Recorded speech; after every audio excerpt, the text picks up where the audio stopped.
Alright, what up everybody? We're here. It's just me and David tonight for this collection video. What's up? Fucking Zach couldn't be here tonight. He said it's movie night, so y'all enjoy the movie. Josh couldn't be here because they're in quarantine because his wife got COVID. So everybody, you know, send good vibes over there. We hope she gets better. But I'm gonna try and make this less than 5 hours. So here's the deal this year. Since last year's, you know, every year they just been getting longer and longer. So I think this year we're just gonna do little periodical haul videos, you know, so every couple of months do a collection video, so that way it's not no fucking 5-hour video at the end of the fucking year. Yeah. You have 500, how many albums this year? Just a couple less than last year. Just a couple less. Yeah. It means so, it's 2 minutes shorter.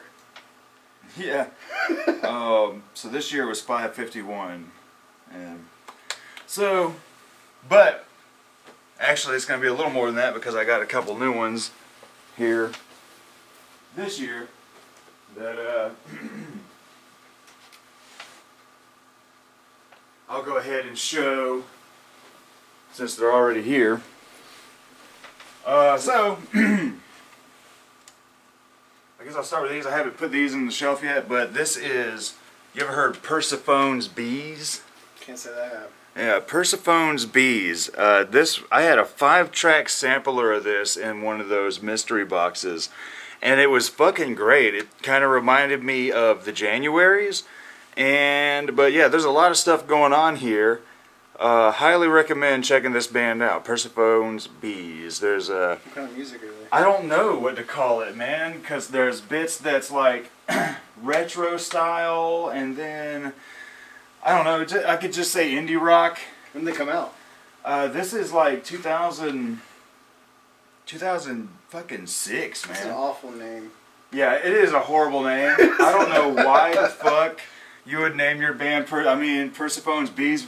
Maybe there's some kind of significance. I don't It's an fucking inside know. joke. Yeah, I don't fucking know. But then I've also recently finally got this, been meaning to get this for a while, 12 Reasons to Die from Ghostface Killah. That shit's good as fuck. It's all real instruments, and it's a story of, basically he is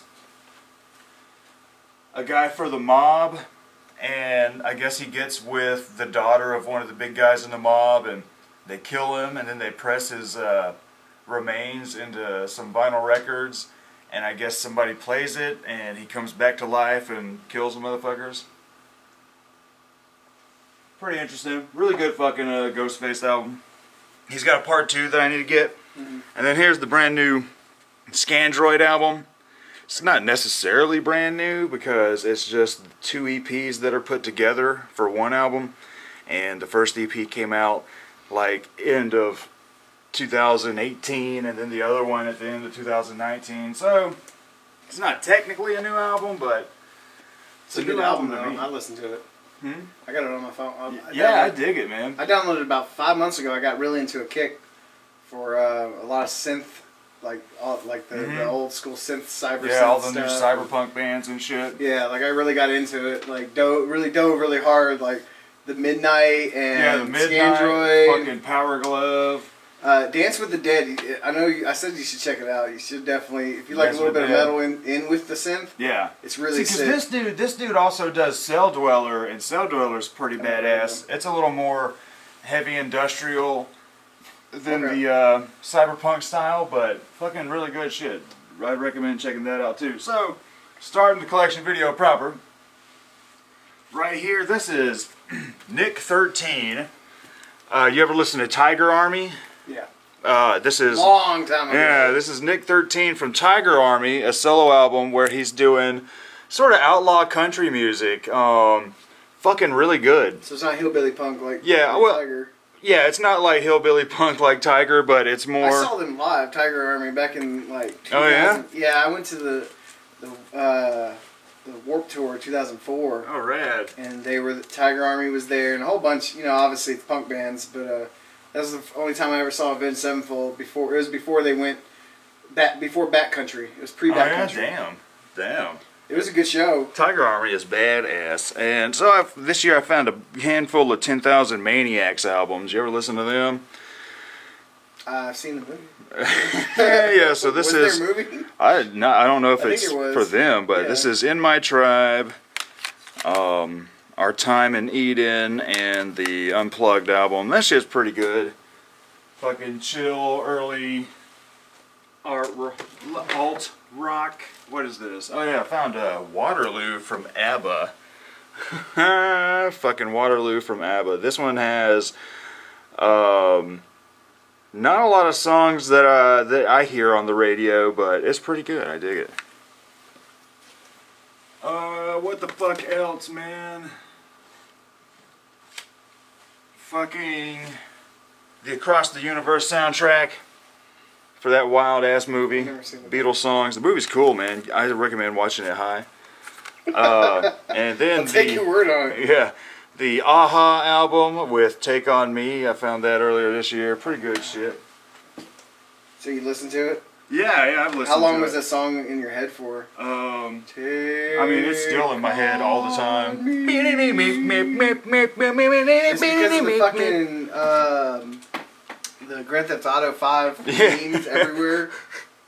And I found this Alan Parsons album, dude from Alan Parsons Project. They're like the Pink Floyd style band nobody talks about, but it's cool. It's got all the CD and everything has that Magic Eye puzzle shit. Oh wow. And there's some of them in the lyric book as well. Pretty cool. I like when people do shit like that. Yeah, some random fucking cool shit. Then right here we got the brand new Ailstorm album. In fact, I forgot to do what I always do. I'm going to do that after this. The brand new Ailstorm album, fucking good. Love the shit out of that. Sounds like Elshore. Yeah, it's same shit, different album, but fucking awesome. Then this is cool. Joey Alcorn found this at Goodwill. This dude actually lives right up the road from me, and he does, I call it Hank 3 style country. And Hank 3's actually on this album with him, but apparently him and Hank 3 got beef, and Hank 3 wanted to beat his ass. Apparently there was a show where he opened for Hank and then played a bunch of fucking Hank 3 songs. And then when Hank 3 got up there, he was like, "God damn, Joey, you play a couple more of my songs, I'm not going to have anything to play." But I dig the dude. His shit is pretty good. But I got some other shit I got to show off before I go any further. Here, follow me around. Oh, that's fun. It is. Turn that shit around. There we go. So over here, in the action figure spot, David actually got me the 4 Psycho Circus Kiss action figures. Yeah, you just this and that. Oh yeah, I keep forgetting. Yeah. Oh shit, too fast. There Fucking we go. those, I've actually been trying to get those for years. And here I come around. Yeah, here this motherfucker comes around with all 4 of them. Like, here you go. I knew you like Kiss, and I like the Psycho Circus stuff, and Yeah, man. I figured, and I love Spawn personally, but Right. I figured that'd be some cool shit for Yeah, you. I'm into Todd McFarlane action figures, and then they're the ones that I've been wanting to, because the first series they were just like little 2-packs with a weird other character with them, but Right. this is the ones I've been wanting because they got the instruments and the full drum set. You know, that's rad. And then over here, at fucking Goodwill, found the first Sonic Youth album on vinyl. I have that on CD, I think. Yeah, I love that album. And that was random, dude, because I rarely look at the records at Goodwill, and they didn't have shit in the CDs, and I was like, fuck it, let me just skim through the records, and boom! For there it $1. was. I was like, fuck yeah, man. How much was it? It was $1.49. Look at that. Does it run? Huh? And does it work though? Oh, I haven't Tested played out? it. It's just for looks. Yeah, like, with vinyl with me, it's just for decoration.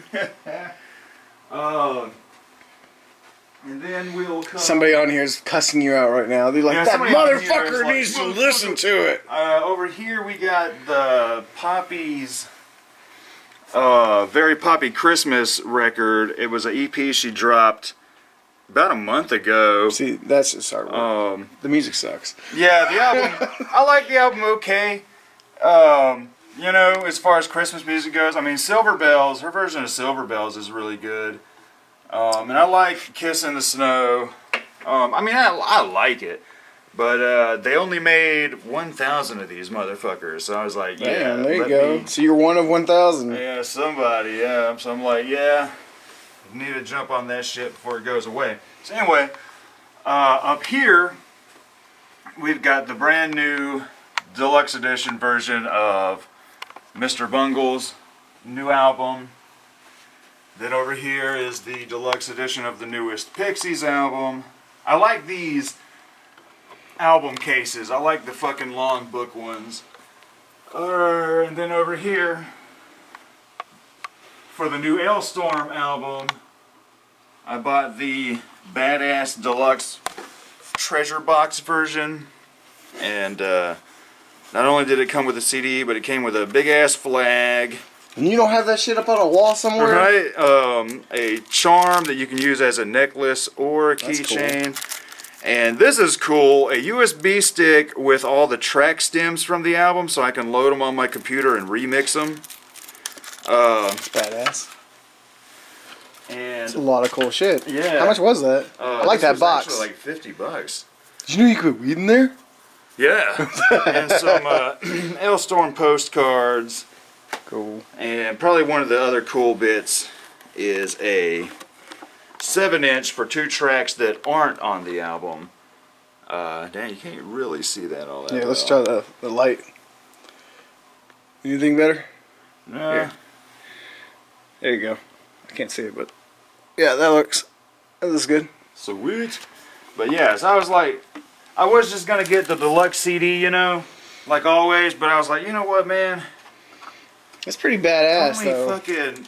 That's a cool box. Right. And it was only $50 after shipping too. Like it was $45. Right. And so I was like, you know, video games fucking cost more than that. That's true. And true. I was like, you know, So you got a nice blank spot over there for that flag right next to the drum set. I really do, man. I really do. So that's it for the random ass floating shit. So next. Finally got the last Amon Amarth album I needed. Hell, I guess we can go ahead and put it back on the tripod now. Here. So it can keep charging. Function not available. But Oh, I accidentally hit the button. Whatever grab that top button. cord down there. So you can My get bad. this charging. Okay. Alright, so we are back. Doing it right. See, you're going around this table. You're talking about Yeah, I am keeping going this. around Now you the get table. annoyed. You're gonna be getting annoyed with it. So I finally got the last Amon Amarth album I needed. There you This go. is The Crusher. And it's good. I like it. It's a monomorph. So yeah, I have all the Amon Amarth now, and I can safely say, yeah, same shit, different album, with bits of surprises on every album. So I mean, I like them, but I'm not like, oh my god, Amon Amarth. You know, I'm not all like that. I found some Tori Amos. I'm a big fan of hers, but everything I've ever gotten has been like Goodwill. She's pretty rad. Fucking, I like this album cover. Fucking On the Porch with a Gun, Boys for Peel. On the back, she's sitting there with a pig. And then this one is a pretty cool concept album. Scarlet's Walk. That album is pretty good. Such a random collection thing. Like, you know, somebody out there's like, they have like every metal album ever came out. Yeah, some people just collect a certain And you genre. just have everything. Like, there is nothing, there's nothing sacred. Hell yeah, we'll get to that. So here, I've had Tidal from Fiona Apple for ages.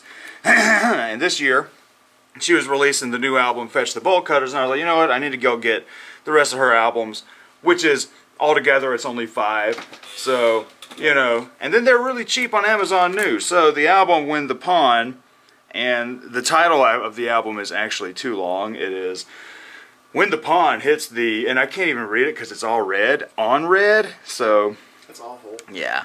But this album is great. She's the kind of chick that her music gets better on every fucking release. And then Extraordinary Machine, that one is really good.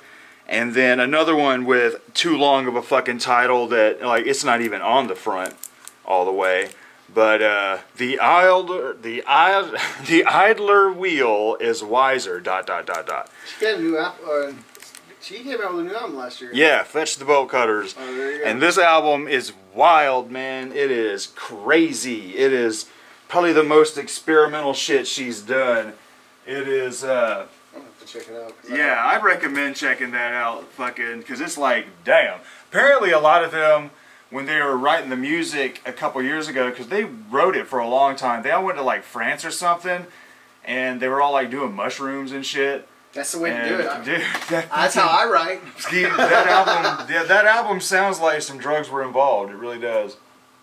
Those are the best albums, though. Right? Like, Seriously. all these bands that are nowadays are coming out, or groups or whatever, they're like, I did a lot of drugs back then. Those albums were amazing. But then they're like, I haven't done drugs in a while, and those albums are, Kind of you're right. But randomly, like, there was one day I went to Goodwill this year, and there was a shitload of electronica music that I was like, damn, somebody either... Time to get into EDM again. Right, somebody either died and this is their collection, or somebody just fucking not gave a shit. But how on Stole that earth... shit out of the truck. Right, how on earth are you going to find some Aphex Twin here in Georgia, in Columbus, Georgia, at fucking Goodwill, man? So I've got the I Care Because You Do, that album is great, and the Come to Daddy fucking album. Fucking love that I shit. like that album. Right? I'm like, damn, fucking Goodwill? Shit, and this year, normally I always say Zach has the better Goodwill scores. You've just been lucky. Yeah, this year I actually had a whole lot of good fucking Goodwill scores. And so that was one of them. Here's the That's right.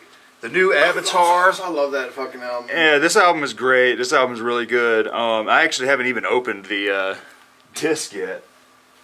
You get the MP3, so. Yeah, I got the MP3, so it's like, you know, a lot of my CDs do be that way. It's a good album. That's Yeah. one of the better albums that came out last year. I fucking dig it. Totally dig it.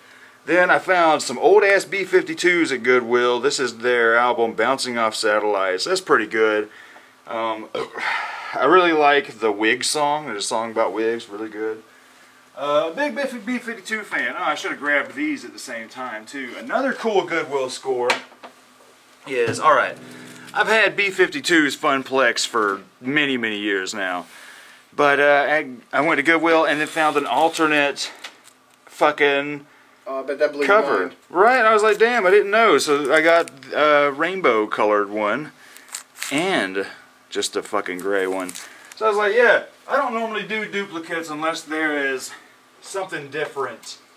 Like if you get the Korn out Issues album, there's like Right, yeah. they have. I do like need 4 to get different the ones. other ones, yeah. And this year I finally completed the Babes in Toyland collection. You ever listen to them? Unfortunately, I fucking love Babes in Toyland, dude. I think I've heard only a few songs on them, but I didn't like them. All that old Riot Girl shit, man, I like that stuff. But their first album, Spanking Machine, really fucking good. And then the EP, To Mother, really fucking good. And probably my favorite Babes album, I can't really pronounce this, Fontanella. That one's really fucking good. And then the Crazy Enough, Another duel. I've got 2 copies of their EP, Painkillers, because I ordered one, and this I had a problem with this a lot this past summer, where I would order an album on eBay, and it was always the same fucking seller, and I'm not buying from that seller anymore. Alright, just make sure you black. I would order a CD on eBay, and it would take fucking months, a couple months, and then finally I'd be like, hey man, it hasn't come in, and then he'd refund me, and then the CD would come in. So I was like, whatever, but what happened here was, I ordered one, didn't come in, got my refund, and ordered another one, then this one came in, and then the actual one I ordered came in. But it's cool because one's a European release, and one is the American release, so. So you gotta, yeah, look at that. Yeah, holding on to them. What is this? This actually came out of the CD mystery box. This is cool. This is the Bakerton Group. This is actually, you ever listen to the band Clutch? Yeah, a while ago. Yeah, this is actually like an instrumental metal and rock project from those guys. So that's pretty decent. What the fuck? Found a live Bare Naked Ladies album, Rock Spectacle. Pretty good shit. You like Bare Naked Ladies, David? Hit and miss for me. Like, there's a few songs I like about, and then there's some that's just kind of like, whatever. I feel I don't know, nothing that really catches me. So also got the new Bass Nectar album. That's great. I like this. Yeah, man. All colors, really good dubstep, and I like that. This is less poppy than his previous albums have really been. heavy on the bass though. I think I heard that one. Yeah, it's kind of like a return to form. Like it's more about the beats than the lyrics. It got a lot. Like, I don't know. That one I listened to had a lot too much for me, at least. Too much of the that Spanish like kind of beats to it or whatever, or sound or whatever. It had like, I think it was that one. Yeah, it had like a whole bunch like Cuban style sounding music in it. I think there is a track or two there. There's one that's there's a lot more than 2 tracks on there that are like that. I gotta listen to it again. Like, I gotta see what you're talking about. See, I'm telling you, the table's not. It's gonna get worse and worse. So then my brother, he found some Bastard Sons, which is also surprising, at Goodwill down here. They're a local, well, not necessarily. They're an Atlanta punk band that our buddy Joey, who you've seen on here before, knows personally. But there's these EPs they did for the seasons, and fucking here is spring and winter. So, and then I found this Battle Beast at Goodwill unopened, and it's all right. You know, you ever listen to Battle Beast? I've never heard of it until you got it. Until you're like, dude, you should check this out. It's just some decent like modern power metal stuff. So it's like Nightwish ripoff? Not Nightwish, because it's not symphonic. I'd say it's more closer to, what is it? The Archers, Bring the Archers, or whatever. Unleash the Archers? Yeah, Unleash, because you got a chick singer. I guess it really depends, because I know that oh, what the fuck was that band called? There's a few bands nowadays that they replace their main singers with female singers, but they've been out forever. And I didn't know that. Yeah, I told you. Oh man, I can't remember who the fucking band was, but they replaced their singer with a female singer. And you're like, I always thought female singers sang better in power metal. Yeah, a lot of them do. Yeah, but you know, So it'll come to me later. I bought these. We reviewed these, the Batushka albums. I don't think we reviewed the Patushka album. Yeah, we did. We never got late as fuck. Because I had to do it for Patreon, so it's like, if we do anything, we gotta do these, like, even though we're, like, too drunk to talk. But what is cool is the first Batushka album that I ordered on eBay is actually worth a bit of money, because it has a gold disc.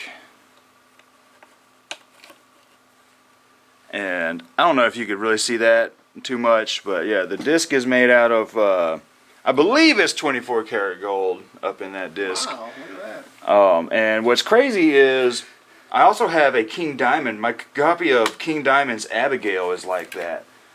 Is pressed in gold, and it's rare. And yeah, You got the golden ticket of Patushka. Right? What the fuck? So that's rad. You know, I didn't know that they did anything kind of crazy like that. But their second album, after they fired the singer guy, this one, I believe all of these are pressed in gold, and it's not limited like that first album. But yeah, you could even see it on the front if you can look, but yeah. Gold disc. That's pretty sweet. Sweet ass shit, man. Some uniqueness. Yeah, man, that's cool. It's crazy that, you know, some bands still care enough about CD releases to make things special, while some artists are fucking digital only, man. Sorry. It annoys me. I don't got space for anything but digital only right now. Yeah. You have 2 kids that take up all your room.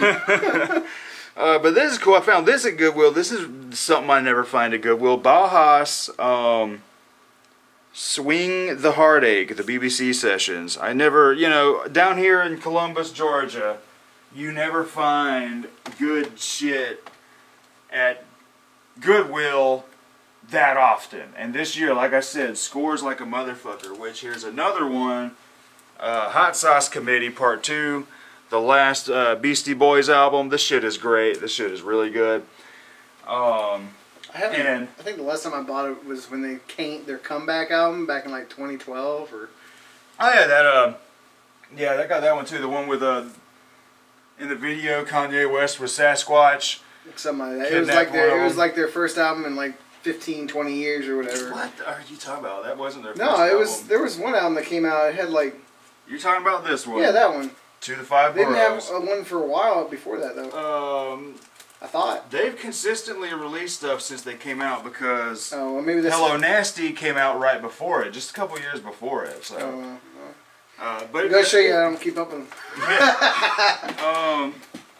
But what's funny is the Hot Sauce Committee is a parental advisory album, and my copy, I don't have parental advisory on the case, but the disc is parental advisory, and I'll tell you on a smoke break on how I wound up letting that happen.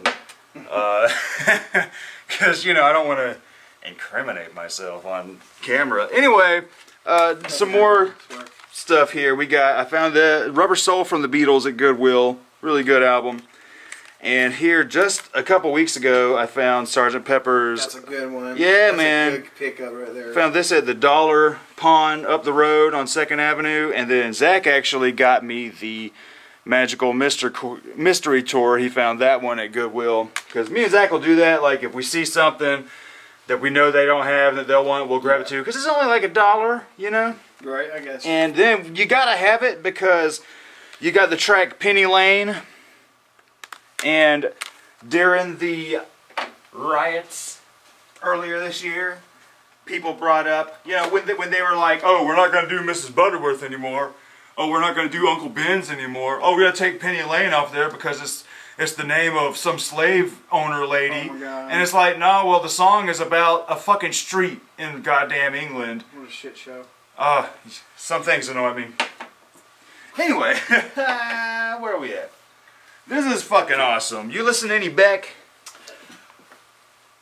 You a Beck fan? You are not a Beck fan? I'm not like not a Beck fan. I just don't follow Beck. Well, I'm going to tell you, I like some Beck because I know a lot of groups in the past few years have they've collaborated with him, and I've listened to those songs. Like one of the only good songs that were on the new Gorillaz album was the one with Beck. That one was great. Yeah, right. So there are some. I don't keep up with Beck's albums, but if it's on, I'll dig some of it. Like, he doesn't annoy me. I don't hate him. I'm not a huge fan. True. Well, I recommend Mellow Gold, Odelay, and his style's hit and miss for me. Midnight Vultures. If you want some really good, really good Beck. This is some really good Beck that a lot of people don't know about. They re-released his 1 Foot in the Grave, which came out either like right before or right after Mellow Gold. It was like they were released in the same year. But this one's cool. This one's weird. This one has a shit ton of fucking bonus tracks. But this is good. Like, it's just weird acoustic Beck, and Beck is one of them dudes that he just transcends genre. And this is great. I found at Goodwill a all-time greatest hits from Harry Belafonte. You know this guy? Y'all know this guy? I don't think I've heard any. I might have heard something. Yeah, you damn sure have. You've heard Deo. Oh, is that it? Deo? Yeah, that's on there, and then Shake okay. Sonora's on here. My gosh, Shake it's Sonora. Yeah, man. okay, all right. Well, it's got all the good shit. So I know him from Beetlejuice. Yeah, pretty much. We all know him from Beetlejuice. That's about it. Okay. But it's cool. There's some decent shit on there. But there's weirdly enough, there's some like church songs on there. Like there's that Michael Row Your Boat Ashore, but his broken ass his accent kind of makes it funny to listen to because it's like Michael Roy about the show, hallelujah. But I ain't trying to listen to no godly shit. Right. You know what I mean?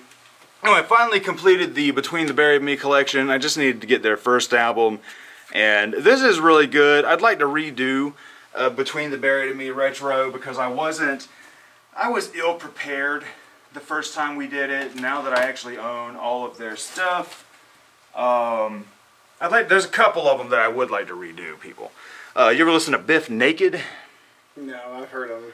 Yeah, this is the Biff Naked I Biffkus. I remember it came out because of the back in the day with the what's the name of that song? Moment of Weakness. That was my jam when I was like 13. And then never heard from the chick again. And this year I finally just said, fuck it, man, I need to buy that album. That's a decent ass album. This David actually gave. You know Blackberry Possum? Yeah, David brought me some Blackberry Possum. This is some really cool bluegrass It's a stuff. local band in Yeah. Alabama, I think. Yeah, something like yeah. Live at the Loft, and that's a They're place. pretty good. I mean, you know, it's pretty fun to Yeah, listen fun to. down It's- bluegrass stuff. It tripped me out because I had bought Bibb City Ramblers at the Spiral Star for years ago, and turns out some of these guys are in that band. Like this dude right here, the guy with the hippie Right. shit, Yeah. Wild Man Steve. He's in both bands. I liked it, but I was like, I'm not gonna listen to this. I was like, yeah, like not. you would enjoy it a Right. lot more than I would. Right. I dug it though. I mean, for $10, you know, hey, I help a local band out. Yeah, earlier this past year, I dove into a lot of punk music because I was like, I'm always trying to find something, you know, I'm always trying to find a genre to burn myself out on, you know, and I'm like, well, I don't got a lot of punk, I burned so. myself back in 2004. I went really. I don't know. You remember that? Like I was hanging out with Craig, and I dove really hard into the punk rock, and then I dove really hard out of it. Yeah. About 3 months. I did like that's when I went to Warped Tour and everything. Yeah. Like I went to Warped Tour, saw all these punk bands. I learned about all these bands, and then I never stopped. I stopped hanging out with Craig. And I stopped it was listening to punk over. music. I mean, I just never listened to it again. So I got some Black Flag, There you go. Henry Rollins, old band. This is a collection of previously released music. This is Wasted Again. There's some good shit on here. Six Pack I like a lot. It's easy How to depression?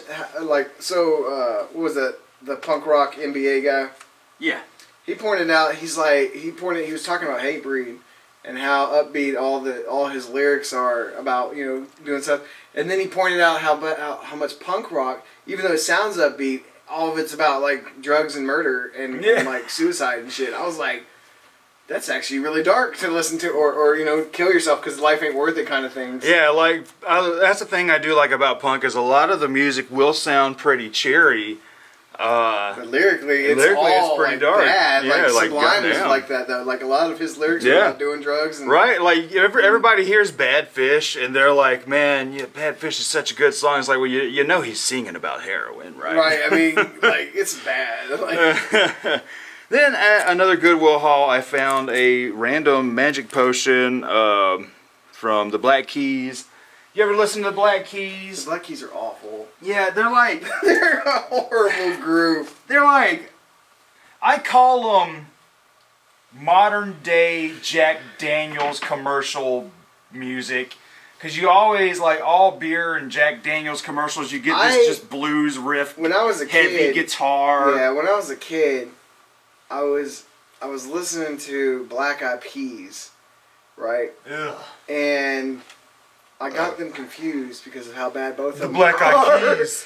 Like, Black Eyed Keys. boom, boom, boom. Yeah. Boom, boom, pow. Yeah. Boom, ching, They ching, suck chong. so bad now. Dude, Like, I man, cannot do it. awful. I was really digging it back in the day, but I was a young stupid Before kid. that, before the one with Fergie, when Right. they had a Most of full band Yeah. and were actually like Yeah, smooth the hip first two hop. albums, I think. Yeah, And like then, those are like really good. They really went really dove hard in the 2000s into that band. Yeah. Like, some of it's okay. And they some of it's really ruled. bad. They ruled the 2000s radio They did. for years, Let me man. hit that boom, boom, boom. But the thing is like I'm I loving like the will.i.am, beats. though. I'm loving the Yeah. beats, right? Well, I like will.i.am. Like his solo stuff is so much better. Than, yeah.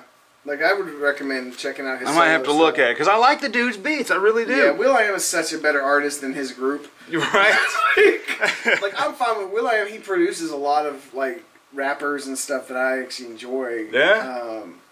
I can't remember the names now, but yeah, I mean, I like Will.i.am's stuff. I just don't, because he does all the beats and shit. That's why he's good. Yeah, I dig the beats that he when Fergie's makes. in there, I mean, Fergie looks like a dude anyway, so, I mean, everyone's like, oh, she's so hot. And I'm like, she looks like a dude with tits on her. I mean, shave her head, she's ugly as fuck. I don't care. Oh my god. So the next CD here is I went out to Montgomery to visit our family back in October, and my little brother and sister showed me around to some of their thrift malls and stuff, and I found a couple good ass albums there, but one of them was Blackmore's Night, Ghost of a Rose. There you go, Blackmore's Night, man. Big fucking Blackmore's Night fan. You know who's in it, right? Richie Blackmore from Deep Purple, his really? old ass, Damn. And He's Cassandra, like fucking Alzheimer's. right? And shit. And Cassandra Knight, the singer, you know, she's like 40 years younger than that dude. They're fucking married, bro. Of course they are. Like what? Like damn, Richie, get it, you got it, man. You got a big old penis.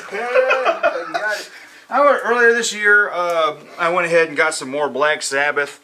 You gotta catch all those Ozzy albums before he goes in October. Dude, now, yeah, we were making all these jokes about Ozzy dying last year. You know, it was the big joke on the show, on the channel here last year. And even, like, you said he's got to die on Halloween. It's got to be, not on Halloween, it's got to be in October. Yeah. Right? So he's not, So I think Zach was like, it has to be He's going to go October. another year. Like, that's Yeah. how, That's how it it's going is. to work. That's how it's gonna work. It's either he goes in October between now and what I say was like 2024, because he has to go on June 6th of 2024 because 2 + 4 is 6, so it would be 666 technically.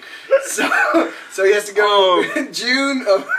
So I think all that joking, Karma said, you know what? We're not gonna kill Ozzy. We're gonna kill some motherfuckers you like. Right. And one of them on Halloween, but we're not gonna say anything until New Year's Eve. MF Doom, rest in peace. Motherfucker died on Halloween. So did Sean Connery died on Halloween. Did he? Yeah. Yeah, damn. See, Sean Connery, we Right, lost him. so every year for Halloween we're gonna be like, praise Sam Hain, Yeah. praise Sean Connery, praise MF Doom, may he rest in peace. Right, and Satan. And then here just a week or so ago, fucking Alexi from Children of Bodom straight up died, and that actually hurt. That was like the damn dude, fucking love Children of Bodom, and I've only really dove into their. I mean, the first 4 albums are the best. The cover albums are my favorite. Like the cover album's hilarious. When you hear a metal version of like Backstreet Boys and Britney Spears and stuff, like that first, I think the first volume had all that on there. Like I mean, I don't know, being a '90s kid, nostalgia, like all that shit was just hilarious. Yeah, it's like I like that they were a talented fucking band. He was a talented guy. Yeah, and they had a sense of humor, man. Oops, I did it again. But anyway, these Black Sabbath 2012 remasters. So what, 2 members left of that band, the original. Technical Ecstasy and Never Say Die. They're okay. They're not the best fucking Black Sabbath out there. When they come out. Like late 70s. Like these are like the last ones to have Ozzy. But one of them has a song that I swear I can't remember which one it is, but their drummer I believe sang it and wrote it, but it sounds like a cheap fucking Paul McCartney You gotta look song. at the writing though, like the time frame. Like it's the late 70s, so Vietnam was already over. Carter was in office, you know. So the second apparently. Now the second worst. He was the worst president of the United States. Now he's been beaten out apparently. I don't think so, but I mean, but yeah. So I mean, the time frame. There's nothing to write about. When you're going into the 80s, they could have wrote about disco, how bad it was. Yeah, but that would have been cheap. There really wasn't anything huge after 1973 happening until like 89 or 86 or whatever. Well, the Cold War. Yeah. Other than that. So this year I finally got Blase Rose. I think you showed me that. Her only EP for Psychopathic Records. It was. I actually really dig it. I really do. Except the track Tommy. I like the track Tommy, but she uses, I call it the ICP rap flow. Oh, God. The fucking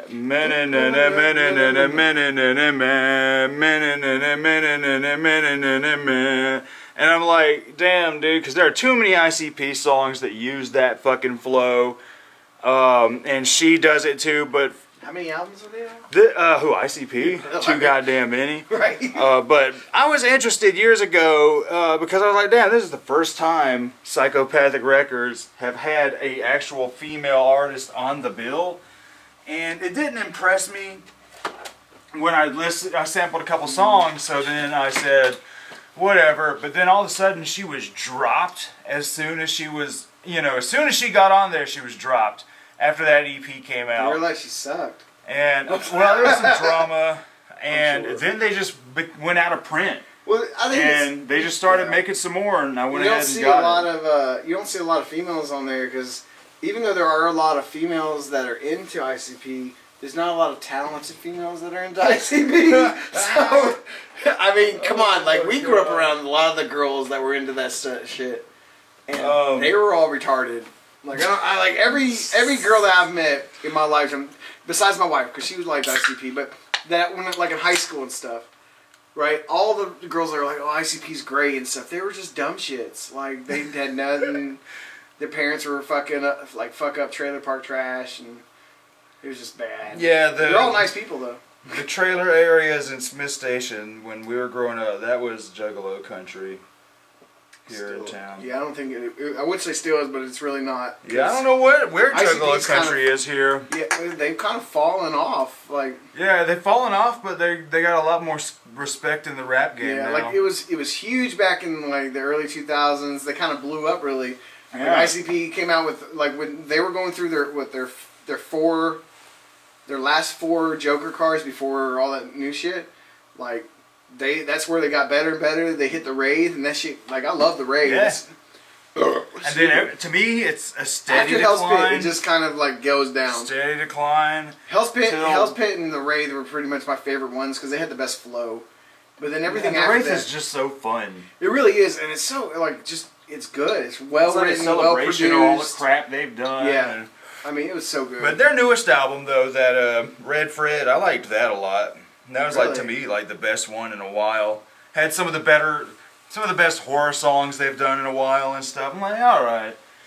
Their side projects are better than their like I know. better than their main stuff. And finally got this year. This is Blind Guardian and the Twilight Orchestra. Fucking Legacy of the Dark Lands. That was really good. Fucking love this album. It's pretty epic. Why is it not charging? I don't know. I didn't run into everything. Okay, we're back. I had to I guess my extension cord I was using fucked up. But I'm plugged behind the amp now. So, where were we? We were talking about ICP. Okay, so I already had this, but I grabbed it anyway because my copy was old and a little scratched, and this one's in better condition. One Fierce Beer Coaster from Bloodhound I Gang. love Bloodhound Gang. Fucking love it. Their newer stuff's.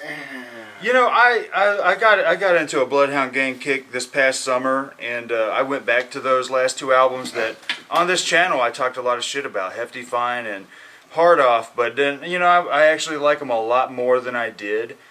Still not as good as their. Yeah, I don't like them as much as those first three albums, Right. but man, they're decent. But I'm still on the lookout. Every time I see this at a Goodwill or a pawn shop, I try to see if it's the original copy with Yellow Fever, which was taken off, and any copy you buy today is not going to have Yellow Fever. And it's not even that good of a song. It's just the lyrics are so hilariously insensitive to Asians. But I mean, the thing is, you got to have a sense of humor, man. It was the 90s, We don't make songs like this anymore, but We're at that point in our lives. yeah. So That was the '90s, Sonny. found another Blue Man Group album at the Goodwill earlier this year. There you go. This one's really good. This one actually has vocalists on it. I like it more than that other one, actually. But yeah, Blue Man Group is good, but they're the kind of band that, like, yeah, the album is good, but they're the kind of shit you gotta see live, you know? Because, you know, the way they make that stuff. I found this was actually unopened at the Dollar Pawn Shop up the road. Blues Brothers Definitive Collection. This is 20 tracks, and it is fucking great, man. I love. Yeah, dude. This, It's that. I've been trying to get this for years. The Book of Mormon soundtrack, the Broadway soundtrack, It's pretty fun. fucking Trey Parker, fucking Broadway. This album is fantastic. I'd love to see the show. I'd love for them guys to make a movie out of it.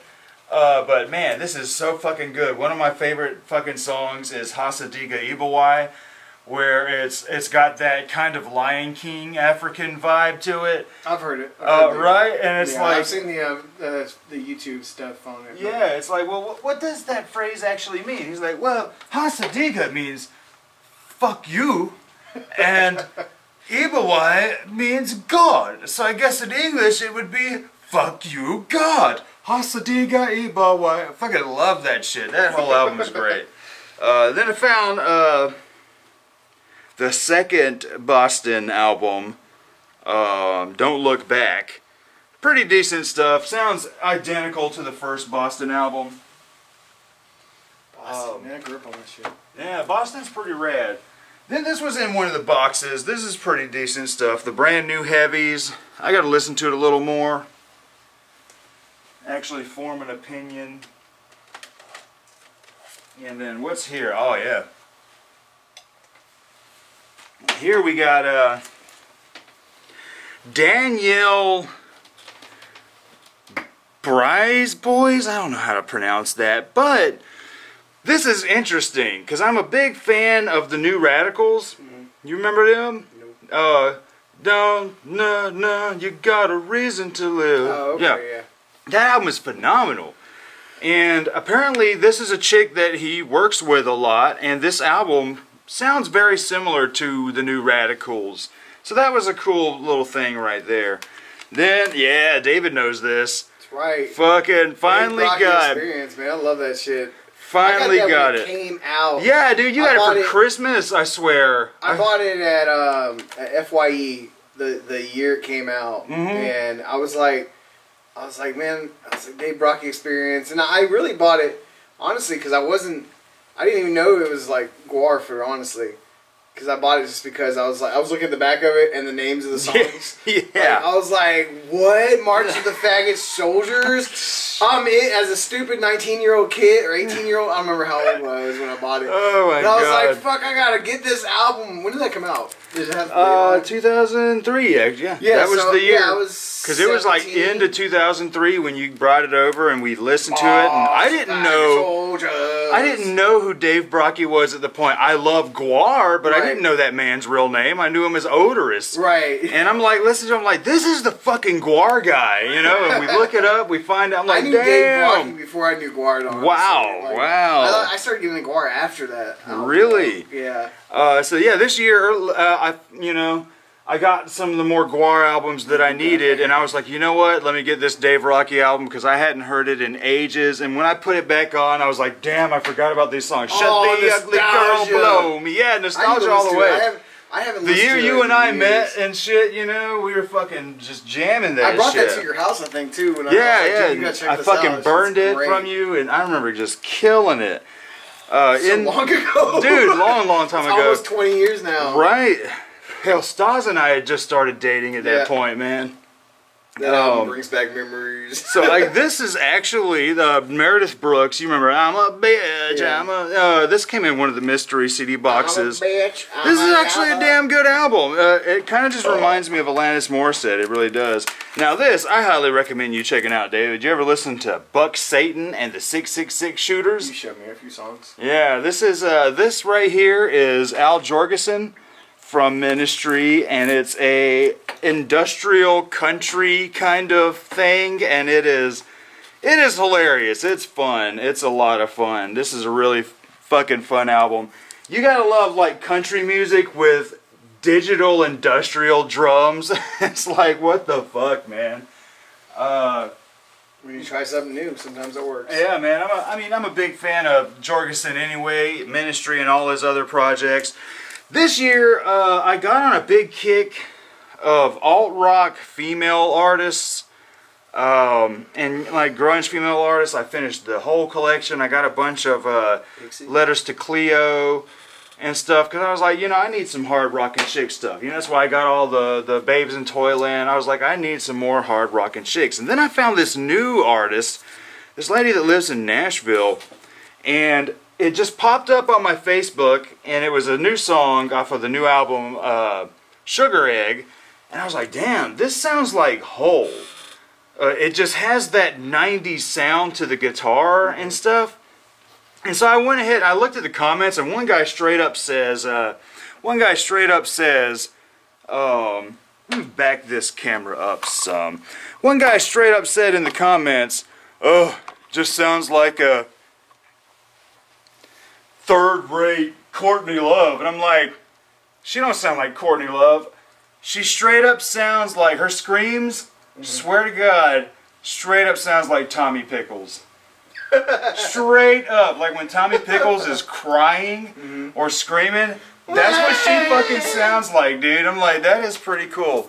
Tommy Pickles was a girl. Yeah, E.G. Daily, yeah. So like, so it almost sounds like if E.G. Daily fucking had a rock band. She's so hot. I mean, she's like 48 years old now, and she's still fine as hell. But yeah, I got her first album, Feels Like, that's really good. And then her second album, Losing, that's really good. And the new one, Sugar Egg, this actually came out like, I think, on mine and Stas' anniversary or the weekend of. But man, that album is fucking awesome. Fucking love it. Then we got, the standard copy of the new Mr. Bungle. I just had to get both copies because I'm a big fan. It was a good metal album. Yeah, man, and it's definitely on my list this year. Yep. Here's what's funny. Cake Fashion Nugget. I bought this many years ago, and it was edited. But the only song that really had a cuss word was the I Will Survive cover. And I was like, it's dead to me, blah, blah, blah. And I traded it to Zach for something a couple years ago. That's a good album, though. Oh, yeah. And then I found it and their album, Prolonging the Magic, at Goodwill. And I was like, you know what?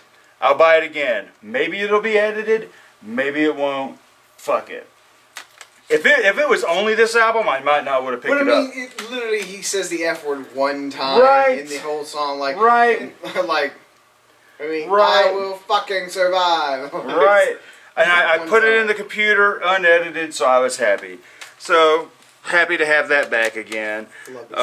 Prolonging the Magic. And it is the band. Right. Prolonging the Magic is really fucking good. And this was really rad when Josh and I did my newest mystery box. Their album Comfort Eagle was in there. The one with long jacket, short skirt, or whatever the fuck. That's a good fucking one. This was also in that mystery box. The Camelot soundtrack. That is interesting. Interesting musical right there. Then earlier this year I got Jerry Cantrell's solo album, Degradation Trip. He's the guy from the guy in Alice in Chains that isn't Lane Staley, but he's the one keeping Alice in Chains alive today. And here's an artist that I found on a Goodwill trip called Nico Case. And the only reason I grabbed it was because it's on Anti Records, and that's the record label that has Man Man and Tom Waits. So I was like, you know what? I'm going to check it out. Because sometimes a record label is something to follow. You know what I mean? I follow a lot of bands from Roadrunner. So right, Roadrunner, Metal Blade, Nothing back in the day. You know, a lot of Interscope. A lot of good shit was on Interscope. There's a lot of good bands out there. Like Roadrunner has a lot of the more popular like rock metal bands nowadays. So I follow them. And they're like fucking, they're like the earliest, man. Like, hell, I remember when they were Road Racer. I've still got Typo Negative albums that say Road Racer Records on the fucking, instead of Roadrunner. Yeah, dude. So yeah, it's really good stuff. I've got her album "The Tigers Have Spoken" and Middle Cyclone, and she's got this sort of folky, I call it that hipster folk vibe, where it kind of sounds like country music, but it's not awful country music.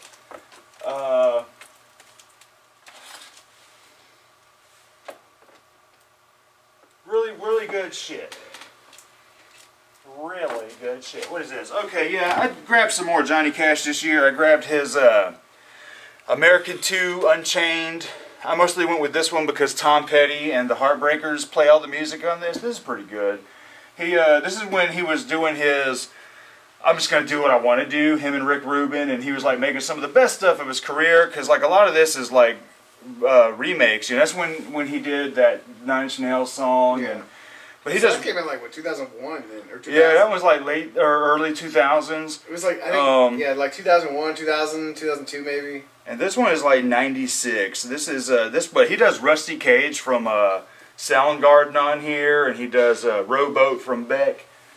Pretty good shit. Was Rusty Cage that? Oh yeah, because I was thinking. Yeah, I'm gonna what's wrap that my other Cage song? Rusty Cage Yeah. and run. I was thinking Smashing Pumpkins, like a. So found some more Cat Power. She's an artist I like. So much weird shit. But I got her Jukebox. I think this is an album of covers. And then I've got You Are Free from Cat Power. What covers? You notice anything? You know, a lot of them, I don't know what they are or who they're It from. doesn't say who or anything, huh? Finally, this year, I finally completed my Nick Cave collection. I got the last of the Nick Cave shit I needed. I finally grabbed Hee Haw from The Birthday Party. Man, this shit is so fucking good. Listen to some of The Birthday Party if you want some just heroined out wild punk shit from the 80s. And then his album Skeleton Tree, one of his more recent albums, is pretty good. Like, who wants 80s heroin? Motherfucker. And then what is this? These were in that fucking box. Celtic Portraits and Celtic Visions. You know, I kept them because I like Celtic music. Yeah, I mean, you know, you can get some fucking, what is it, recorders, like the flute. Yeah. Get some recorder and a little bit of harping in there. And These were in the box too. Apparently they made Tim Rice, of all people, I don't know who Tim Rice is. made, well, he fucked around with Andrew Lloyd Webber, and I think Tim Rice wrote some of the, a lot of the late Disney movies, like early 90s Disney movies, okay. like Aladdin and stuff. But apparently they did a Broadway show about chess, but this is interesting. It's a lot of Russian style music. That's cool. Yeah, it's really I like cool. Russian stuff. Yeah, that's got that stompiness, that Yeah. kind of, it just, March. the cool thing I like about Russian style music is that it sounds cold. You'd be you know? surprised. It's actually not all like that at all. Like some of it sounds like What? Puerto Rican music. No, like I'm not, so my wife's best friend is Russian, right? Her name's Anya. So Tanya and Anya. And we were coming down from Atlanta when I got my teeth or whatever messed with. And I was falling asleep or whatever. I woke up to like this fucking Caribbean, like I thought it was Puerto Rican hip hop because it had that.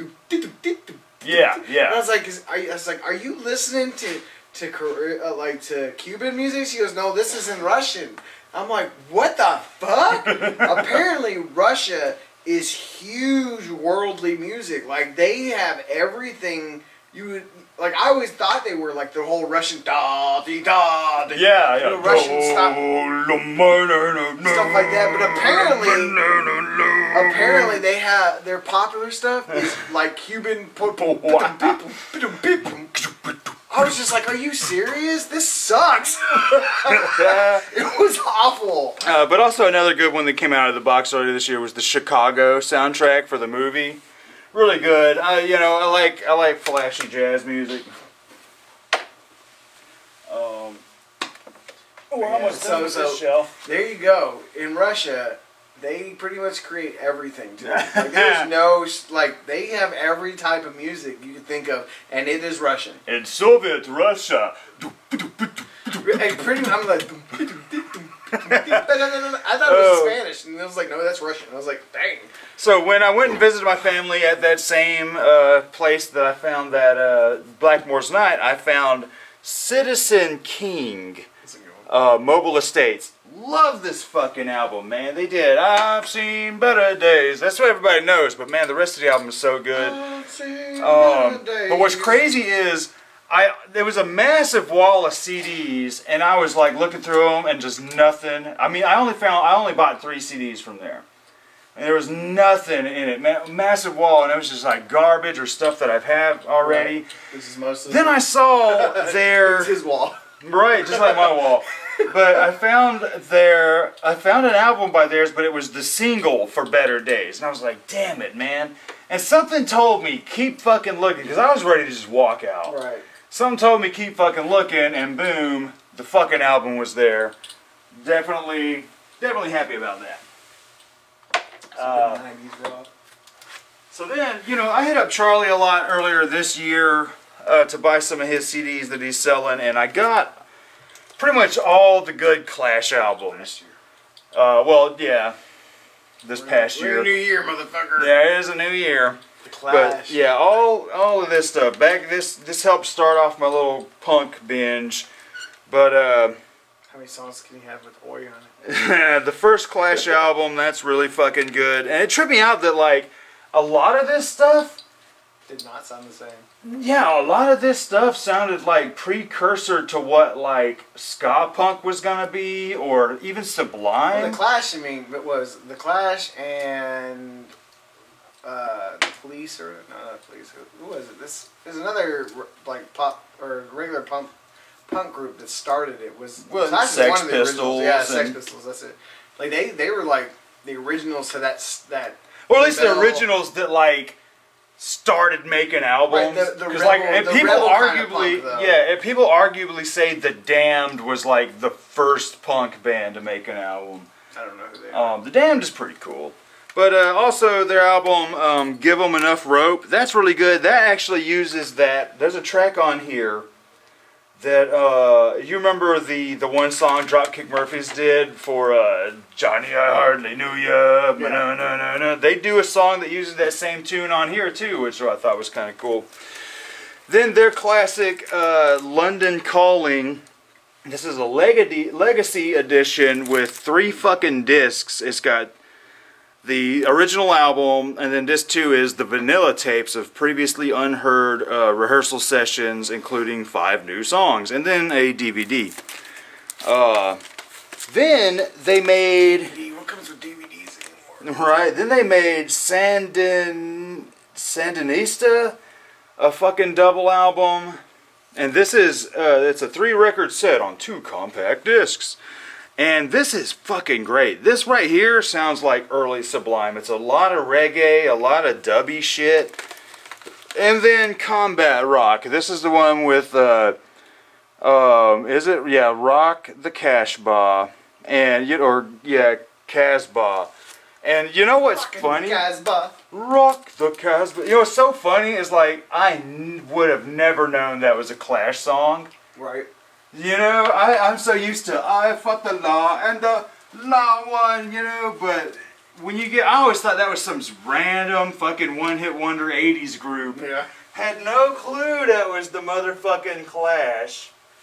They were on, that song was on Rock Band or some shit, wasn't it? Or Guitar It might have been. I think on it one was of Guitar those Hero. games. Because Guitar Hero was the first one to come out, right? Might have been on one of those games. Now, alright. Last year, I got rid of a lot of CDs.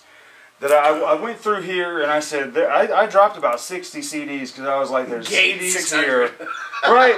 Like, there's shit here that I am never trying to listen to, and it was blind buys that I'm like, I don't like this shit. Am I ever going to listen to it? Do I need it? And, well, Coldplay Parachutes was one of them. And you rebought it. And I am not a fucking Coldplay fan. But the only reason I wound up buying Parachutes again, I found it at the the outlet Goodwill where everything is, all the CDs are 49 cents. Yeah. The only reason I grabbed it was because they also had Coldplay's Rush of Blood to the Head, and I was like, well, since they got two, That's their best album. I'll get it, right? And I do like Rush of Blood to the Head. Rush of Blood is their best known album, I think. But So then I was at Goodwill again and found their album that one's a good one too. X and Y, and I'm like, I dig that, because I hated Parachutes.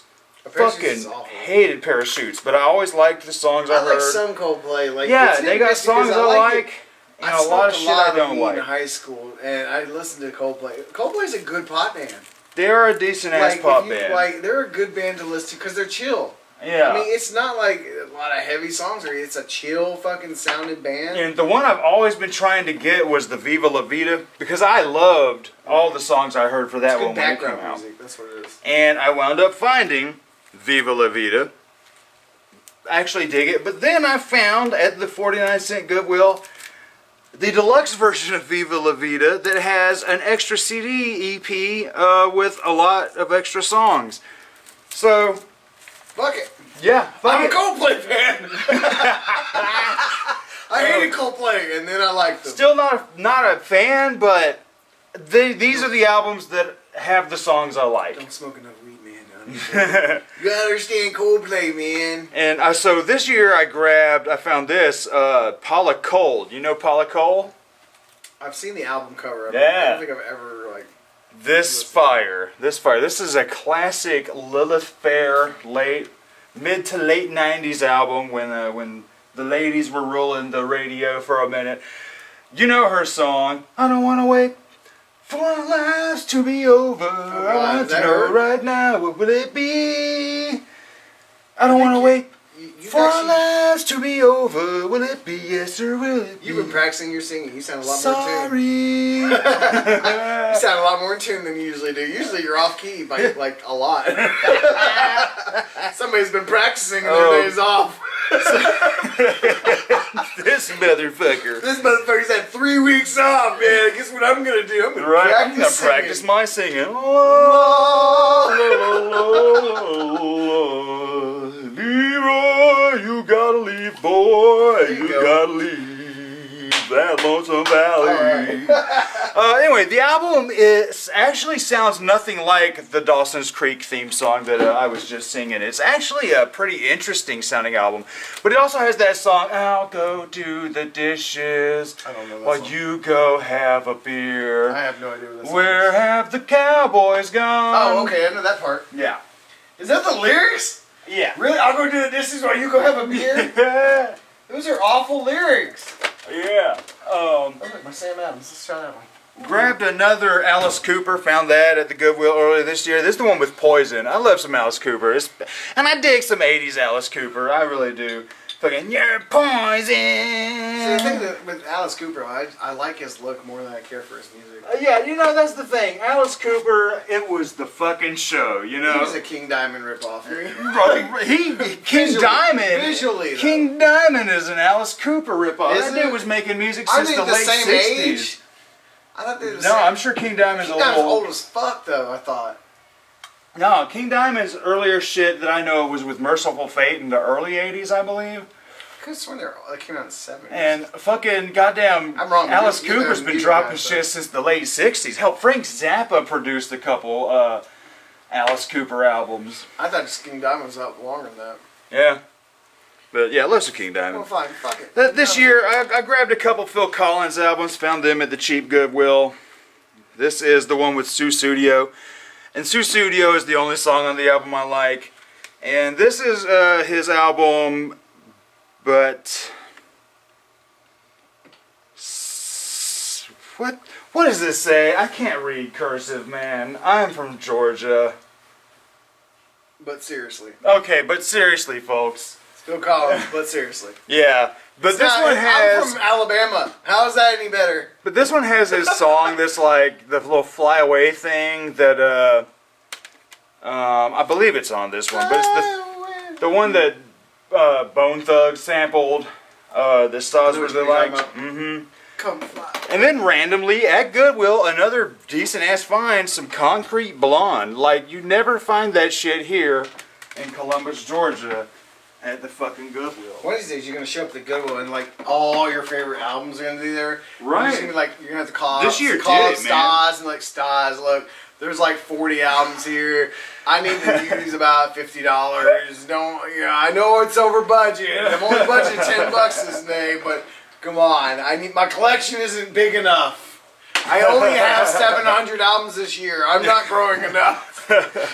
So then at Goodwill this year, I found the first Chris Cornell solo album. That's good. Yeah, Euphoria Morning. Chris Cornell isn't though. I mean, that I man's. dig this. I really do. I liked his last album that he did before he died. See, I haven't heard anything of his solo stuff after this one. You gotta get his last album before he passed away because it is such a good album. Because I love that last Soundgarden one that they did when they came back. But then this was in my mystery box, Corner Shop. This is some really good late 90s electronica music. That is some really good shit. Definitely check out some Corner Shop.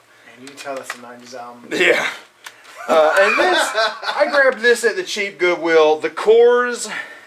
Do you remember the Corrs? Anybody remember the Corrs? They had this song. Nobody remembers the chorus. The song Breathless. Leave me breathless.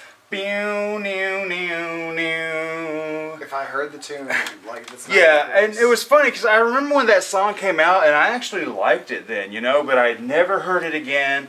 Saw the album at the 49-cent Goodwill and was like, all right, let me see what this shit sounds like. I turned it on and I was listening to Leave Me Breathless, and I was like, ugh. Why did I like this? This is awful. But I found a bunch of Counting Crows at Goodwill this year. I found their first album, which, surprisingly enough, I always thought I had this album. I swear I had this album, but it turns out I didn't. But yeah, it's the one with Mr. Jones and me. Isn't there like a Black Crowes? Yeah, there's a Black Crowes. That's who I got confused with. I do too. I do Crows and too. Black Crowes. I know they're different bands, but I always Two got confused. totally different I sounding always thought bands. they were the same people. I am the same with you. Then recently, a couple weeks ago, I found their Recovering the Satellites, the one with Long December. It's a really good album. December, And there's reason to believe maybe next year's gonna be that's a good better than the last. Man, that was like every '90s kid. Dude, like everyone you knows know that. it. You know It's it. like, that's. Because what was so crazy is here I was 10 years old, living in Columbus, Georgia, as a kid when this song came out, and it was all over the radio That and MTV song in is- December. That's the thing, though. See, that song is the song that you put on your mix CD when you burn CDs. Like, because Yeah. you know it. Like, when someone says 90s grunge rock, like those are that's the song you put on there. You know it. It's gonna be on there. Yeah, it's gonna be on that album. And so I also found their Along with the This Desert Life Closing album. Time. That's pretty good. And then their Hard Candy album, that's pretty good too.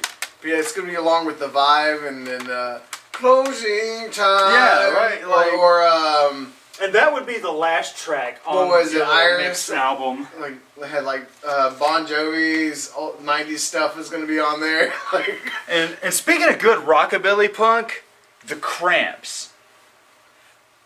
that's a horrible, terrible name. Yeah. But this is fucking awesome. If you like the rockabilly. 2 beers, man. Yeah, 2 beers and I'm already like stupid. I mean, Big man, lightweight. That's what. right? Big man, Big man. light fucking weight. Lightweight. But the Cramps, this album is great. This is their Flame Job. Man, this album, I played this a lot this past year. I'm on the other shelf now. Damn. Moving on. Anyway, where am I at? This. Alright, funny story here. I bought a bunch of Cure albums from Charlie last year. I was at Goodwill this past summer, and I saw this, 3 Imaginary Boys from The Cure. And I was like, do I have this? Because I have their first album, Right. but it's the American version. Three Imaginary Boys is the original version of the first album with a bunch of different songs. When they moved it to America, they changed the fucking track list. So it is a new album. So this is what was so funny was I was like, I know there's something different about that. I'm like, I know I don't have that one. So after I left work that Monday, I went straight to that Goodwill. And I go there. And there are these two ladies sitting there looking at every CD. Going, alright, just looking at every fucking CD and looking at the disc. And I'm like, okay, they're not going to be there that long. 2 hours Bro. later. Fucking, I'm standing there, I'm trying not to watch them because I don't want to feel like a creep. And I'm like, alright. So then I just walk around the different aisles and I'm like, okay, but I'm peeking up. I'm like, alright, are You they? need to peek up. You're like 6 feet. Right, I'm like, are they done yet? Are they done yet? Go through all the different aisles, flip through the clothes, and then I'm like, they're still fucking over there, and it's 20 fucking minutes, and I'm just like, God damn it, you fucking bitches! And they're still over there, just oh wow, ooh. And fucking, I'm still, and it's like 30 fucking minutes, and I'm like, God damn it, motherfuckers! There's one CD I'm trying to grab Just go that I over there. fucking know is there! And I could have just been like, excuse me, let me just grab this, but I wasn't. I was being a dick. I'm being a creep. I'm like, these fucking bitches! So 1 hour later. These fucking bitches! So then I'm like, you know what? Why am I doing this? Why am I stressing myself out like this? So I'm like, I'm gonna go to the car. Really need that dollar. I need that fucking Cure CD, bitch! You better not grab it! So I'm gonna go to the Tackle car. it down. I'm gonna go to the car and smoke a cigarette, you know? Come back. They're still there. Go to the car, smoke a cigarette, you know? And I text Oz, I'm like, yo, I'm in the Goodwill. These bitches. And these bitches are just in the fucking way. And Stas is laughing, and she's like, well, shit, you're by that Dollar General. Because she's a big fan of Lisa Frank stuff. And Dollar General has a bunch of Lisa Frank stuff. And, Brand. yeah, like, you know, compact books. Oh, okay. You know, yeah. You can see our calendar on the fridge. It's a Lisa Frank calendar. Okay. And I was like, damn, yeah, I could go in there. And so I went in there, found her some Lisa Frank stuff, put it in the car, went back in, and the ladies were gone. And I was like, thank you. But it was over an hour. They took the seat. It was over a fucking hour. It was over a fucking hour, Over an but hour. I got my fucking Cure album, goddammit. It's been 84 years. Fucking me. But I was like, these motherfuckers all in the way. But then I grabbed another Cure album a couple weeks later, Staring at the Sea. That's alright. What is this? Yeah, what is it? Oh, yeah. Wait, why is Danzig 3? Oh, he found one in the wrong spot. He's gonna flip out.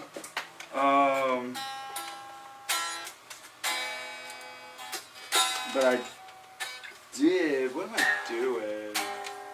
What am I doing? Any fucking way, yeah. Danzig 3, How the Gods Kill.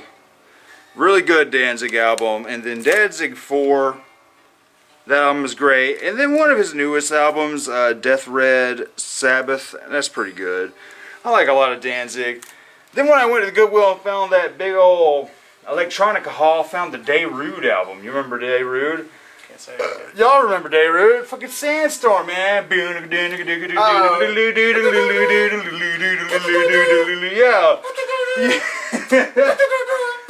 Yeah, man.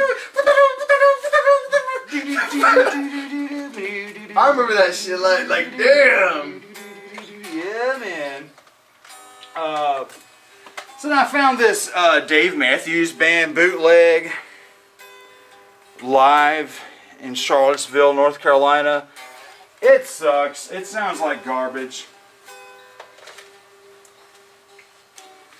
Also, I got some De La Soul earlier this year. They did the rapping parts on Feel Good Inc. with Gorillaz. Ah, okay. Yeah, they were one of the early great like hip hop bands. But this is their Balloon Mind State album. And Stakes is High, yo. And this is cool. This is a Mike Patton band, Dead Cross. This is some really good ass metal shit. And the album cover glows in the dark. Which you'll never see because no one looks at it in the dark. Isn't that cool, y'all? What is this? Finally completed, going on my punk kick, finally completed the Dead Kennedys collection with Frankenchrist. This album is great. Fucking love some Dead Kennedys.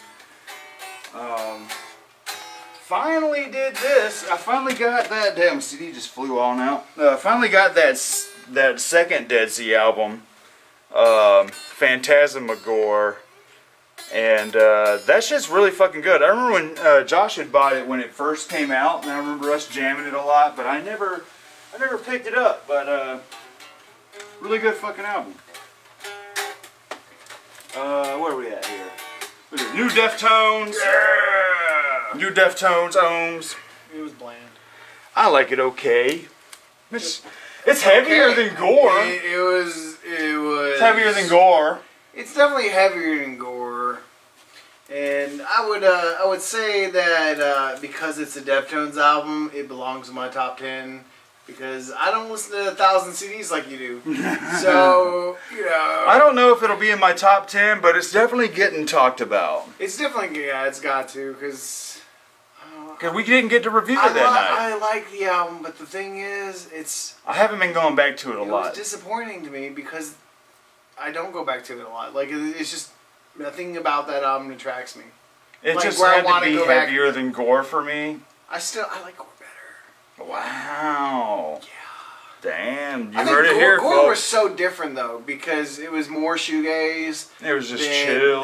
it was, but it had different setups. Like that album, the new album was just kind of like, whatever the fuck that fucking album was that I don't like it. It was better than that one to me. Like, it is not a top Deftones album for me. And I'm afraid, I really, like, the songs I've heard, I am hating that fucking Black Pony bullshit that came out in December. I haven't heard any of them yet because you've been telling me so much shit. You probably have a better... To me, it's like, why get other artists to remix your shit when it's already... I don't know if you'll dislike way it it as much is. as me, because I love White Pony so much. I do. That every time everything I've listened to that has been remixed feels like they've ruined it. I feel you. So I'm really like, I don't know if you like it or not. Like, even if I think about it as a different album, it's still bad to me. I'm like, why would you change? It was good the way it was. You just made what are it you worse. doing? Like, if they released Black Pony as White Pony, I probably would have hated the album. That's how bad it is. So this year, this is just a couple days ago, finally got Deltron 3030 Event 2. If you're a fan of Del the Funky Homo Sapien and good hip-hop music, definitely check out some Deltron. Check it out. Then these two were in the box. This is Delirium. This is some decent shit. It almost sounds like the guys from Front 242, or is it Frontline Assembly? Just trying to be like new age music. Then I hit Goodwill and hit a big ass Depeche Mode score. There you go. Right? I was like, what the fuck, dude? Somebody was like, I'm never going to listen to these Right, ever either again. somebody died or fucking said I don't want these. But yeah, their album Construction Time Again, really good. Some Great Reward, I really like that one. And then this one here, People Are People, that's pretty cool stuff. And then Black Celebration, really like that album. And then Music for the Masses, really fucking dig that one too. Tripped me out. I was like, damn, I gotta get these. Also at the same time, I found their album Exciter from Depeche Mode. This is pretty good too. Finally this year, I went ahead and got Desert Sessions 9 and 10. Needed to get that. It sucks that anything before 1, 2, 3, 4, 5, 6, and 7 and 8 for Desert Sessions, incredibly expensive. You can't fucking get it. unless you're wanting to drop $100. No. But you know, you can get 8 and You're not a real collector unless you you can drop get 9 and $100. 10 any day of the week, and you can get the newest one, 11 and 12 any day of the week. But it's like, God damn it, Josh Homme, fucking re-release the stuff. Come on, dude. You know we want it. And found the Dido album. You remember Dido. My tea's gone cold, I wonder why I got out of bed at all. Nope. You've heard the song Stand from Eminem? Yeah. That's what he sampled. Oh, And okay. I need da want ba to da thank da you. da Yeah. da da da da da. Da da da ba da da da. Yeah. Da da da da. Skibbity ba ba ba ba ba. Like, I just remember it as a Skeet song. So I'm like, da da da da da dee. Scott dee dee da da da da da da. Like, that's what it sounds like to me. It's just a fucking Skeet song. Just skitty ba bee. David Scatton over here. You're actually good at that. You're actually like really good at that. I'm not gonna lie. That's what it sounded like to me, though. I use different words when I scat. I'm like wabba dip dip woo ba doo ba doo ba double doo ba doo ba doo. So this is one you gave me, Diecast. This is pretty cool. I love me some fucking Diecast, man. It's unfortunate that they broke up like back in like 2007. Or no, what was the last album? Yeah, it was like 2011. I think was their last album. Damn. And yeah, they broke up, and like they had some good songs, and like it's a good like a good metalcore band back in like when metalcore really was big in like 2006. Yeah. And that's when I got into them, and they had like this big old fat guy singing the songs and shit, and he's just good like vocalist. I enjoyed it. It was kind of like a Killswitch Engage ripoff, a little bit. But it was that time, you know, everyone was ripping off Killswitch. Like, Killswitch was the biggest band during that time frame, so everyone had to do it. So, but Diecast, yeah, they're a really good metalcore band. Unfortunately, they don't make any more albums. Yeah, I really dug it. So, what do we got next? Oh yeah, finally jumped on some Dimmu Borgir. I love Dimmu Borgir. And I got the Borgir. It's Borgir. Borgir, okay. I don't know. It could be Borgir. I can't really read Borgir this. sounds like it would be right, Insorte Diaboli. This album is phenomenal. I remember Josh bought this when it came out, and I loved every minute of it. They're really good. Like, just it's not. I wouldn't say black metal because it's commercial black metal. But Like that's the thing. It's commercial black metal. But it's not as commercial as like Cradle of Filth, though. I think it is. Really? I mean, I don't know. The sound, I think, is a lot different. Like, it has a lot of deathcore stuff into it. Like, just how that like, it's not like just... What I like, though, is I have these two. I have this one, and then I got Abba... It has a Abba Hadabra. That's the best one right there. And I got the newest one that's after this. And That's all like three sound completely different. Right, and they're so good, though. Like, it's got a lot of industrial style mixed in with it. Like, I don't know. Like, Dimmu Borgir, I got into when am I younger? Like, when we were, like, 2005. Yeah. And, I mean, I dove into them, but I never really, like... After I think I grew out of it. Like once I 2008 came around, and I was like, all right, well, who are they again? I got on a bit of a black metal kick around September. That's when I got the Batushka, and I was buying those guys, and then It's hit and miss for me. Sometimes I'll get in a mood and I'll want to listen to something like black metal, but I've never really been a black metal fan. Yeah. Like maybe I think I went. The longest I went was like 6 months. I listened to just black metal. It was like Dark Tranquility, Old Man's Child, Dimmu Borgir, Cradle of Filth. I mean, I really got into a lot of black metal for like about 6 months back when I was like 20 years old. And then I just got like, I was like, alright, I'm over it. Yeah, so that's really how I am. It's like every couple months I'm trying to find a new sound that I'm going to be into. Like right now I'm kind of skimming hip hop a little more. And a lot of rap music nowadays is just, like, besides the mumble crap that's coming out, which is less and less every year, though. You know, I'm buying more Ghostface Killer right now. I'm trying to get more of the Woo guys. There's a lot of lyricists that are coming out, though, nowadays that are just really good. Like I showed you Dax and I dug the Dax. Tom McDonald's been coming out. He has a lot of stuff, which unfortunately a lot of people think he's just a whiny white kid. But I don't care. I like his stuff. You know, he's entertaining. And he's not like everyone else. I like lyricists more than anything. Yeah. And then Eminem's dropping a new CD every year now, so That's what it feels seems like. Like the last 2 years, he's come out with a new Kamikaze, and then he had the To Be Murdered By. And he dropped Volume 1, the then bonus Volume 2. version, yeah. The bonus version is like so much better than that first version. I Really? think like Godzilla was a fucking phenomenal song that was on that out the first volume, but the second one I was just like, damn, he is throwing jabs. There's Zeus that he fucking just said, hey Snoop Dogg, go fuck yourself, basically. Oh. Like he was dogging on Snoop Dogg. I was like, no, like Damn. it was bad. Like it was a good album though. So this year, this is another album that I got rid of because I didn't have the front cover. But I found it at the dollar pawn With shop. the front cover. With the front cover. Dire Straits, Brothers in Arms. So we with found your old one that you got rid of and then said, I have that cover. Right. But yeah, Money for Nothing. You know, everybody knows that song. Money for Nothing and your chicks for free. You know that song. I know you do. I sure do. Oh, damn it. You'll know it. I know if I hear it, but Yeah. This right here, The Dirty Knobs. Brand new album of this year. it's my sex life. I first heard, the first song, Reckless Abandon, off of here, I heard last year, about this time last year. And the album was scheduled for March, so I pre-ordered it. March came around, and it was pushed back to fucking September. And I was like, whatever. September came around, and it was pushed back to November. No! And then it finally dropped, and it's decent. This is Mike Campbell and most of Tom Petty's guys just doing an album with their other band, The Dirty Knobs. And it's good. It's decent decent dab rock. It reminds me a lot of the stuff that my dad and his buddies play when they're jamming.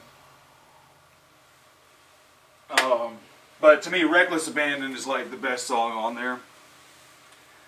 So, where the fuck was I at, man? Yeah, here we go. Found a lot of Dixie Chicks this year. Why? You know, they had songs that I liked. But the only reason I bought them was because they were all at, in the same place. And for real cheap at Goodwill. So I was like, I'll buy them all if they're there, right? If it was only one, I probably wouldn't have grabbed it. But since it was all four, I was like, yeah, I'll grab them. But then at the same time, the Dixie Chicks changed their name because Black Lives Matter Oh my or God. whatever. It's like, oh, we're not going to be Dixie anymore. Apparently Dixie's racist. Let's call them dicks. I mean, Dick chicks. now your name is misogynistic. So yeah, hooray! Fucking hooray! They're the dick chicks from now on. Like they're The Dick Chicks. So, I got not their first album, but the one Wide Open Spaces. There's some stuff on here I like. I Can Love You Better Than That. I'm sorry, you never were a country singer. And their album Fly. I was a big fan of Earl's Gotta Die when that came out. That was the shit back in the day. Right, that was cool. It did not. But there's some good songs too, like Sin Wagon. Man, Sin Wagon is badass. Said nobody. Said me, motherfucker. Then their album, Home, it's pretty decent. It's a little more bluegrass. I like that. Then the one that they dropped, Taking the Long Way Home. This is the one that came after they pissed all their fans off talking shit about George Bush. But the only reason I grabbed their newest album, Gaslighter, is because I thought it was going to come out under the Chicks name, but no, I had read that, the first several pressings are going to have Dixie Chicks on there because they didn't change their name until after it was made. So, like, the first run is going to be Dixie Chicks, and then when those run out, it's all going to say The Chicks. So this right here is eventually going to be rare. It's gonna be rare, yeah. Look at Yeah, that. so... Now you got some shitty album sitting on your shelf grabbing dust that you'll never listen to. Yeah. Oh man, they're so awful. Found some, they're not great. They can be My better. Name is Earl is good because I think they would have done better if they just made more If they had more funny attitude stuff. shit. Like that. My Name is Earl kind there's of some shit with attitude on some of those earlier albums. But they're regular Even the country new one, shit. they're dropping the word shit and the word fuck, and I'm like, It's weird. you don't hear that on contemporary country shit, Yeah. Like, I'm like, you girls have attitude, but you're not. To me, they're not focusing it in the right spots. When some of them like Sin Wagon, for instance, man, fucking really good, fucking like Speaking of heavy fuck, bluegrass track. Have you, off topic real quick, have you watched the history of Curse? Oh yeah, that was great. I've only seen the first episode. Yeah, I enjoyed it a lot. Did you watch the whole season? Yeah, we killed it. It's good? Yeah, Yeah. we're gonna do that. I'm gonna have to start watching the rest of it. Nicolas Cage is so great on there. Yeah, So great. Yeah, he's very So I great. loved it. And We I haven't like watched the how rest of 'em yet. I like how the word shit is episode number 2.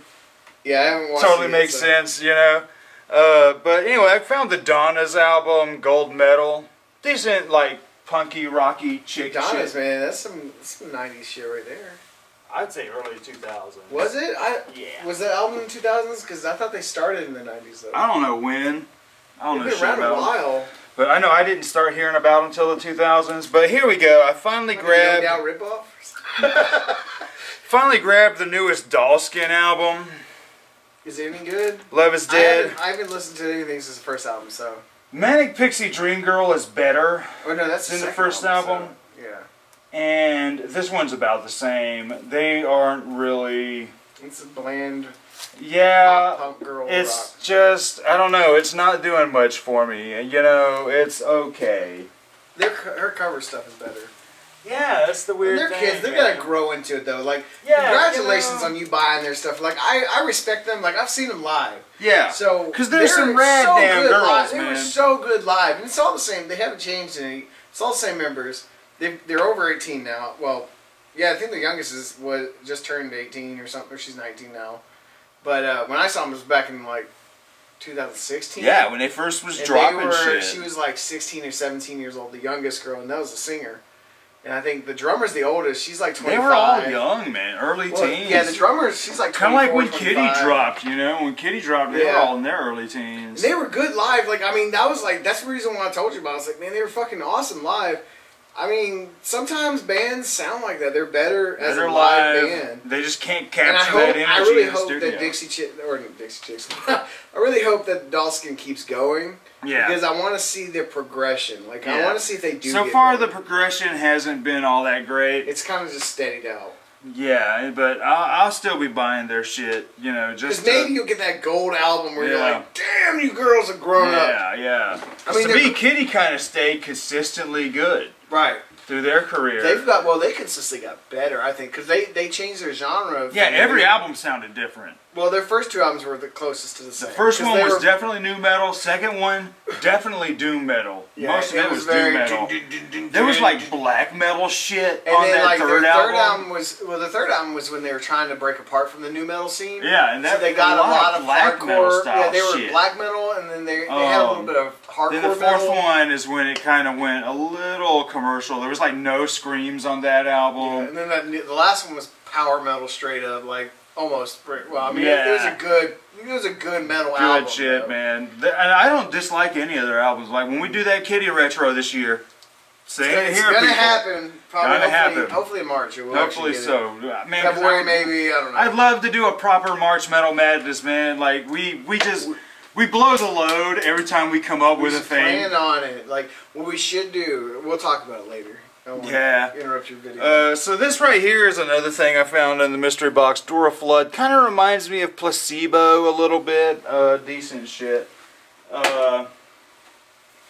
Make me jealous, man. I need a glass like that. Pour my beer into. I can get you one. This right here, Yeah, the Dread Crew of Oddwood. that's what she said. This is great. This is a pirate band. They play all acoustic instruments. All acoustic, and they call their album Mahogany Metal. See what I did there? See Love what they it. did? Yeah, that's Love pretty it. funny. I That's fucking cheese. love it. That is supportive But cheese right there. You're a this big shit- cheese. How many albums you have here that are just cheese? I albums? got some Swiss. I've got some Gouda goat. in- Yeah, I got some Gouda in there. But no, this band is really fucking good, man. Like these guys are fucking talented. If you like straight fucking pirate music, that's what this is. This isn't like Elstorm or Rumahoy, like where they're trying to be silly Like heavy Pirates of metal the Caribbean, pirates. non-metal. Like this right here straight up sounds like what that kind of stuff The would probably Renaissance sound Fair, like. that's what yeah, it sounds it's fucking like. great. Fucking highly recommend it. Finally got the newest Dream Theater. It's okay. It's just trying to be a metal band. Dream Theater, sometimes they'll do a masterpiece to me, like that's proggy as fuck and like the astonishing and stuff, and then let's do a metal album. And like to me, LaBrie's voice to me fits better on the crazier stuff Yeah. than just trying to be a metal band. Man, I'm not a big fan of this band either, but I found a bunch of their shit at Goodwill, Drive-By Truckers. These guys are fairly local. These guys are from Athens, Georgia, and Patterson Hood plays a lot at a place down in Waverly Hall. But Alright, those are around. they're a good southern rock band, but I'm not in love with them. But if I see their shit, I'll buy their shit. There you go, supporting. Yeah, their album Pizza Deliverance. I like that. I like that. I mean, it's got some good stuff. And then their album Southern Rock. Oh, I've had Southern Rock Opera. I don't know why I grabbed it. But then their album Decoration Day. That's pretty good. And I love their artwork. Their artwork is always fucking great. And then their album A Blessing and a Curse. That's pretty fucking good.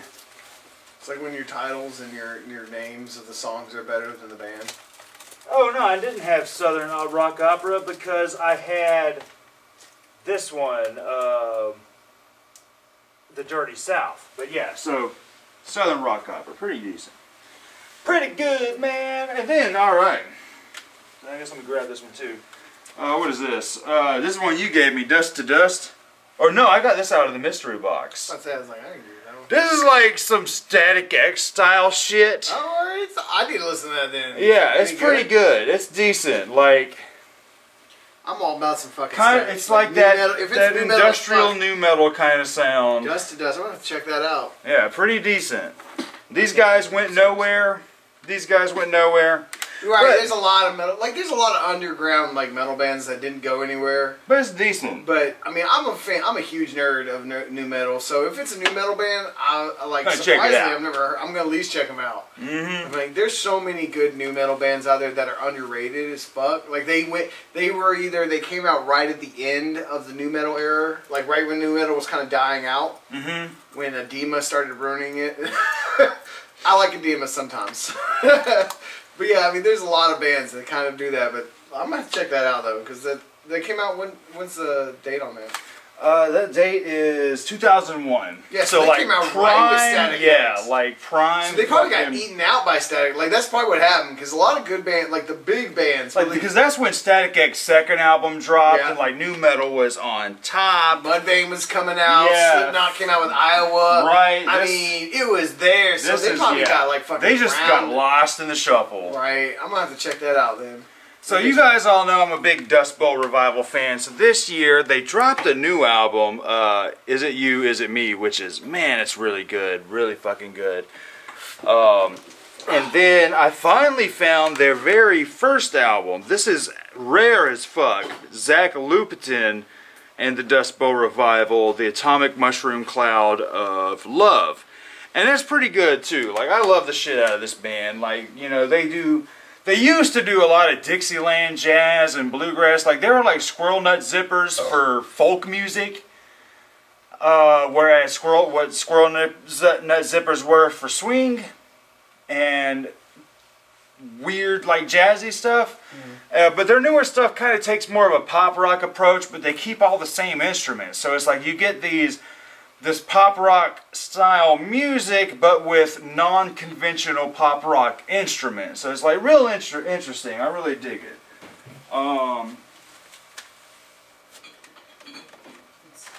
Gonna smoke a cig after this shelf here. I'm getting there. Finally grabbed the second Elastica album, or the last Elastica album. This is really fucking good. And it has, this lady was, you know, I said the first album sounded like Blur with a chick. And this kind of does too. And in fact, she dated Damon Albarn from Blur for a while.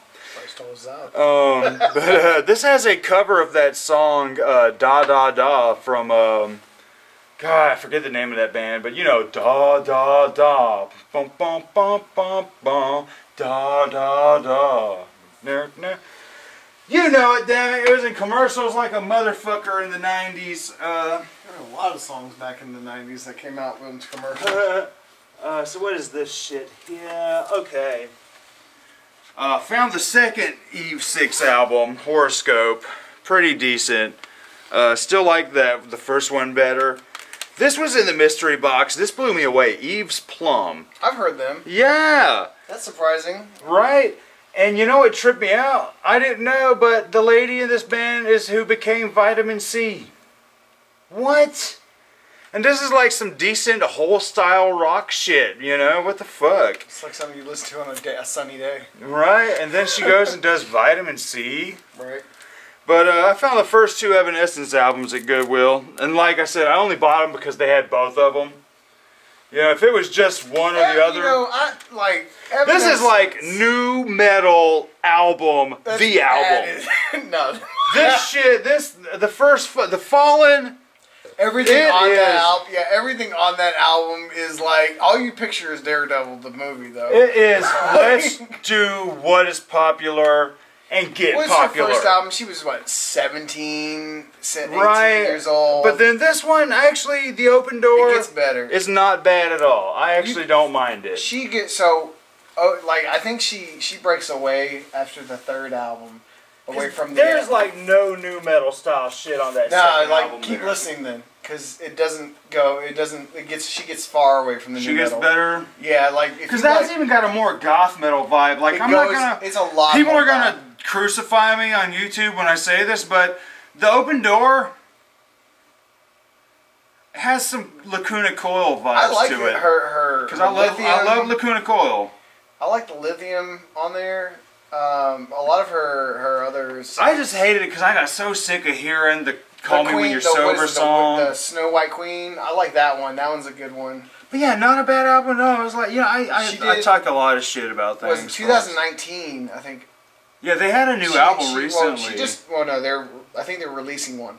Oh. They're working on one right now, but it might have been 2019. She released a remix album of everything off of The Fallen, but with orchestra, and she also redid it to how she wanted it originally. So because she Okay. has all that control now, so she's no longer like she doesn't care. Yeah, well, after that first album dropped, and and business people gave her the best advice to Right. say, drop the Christian rock off of your fucking shit. Yeah. You know, she was smart, but that guitarist, he left because he was like, well, it's not what it's supposed to be. Well, you know what, dude? Well, Calling you know what yourself happened? Christian So, metal, What's funny is get out of here. half the original band, the guitarist and the pianist, I think the guy, she dated him or something apparently. He came out with another band called We Are the Fallen. Right? It sounds like an Evanescence knockoff. The girl who sings on it, she was on American Idol. She came in like 3rd place that year or the year before that. And I think it was like 3rd place. She sung an Evanescence song on the finale. Right? It was off of that album too. So it's not awful. I like that style because I like new metal. But they only came out with that one album. And she can't hit notes like Amy Lee. Like she cannot, you could tell there's strain. Yeah, she's up a in her good vocals. she's a good singer. But I'll have to show you that We Are the Fallen because it's not like awful. It sounds like an Evanescence knockoff group. Yeah, which you'd expect Right. to happen. Right. Yeah, and so. So my brother hooked me up. He found this one at Goodwill. So much for the Afterglow from Everclear, and I like some Everclear. Who doesn't like it? Yeah, right. And then Everclear's this one, classic. this was actually in one of my mystery boxes too. They're songs from American Movie Volume Is that the 1, second Learning How to one? Smile. 'Cause I No. remember watching the first one and there was nothing in there but Christian. Oh, this was in the first one. Yeah, Was this it? was I in the missed first that one. part Yeah. of it. I must have skipped over it because I got bored. Yeah. You know, I was like, Those that's aren't crap. some very fun videos. Not gonna lie. what is this? Okay, the Xyz. You gave me this, I didn't did you? that This one. is all right. The It's Xyz not bad. It's a hit it's a for decent the album door. for like pop punk Yeah, it's okay. You know, I mean, I think I got 2 of those. That's why I gave you that one. And I went on a bit of a Mike Patton kick toward the end of last year. And I finally got the very first Phantomus album, and that is fucking great. I love Phantomos. I think. Fuck yeah. Remember that? So there was a Phantomos album I have that I showed you like when we were first hanging out back in Yeah. like 2000. Which one? Oh fuck if I remember. I Um, have to look in my fucking case of CDs that I have because I don't keep cases. I have a case of CDs. Yeah, the big old CD book. Yeah. So, But yeah, so the that's my first one, collection. the first one I love, man. Like all the songs are just supposed to be a comic book, and the So tracks weird. are called pages 1 through 30, and songs are a minute long to 30 seconds long. Just wild, wild I shit. remember the album was just all black, basically. Oh, this one? I don't know if it's that one. I don't think it is. So The CD was like all black or whatever. That one, yeah, that's the one I oh, got. so you do got this one. This Yeah. one is great, man. Yeah, because I remember that CD was all cracked and shit. Yeah, that's the one I got then. So I got their second album, Delirium Cordia. This is a concept album about a man having surgery and waking up during the surgery, and it is one song that is a little over an hour long, and it goes to weird places. It will be like a weird heavy metal song, and then it will be ocean breezes for about 45 seconds, and Nonsense. it is crazy. Yeah, that first album, that's the album I got. I remember that perfectly. If you like the first album, you'll like their I haven't last. listened to it in years. You'll like their last one. It's about the same, where it's like, this one takes a lot of It was cartoon really sound weird. effects. That's all I remember is like it was a weird album. I Yeah, man. never went back. So let's go smoke a cigarette real quick. We'll see y'all soon. And we'll see you guys in a minute. Alright, we are back from the cigarette break, y'all. Shove This it in is- out of 12. I found this at Goodwill. This is Fate's Warning. A Pleasant Shade of Gray. You ever listen to Fate's Warning? No. They are just a prog metal band that... Didn't go anywhere. Yeah, they're a prog metal band nobody talks about. Then Josh gave me this album from a band called Fear of Domination. You ever listen to them? Nope. Pretty cool little metal band. Decent shit right there. Found this at the cheap Goodwill. Feist. Have you ever listened to any Feist? Not that I can think of. I can't really tell you what this album sounds like because I can't remember. That's how good they are. Then Zach actually, he hit me up. He was at Second and Charles, and he sent me a picture. He was like, "Do you have this?" And I was like, "No, buy it for me, and I'll pay you back $10." Zyreka from the Flaming Lips. This is a 4-disc album, but every disc is meant to be played at the same time What? with 4 different How CD do you- players. Do that. What an experiment! Like, and it is cool. You can go online and people have edited it all together, That makes you know, sense. and listen to it. But what a thing that we're missing out on, you know? Because even on what's that? Is it 10,000 Days from Tool? That album's got 3 tracks that are actually meant to be played together. Really? I didn't know that. Yeah, Which that- ones? I can't remember the actual ones, but Mary is a part of that. But it was mostly an Easter egg. Like, it was never really announced. Tool Okay. does shit like that all the time. Man. Oh yeah. So that's Spot Done. What is this? Florence and the Machine. Yeah, I listen to Florence. Yeah, I like they're- that. I They're like rad her. as fuck. This is Lungs. Really She's good so- album. I think she's underrated. Like Mhm. she, I think like when they first came out, she got pretty big actually. Or, Yeah. well, I keep saying she, but I mean, yeah, it's the vocalist. Honestly, if it wasn't for her, there wouldn't be Florence the Machine. It would just be Machine. and it wouldn't be funny. It wouldn't be good. I mean, Yeah. and I think like her, like when she first came out, she got big, and then they just kind of like Kind of just went back under. like they're just kind of like underrated. Like she's still good stuff. It's just something like you just don't go to her. Like you're like, oh, who's that chick? Oh yeah, Oh, that's Florence Welch.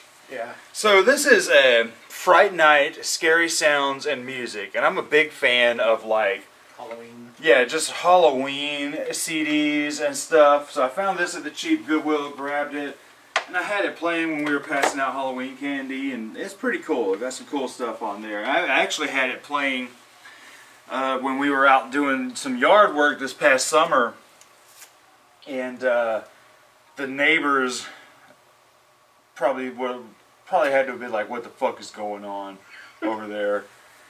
So anyway, I found this. Gaelic Storm was in one of the CD mystery boxes. This band is rad. They're a Celtic band. I would say Dropkick Murphys without the punk.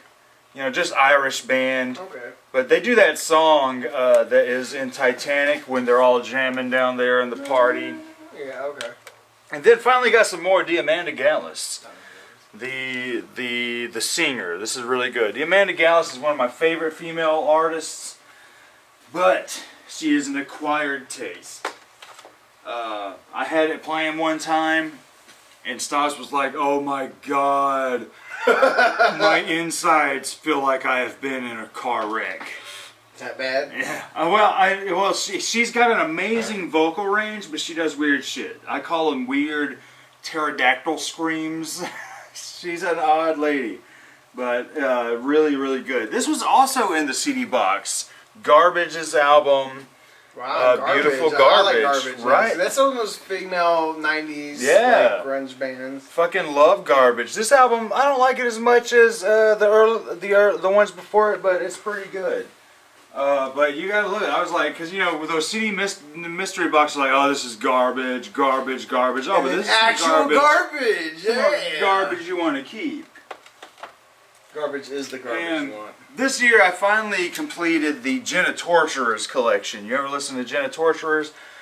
Industrial band with a female singer, very fetish, industrial, really, really, really good stuff. I like the shit out of them. But I finally, this is a holy grail right here. Their EP Flesh is the Law. There were actually only 1,000 copies of this made. Wow, and- look at that. You got one. Right, and I've been trying to get one for years, but people are trying to sell it for 50 or more. Somebody sold this bitch for $10. Bought it for $10. Jumped and on it like it was fucking what nothing. tripped me out is they are all hand numbered. 93 That's pretty cool. out of 1,000. So I've got 93 out of 1,000. If you can see that. I think there's one thing about like independent artists and stuff like that do that shit, and then maybe they get big for like a second, and you got it. Then you're like, Yeah. you're there. Mm-hmm.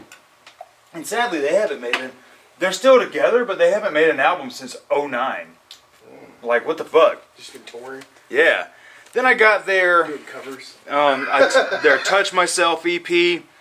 Because they do a rag cover of that. I don't want any money else. Okay, yeah. Yeah, they do a really cool cover of that. But I will not recommend getting the Touch Myself EP because all of this is on the Machine Screw EP, but there's extra stuff on the Machine Screw EP. So this is kind of pointless. For collectors only, completionists only. And I got the promo version of their final album, Black Heart Revolution. This is really good. Come Junkie is my fucking jam. Fucking love some Jenna Torturers, y'all. What is this? Yeah, finally, just a couple days ago, finally got the first Ghostface Killah album. Fucking love some Ghostface Killah. This shit is good. This is Iron Man. This actually features Capadonna and Raekwon from Wu-Tang as well. I also got this crazy deluxe edition of the first Gnarls Barkley album. It's a CD and a DVD, but I it's know you liked CeeLo Green. got a cool. You know, I do like the Lady Killer album he did with the "Fuck You" song, and I do like Gnarls Barkley because I like Danger Mouse's production. I like some of his stuff. Like it's a acquired taste, definitely. Yeah. Like he's such an like he's like the black Elton John. Like, he wears all the fucking weird costumes live, and I mean that's what I think of him. I mean, when he like, showed up later this year, when was he showed up? He was wearing that weird gold right. I fucking mean, shit. he is the black Elton John. I don't care what people say. Like this Like is how it is. So this year, I've only got one more album of these guys to get, and I'll have them all. But I jumped on some more Gogol Bordello. I got their very first album, Viola Intruder. That's really good. Then I got their album, Super Taranta. Love the shit out of that. Right ass album. Yeah, man. Then their album, Transcontinental Hustle. Man, that shit is really good. Now, you ever heard any Gogol Bordello? Can't tell It you. is gypsy punk. It is, think of punk music if Borat was singing. That's the best way to describe it. That's the best way to describe it. Like, but it's better than what you're thinking. I'm gonna tell you that right now. Finally got the newest Good, the Bad, and the Queen album. This is really fucking good. You ever listen to Good, the Bad, and the Queen? That's Damon Albarn from Gorillaz and Blur. Okay. But this is better than that newest Gorillaz album. I'm gonna tell you that right now. That's good. Might be worth a listen then. Yeah, check them Don't out. get You'll bored with it. dig them. You'll dig There 'em. were a lot of boring albums in 2020. Like, it's like people were like, yeah, we're just gonna release music. I'm like, when Green Day decides to go for the network, and that's better than a lot of the shit. Right, when the network is better than your Green Day, I mean, we got problems. like that's like, yeah, we don't care about Green Day anymore. Let's just do this band. Come on. So yeah, here it is, Song Machine, the new Gorillaz album, the double disc deluxe edition. It's all right. Yeah, you can tell from your voice how alright it is. Yeah, here's the new Gorillaz album. Yeah, it doesn't pique any fancies whatsoever. It's a disappointment. Then there's another one That's- you gave me, Yep. Gamma Train. It's crazy. This right here reminded me of Soundgarden, Right, but it's not as good. but It's still decent. It's good they're a 90s Christian rock band. rock. Who cares that it's good listening? Right, and I'm like, damn, like when you label yourself Christian rock, it makes me cringe. But then you listen to it. And I listen, I'm like, you guys are so talented, y'all could have went places. But because you put the Christian rock label on your shit, Yeah. that limited how far you could actually that's fucking a good go. album, though. It Like, is a I good liked album. It is a damn good album, but it's like, business-wise, if these guys wanted to go somewhere, be a fucking rock And that band. was a Goodwill Keep vibe. the same things. Keep Yeah. singing about what you're singing about. Because this isn't like standard Christian rock where it's like, you are my life. You know what I mean? Yeah, I like, mean, it's- this just sounds like a good-ass grunge band. Right. So I don't thought, well- fucking call yourself Christian rock. Have Christian themes in your lyrics. Don't call yourself Christian rock, because you know what's going to happen? You are only going to fucking be played at Christian This is places. true. As the Lay festivals. Dying called themselves Christian for a long time, and they're Who? As the Lay Dying.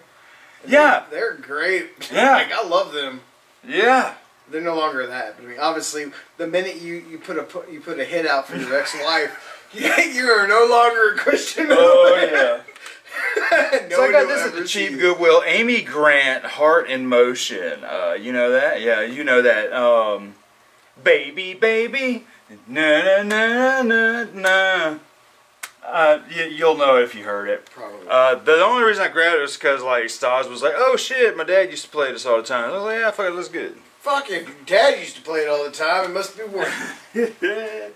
But yeah, you find it like the only reason why I bought that album is because I thought the fucking cover was weird as fuck. It's a cool And little I was cover. like, alright, cool, it might be something interesting. Which is a lot of the shit I gave you. I was just like, I'll never listen to this again. But Travis will probably appreciate it more than I will. Give it a good home. That's usually what happens. If I see something at Goodwill, and I'll listen to it, and I'm like, alright, I like it. But it's a CD, so I'll never use it again. So I listened to it once, and like, I just give you. Yeah. Okay, so the new Green Day album. Now, I'm I've sure heard 2 songs off of it, and I hate it. this album got a lot of shit. And I don't hate it. I think I gave it a 5. Like, it's fine for what it is, but A 5. it's lazy, it's average, it's not breaking the mold, it just screams, we want out of our record contract, let's make a couple, We just want to do the network. let's That's do what the they want. bare fucking minimum and then do what we want to do. That's all this album is. But there's some stuff on here It's that sad I when dig. bands get to that point. Like, I know there's a lot of bands who get to that point where they're like, they have one more album on their contract, Right. and it's the worst thing they've ever Right. released. Right. Because they just want out of their contract, and the record label don't care because the name Green Day is big enough anyway. It's gonna sell. So it's gonna sell. It's Even gonna if sell. crap, and it sold probably a shitload, and everyone else was like, I hope they never. It is release like anything. 24 minutes long. It is such a short fucking. It would, the morning it came out, I got the auto rip on Amazon, put it on my phone, and the album was over by the time I got in the parking lot at work. Like, really, motherfuckers? So anyway, got a lot of Gwar this year that I needed. Right now, I only need 2 Gwar albums, Violence Has Arrived and War Party, which for some reason, I guess they're out of print. But people are trying to sell them way too fucking high. But this is one that was out of print and people were trying to sell them way too high, and they actually re-released this year. Remastered Scumdogs of the Universe, the second Gwar album. Phenomenal fucking shit. Love that album. And then finally, I got Carnival of Chaos. This album is fucking hilarious.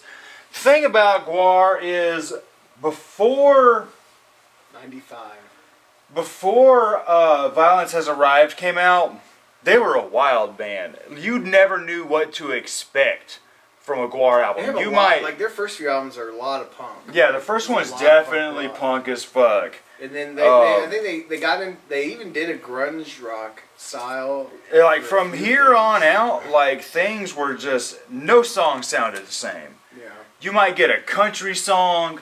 You might get like a rap style fucking metal their song. Space Alien, fuck you Yeah. songs are hilarious. Yeah. Gwar's a hit and miss band for me. Like some like albums I really like enjoyed. And I'm a metalhead through and through. So the more metal the album, the better for me. Yeah, and that's the thing. After We Kill Everything, they mostly just stayed metal, That's which fine with me. liked it, but at the same time, I'm like, I miss that variety. I Yeah. miss those spontaneous surprises where it's like, damn, Gwar doing a random ass country song about fucking a cow. Like, all right, I'm here. I'm for it. Which is actually on this album. Sex Cow on this album. Really fucking great. I think that's the only reason why Green Jelly went anywhere is because they kind of. Yeah, actually, Gwar helped Yeah. Manspeaker make their costumes. That's what I'm better. saying. Like I think that's why Green Jelly blew up a little bit because they kind of hung on with Gwar. They've been on tours with them multiple times. I believe so. Maybe, I don't know. Green Jello, whatever they're called now. Yeah, green Jello. It's always been green Jello. Even when it was green jelly on the albums, they had the umlaut. You still pronounce it green Jello. Yeah, let's ask the music history major here. Yeah. Because I don't know. Because I'm actually friends with Bill Manspeaker on Facebook. You talk to him? Yeah. Oh, there you go. Yeah, we be talking and shit, and but they're working on a new album now. They've been working on it for a while, like called Garbage Band Kids or something. But they got a song for Peter and the Wolf coming out on it. But this album is like mostly written by the fans. He's had fans send him lyrics and ideas, and he's written around See, that. that might be looking into because that's cool. Like, Yeah. I mean, when you can dive in with your fans, you're like, hey, you guys are going to be the ones Right. to create this. I'm just writing the music. And Bill Manspeaker is one of those dudes that when he goes on tour, he doesn't even necessarily need to bring band members with him because he's got people in like all around the world that know the songs. That if he's like, hey, he'll call them up. Hey, I got a gig in this town, man. You want to fucking play a show tonight? And then dudes will fucking show up. They'll all fucking jam. His fucking son's playing the band now, man. It's fucking rad, dude. It is fucking rad. I still love the fucking little, like the Yeah. wolf. Goddamn, first little piggy. Like he was kind of hicky. Spent most of his days dreaming about the city. But also got their album, We Kill Everything. This one's really good too. Apparently Gwar hate this album. A lot of fans hate this album, but I like it. I like it. It's Gwar. I don't think there's a Nothing wrong with Gwar album that you don't like, really. Right. And then I finally got some of their newest albums. Their album, Bloody Pit of Horror. That's really good if you like the more later metal Gwar. And then Battle Maximus finally got this one, the final album with Dave Brockie on vocals before he died. And funny enough, this album is a tribute to another member who died, who used to play Flatus Maximus, I believe. And the whole concept of the album is they're trying to find a new person. They have like all Flatus Maximus's cousins guitar battle, and they finally get the new, which is Pustulus Maximus. Fucking love Gwar, and I like the fact that on the newest album with Blothar the Berserker, that album kind of goes back to the more surprise Gwar, where it's like you're getting a lot more variety in the music as opposed to it just being metal music. There you go.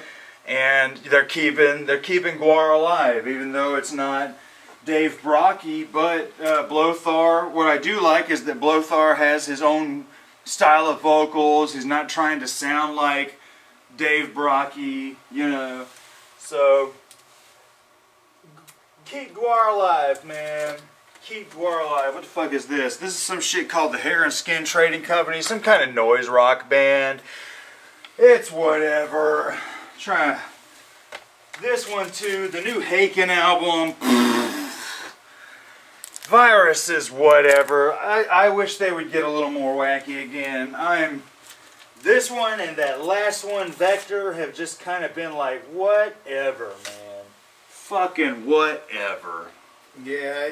Lame. Unfortunately, like Affinity was amazing, but Yeah, then- Affinity's the last one I I absolutely mean, it's love. not bad though. Mhm. Like it's just it's boring. Yeah, it don't suck, it's just boring. It's just, Like Virus tried a little bit, like their fucking 6-track fucking. Yeah, the 6-track opus on there. That's brilliant. Best But part of it the should have album. been just the album. Yeah. Like the whole album should have been like this just continuous song Yeah. with parts. Like I think it would have been so much better if they left out the first 4 songs Yeah. and just made it the 6th song. You know, I think it would have been much more interesting. So, 2 of these were in the mystery box. And the only reason I kept them is because Zach gave me the first one. The first Hanson album, Middle of Nowhere.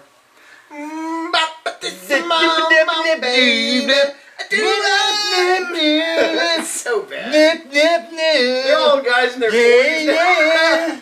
Like the youngest dude's like my age. He's like the Right. same age as me. I'll never forget when Hanson came out. Our mom and dad were into him a little bit. Me and Zach, we were real young. We were like, "Fuck, this is Dad doesn't bullshit." seem like the type of person to be into that shit. But my mom, she liked him. But they watched an episode of like VH1 where Hanson were like up there singing, and then they'd answer audience questions. And I'll never fucking forget. This damn little girl gets up there, and we all knew they were called Hanson because it was their name. This fucking little girl gets up there, where'd y'all come up with the name Hanson? And man, everyone's laughing at this girl.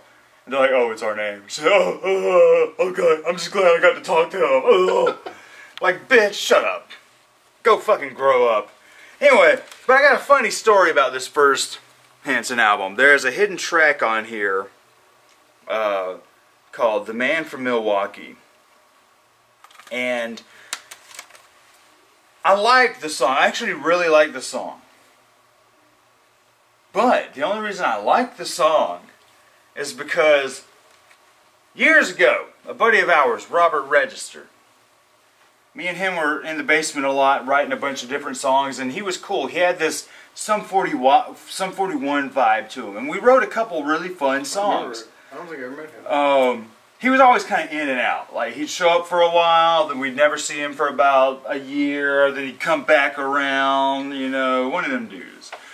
One of them. One day he comes over, he's like, oh man, I wrote a great song, man. I wrote a great song, dude. And I'm like, alright, cool, man. And I come up with the fucking riff for it, and he starts singing it, and I'm loving it. I'm like, dude, this is like a really good song. He's like, it started at a bus stop in the middle of nowhere, and sitting beside me was a man with no hair. From the look on his face and the size of his toes, he comes from a place that nobody knows. And like, yeah, I'm like, this dude wrote that shit? I'm like, because the stuff we wrote before that wasn't even all that great. Right. I'm like, you got something here, man. I'm like, you got something here. Then he quit coming around. We just kind of forgot about it. Then Zach comes up to me after when he was dating Karen. He comes over. He's like, dude, remember that song, Man from Milwaukee, that Robert wrote? I'm like, yeah, that sure was pretty cool. He's like, it's a fucking Hanson song. I'm like, what? He's like, yeah, Oh, Karen that was shit. playing it, and I'm like, what the fuck? This is that shit that Robert brought over. I'm like, you gotta be shitting me. I'm like, this man fucking picked that because he knew you and I would never listen to Hanson. He wanted to be cool. Yeah, I was like, wanted to be wow, cool, man. kids. Fucking wows. Anyway. Oh, excuse me. But in the box was a Bop single CD with the Dust Brothers mix, which I thought would actually be good because I like the Dust Brothers, but no, the drums are maybe a little more in the forefront. It isn't great. And then this is interesting. Hanson 3-Car Garage. It's all shit before they made it big, and there's actually an odd original version of Bop on here that is like, ugh. Like, I see that you got something here, and I'm glad you fixed it and made it what it was. But that what is on that isn't it. But then I also got some more PJ Harvey this year. This is her album Rid of Me. That's really good. But I do think the mix is a little too low. I've got to turn my speakers up really high to be able to fucking hear it. Oh, get in there, bitch! More PJ Harvey. This is Stories from New York City. Stories I'm gonna hook you up to a fucking from the sea. Stories from... fitness watch to see how much you walk back and forth. but I love some PJ Harvey, man. She's a rad chick. Top. Where the fuck am I with this? Oh. Then we got... this is Lily Hayden. This is like some rock and violin stuff. It's not bad. Pretty cool. And then this is some new metal shit called Headstrong. Not related to trap. Yeah, hopefully. not related to trap, but the band is called Headstrong. This is pretty good. Because Very Josh trap. showed me these guys a long time ago, and this was in the CD mystery box. So I was like, oh, right on, man. Have to check that out too. Like I said, I love new metal. Yeah, man. Alright, so this year I finished the whole collection. I'm a Courtney Love fan. Sue me, motherfuckers. Say something. Somebody's gonna send you a fucking lawsuit. Yeah. Screw you, motherfucker. Like, when you a fucking Courtney Love fan? Fuck you, man. She killed Kurt Cobain. Get what? I don't give a fuck if she did. I like Hole. And I like Nirvana. Sometimes shit just gotta end, yo. Anyway, got the first whole album pretty on the inside. Fucking love this album. It was also produced by goddamn Kim Gordon from Sonic Youth. And there is a bit of a Sonic Youth vibe to a lot of this. It's a very noisy album. Then I got their album Celebrity Skin, and for them going a little poppy, it is a damn good album. Damn good fucking album. And fucking their album, basically it's just Courtney Love, might as well be. But Nobody's Daughter that she dropped, it was like the big Hole comeback in 2010. For an album that should have sucked, is actually pretty good. Actually pretty fucking good, man. Big Hole fan. Fan of the Hole. Fan of the love. Courtney is love. Courtney is light. What is this shit? Oh, okay, yeah. Honus Honus is the lead singer of Man Man, and this is his solo album, Use Your Delusion. That is really good. And then I got the newest Hobo Johnson album. Fucking, I actually dig some Hobo Johnson. I dig his weird, sort of frantic, anxiety-filled flow. Then at Goodwill I found some Hootie and the Blowfish. What is this? Cracked Rear View and Fairyweather Johnson. You know, Hootie got a lot of shit I like. Hootie got shit I like, man. God damn it. And finally got the last Horror Pop's album I needed, Kiss Kiss Kill Kill. I don't like it as much as the first two albums. And I damn sure don't like it as much as her husband's band, Necromantics. But you know Necromantics? What you showed me. If you like Psychobilly, dude. Didn't miss one. If you fucking like Psychobilly, man, Necromantics is the shit, homie. And this right here is funny. What's that? The Who. Oh, okay. Alright, I had their first album when it dropped. But they re-released it with those god-awful versions featuring Lizzie Hale and fucking Jacoby. Goddamn bonus tracks. Fucking the original integrity of the songs.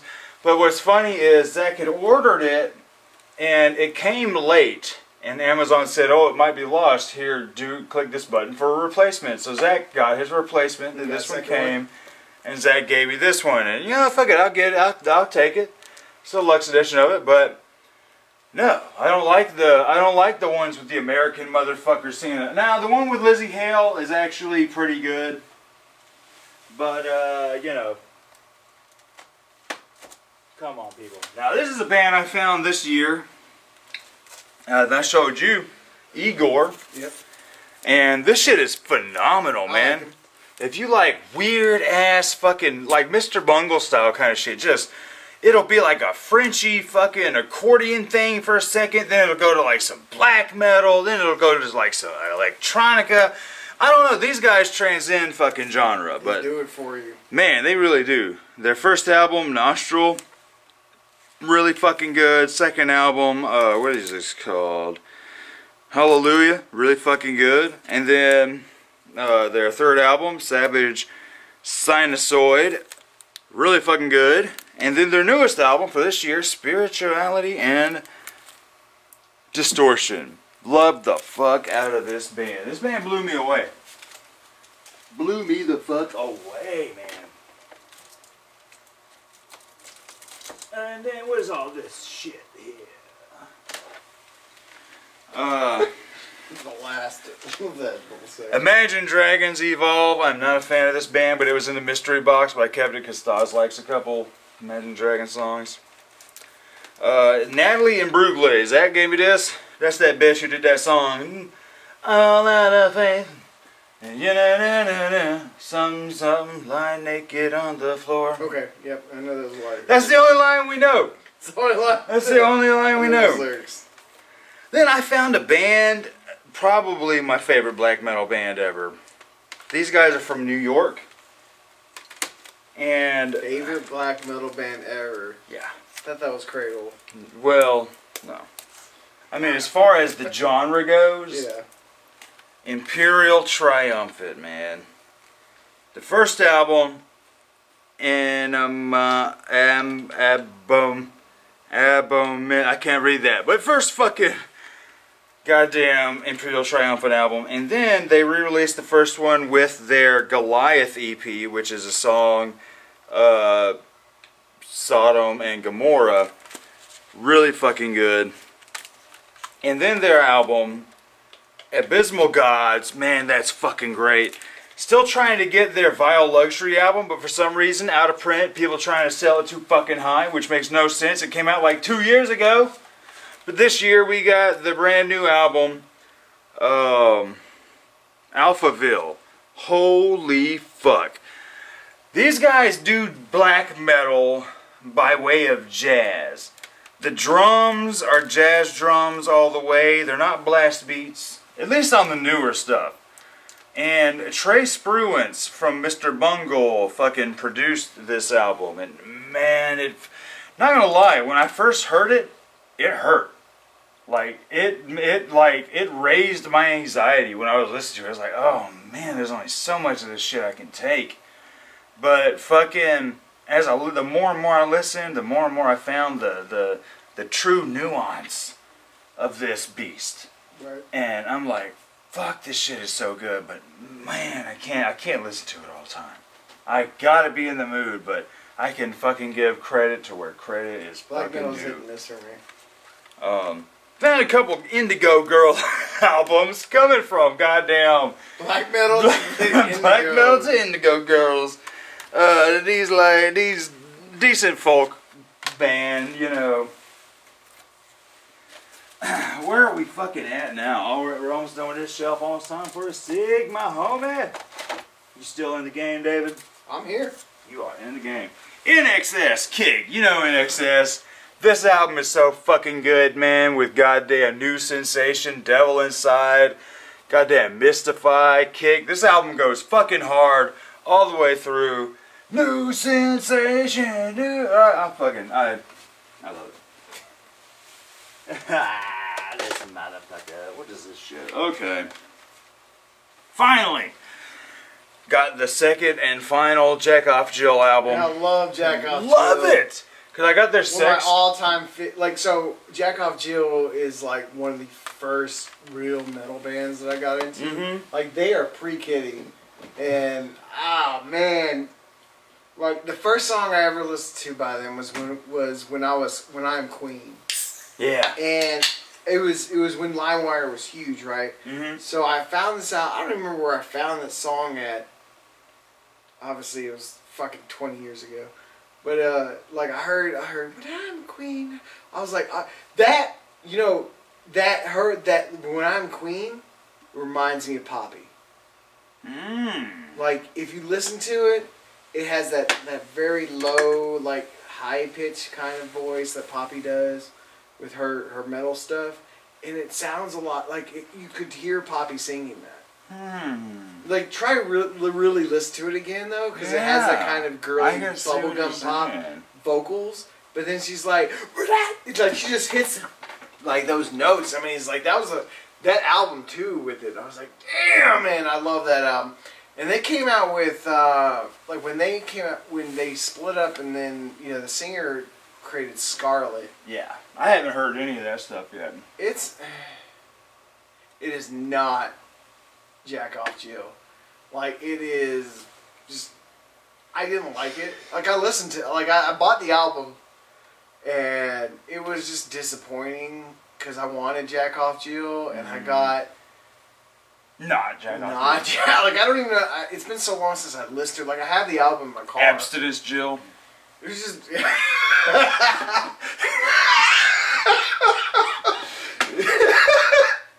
No, it wasn't great. Like Scarlet was just, it was a band that just weren't big anymore. Like I just think they stopped. They only did 1 or 2 albums. Yeah, I only did them too. I got the first one. Was it Sex? Well, I mean, Scarlet only did 1 album. Oh yeah. But yeah, so finally got that. Love this album. I've had it burned for a long time. And then this right here. This was in the box. I don't even know why I still have it. I might just get rid of this one, but it's Janet Jackson If single with a bunch of shit, a bunch of different versions of the song If. Not a fan of her, so I don't even know why. So I'm just gonna leave it right there. Yeah, I don't need that shit. But this right here, this is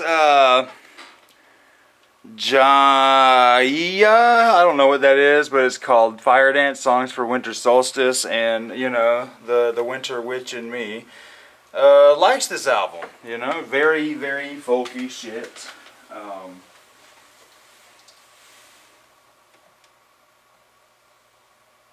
It makes me want to go back and listen to Jack Off Jill now. Oh yeah, man. Oh yeah. Last 2 of this show before we go smoke. This was in the mystery box. This is Jim, and this is some interesting kind of electronic, just interesting music. Jim, Jem. It's no Jim and the Holograms, I'll tell you that much, but it's Cartoon. yeah. And then another one in Love the, that in cartoon, the mystery man. box. Fuck Yeah, motherfucker. That shit was great 80s. That's all Hell 80s yeah. that cartoon. Right. We didn't have any rock and roll boy rock metal We bands didn't, in the man. 80s, Jim white and- cartoons, but Yeah. we got the lady one. That shit, Jim and the Holograms, man, that shit was such a classic fucking And they're gonna cartoon. fuck it up with the movie. I never watched it. Neither have I. So who knows? It might be a masterpiece. Anyway, this was also in the mystery box. Jules' first album, Pieces of You. Nostalgia. So that ends that shelf. I'm gonna smoke a cig. We'll be back. All right, so we're here over here finally, y'all. Nora Jones album, "Come Away With Me." This was on the in one of those mystery boxes. I haven't listened to it yet. I don't know much about Nora Jones, but I found this at Goodwill. This is rad, a Janis Joplin album, Pearl. Really good shit if you like Janis Joplin. Ooh. If you don't like Janis Joplin, too bad. But this is awesome though. You remember the Josie and the Pussycats movie? God. Y'all remember the Josie and the Pussycats movie? Josie. I was just scrolling through Amazon one day and this popped up and it was like $7 and I was like, with the auto rip, and I was like, you know what? Fuck it. Let me fucking get this. And it is so fucking good of an album because it you know, it don't feel like a soundtrack to the movie. It feels like what a Josie and the Pussycats album would be. I just Well, remember the cartoon. what- I watched the cartoon as a kid. I like the movie, man. The movie's fun. But it's also got two songs I watched from... the Spice Girls. It's got two... Well, this is like female Sum 41. Right. Just female pop punk. But it's got two songs from De Jour from the movie, the little cheap boy band that had Breckenmeyer in it. But I love that movie. The movie's so fucking good to me. But yeah, it's got Backdoor Lover. So fucking good. But what is cool is the lady who sang all the vocals for this. You know, it wasn't Rachel E. Cook or none of the people in the movie. It was actually the lady from Letters to Cleo, which is actually pretty cool. This year I also completed my Kesha collection. Kesha's my jam now, y'all. I used to talk a lot of shit. You're such a vagina.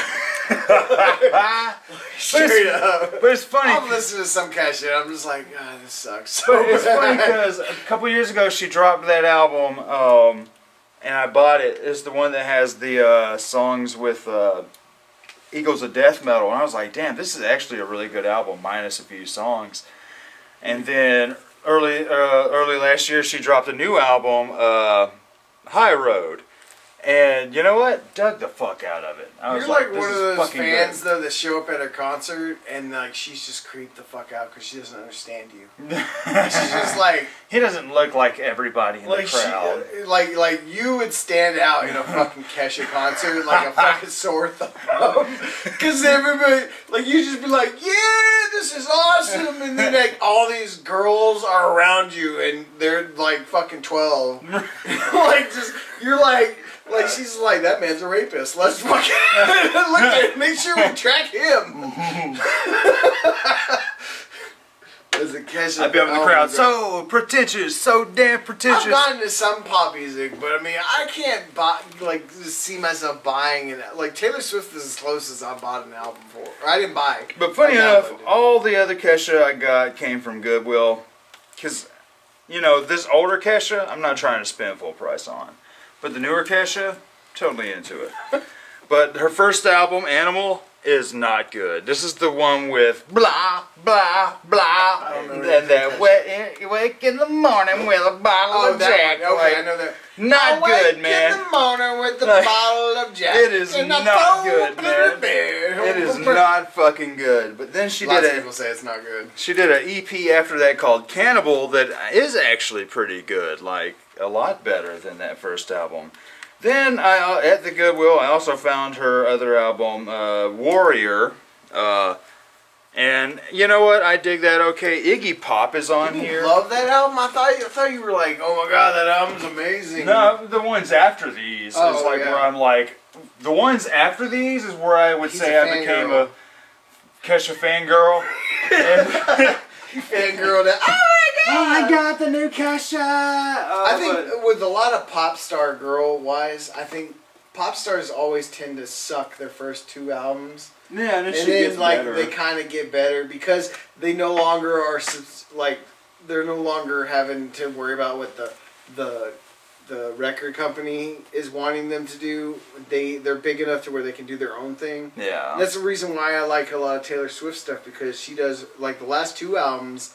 I dug like the newest one, Folklore, was pretty decent because she just kind of like she went more acoustic. Yeah. And it wasn't. It's just chill. It's a really good chill album. I enjoy it. I mean, I don't know. I like Folklore. If I see them at a Goodwill, I'll buy them. yeah, I think I'll see what happens. definitely 1984 and Folklore are Taylor Swift's top ones because I dig them. Because I am not a fan of her country music No, from the early it's days. trash. Ugh. Yeah, it's trash. And then her first album, solo pop music, was awful. But everything, like I said, 1984 and Folklore, I'm a metalhead saying I like it. That's a lot.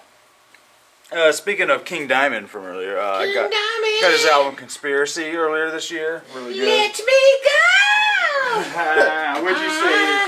It's Doom the Darkest. Doom the darkest! Opera, opera, opera. That's what he does though.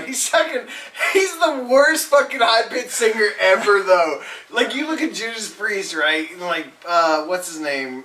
Paul Halford. Yeah, Paul Halford. He's fucking going on the pain killer, and then you got King Diamond up there. He's like, let me know the devil is going down. Like he literally is faking the fuck out of that high pitch, like a girl. Like he's literally like how what's his fucking name? Serge Tonkin does his fucking solo shit when he does the female vocals. Oh my god. Like that's King Diamond all the way, straight up. So I got some more Wu-Tang guys. Wu-Tang! Goddamn Killer Priest. This is okay. This is his album, Black August. It's alright. Yeah, I'm gonna talk more because I got some alcohol on me. Got some alcohol in your Got some good ass. beer, some good tasty Found beer. this at Goodwill, the KLF White Room. If you're a fan of early, really good electronica music, this is really good. And they recently just like started dropping their stuff on. Not a fan of Oh, no. electronica. Oh, you suck, David. If it doesn't have a fucking bass drop in there. You're a beast. You're a fucking bitch, David. If I don't hear. You don't like that goddamn. Y'all ready for this? Banana, back, back, back, back, Y'all ready for this? Oh man, that reminds me of like everything at the Skaterama. Like you go to the skate center and all you hear Pump is like, up the jams, pump it up, pump it up. It's Def Jams. That's all it fucking is. Do you wanna be my lover? Be my lover. Anyway, Right. finally got the newest L7 album. When they finally got back together and dropped something, it's pretty good. It just sounds like L7. You ever listen to L7? Can't say that I have. Really good fucking Riot Girl band from the 90s. She's the one who's infamous for being pissed off at the crowd and like goddamn pulling her tampon out on stage and throwing it into the crowd and being like, eat my tampon, fuckers! Somebody's got that tampon and they Somebody still have it. like has that shit in a fucking shadow box and just like that's L7's fucking tampon. Yeah, that is That came out of her clitoris. She bled on that. That's hers. This is her blood. Like, somebody's trying to sell it on There's eBay some for like fucking $2 million. crazed fan out there for every album that you own. There's one crazed fan. There's gotta be. Everyone like. I mean, I don't know if I'd ever like fangirl out for a lot of bands. Like, I'm a huge fan of a lot of bands, but I don't think I would ever be like, oh my god! I ain't gonna lie, I fangirl over some shit. I know. My buddy Jason at work told me, he was like, man, if I didn't know you, I'd swear you were like a 14-year-old girl. You are. Like, I've known you forever. Like, the times have changed. Like, we are going on 18 years of friendship. Trust me. I know you better than a lot of people. So this was in a mystery box. This is Lady Fuzz. This is some really good rock band. That's what I call my clitoris. There's what I call my clitoris. My clitoris is named clitoris Lady is called Fuzz. Lady Fuzz. That's what my vagina hair is That's called. what I call before It's I like, shave. oh, I've got to shave my Lady Fuzz. Hold on a second. Speaking of Lady Fuzz, I got the new Lady Gaga album. What? No, you didn't. Is yes, that I that one with did. The fucking Rain on Me or Chromatica, some yeah, shit? Rain on Me. This album is actually pretty good. I like it a lot. It's Lady Gaga. It's just a 90s house record. That's all it sounds like. Except for the song Stupid Love, which is like Stupid Love, I fangirled over, not gonna lie. I was like, oh my god, this is the Lady Gaga I love, yes! Want your stupid love, love, love, love. And then Lady Gaga's hit and miss for me because it's like some songs, it's like, okay, Lady Gaga, you're doing it.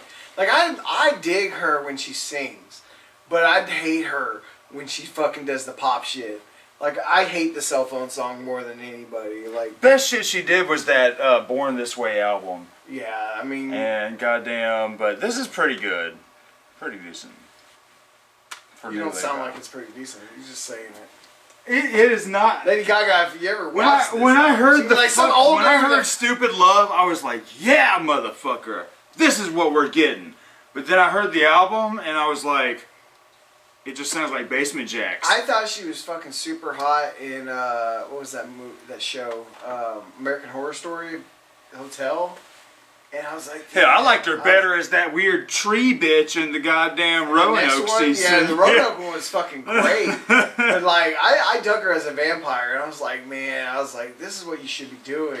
Some fucking goth out fucking show, but you're doing pop music. I'm like, Lady Gaga, whatever your real name is, stop. Just stop. This was at the 49-cent Goodwill, Avril Lavigne's first album. I love that album. Do you really? Dude, I'm To a me, big Skater Boy kind of fan. I was listening I to have it. that song on my fucking, like, if that shit comes on my fucking thing, I'm like, he's just a boy, I'm just a girl. I'm like, fuck yeah, man, Skater Boy, man. Like, I that's my listened to shit. it and I was like, damn, you know what? For what it's trying to be, like That this album pop is punk rock nostalgia girl. all throughout high school. Like, that is my high school For this album wanting to be a pop punk rock girl thing, it sounds way overproduced. She's fucking Canadian, It who is cares? so polished. It is Right. like polished. I mean, beyond but that all is polish. high school nostalgia. That's 2000 all over it. Like, just 2004. whatever. Is it 2004? Oh, you gave me this, that I Leaves love it. Eyes Yeah, EP. Leaves Eyes. Did you listen to it? Yeah, I dig It's so this. good. I've always liked It's Leaves a Eyes. good album. Elegy EP. I mean, I have like 3 copies of that song. Like, I already had a copy of it. Like, I had that album, and I was like, that's why I gave it to you. I was like, I have that album. And this is another one from the CD Mystery Box, a band called Legend. And the album is called Valediction. And it's like some pretty good death metal, core Really? metal kind of shit. You got that on a mystery box? Yeah, in the mystery box. I love it when shit comes like that. Like, you're just Right. like, I need to check this out. It's pretty good. I'd say check out That's these an guys. awful name. Yeah, it really you is. know you're gonna be shitty when you fucking name yourself something like Legend. Really is. So this year I went ahead and I bought.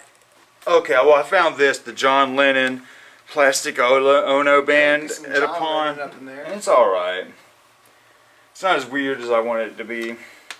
But this year on my alternate 90s rock chick kick, I got all the Letters to Cleo's album, their Aurora Glorialis album. That is really good. And then their album Wholesale Meat and Fish. That is really good. Then their final album before they broke up, Go. That's pretty good.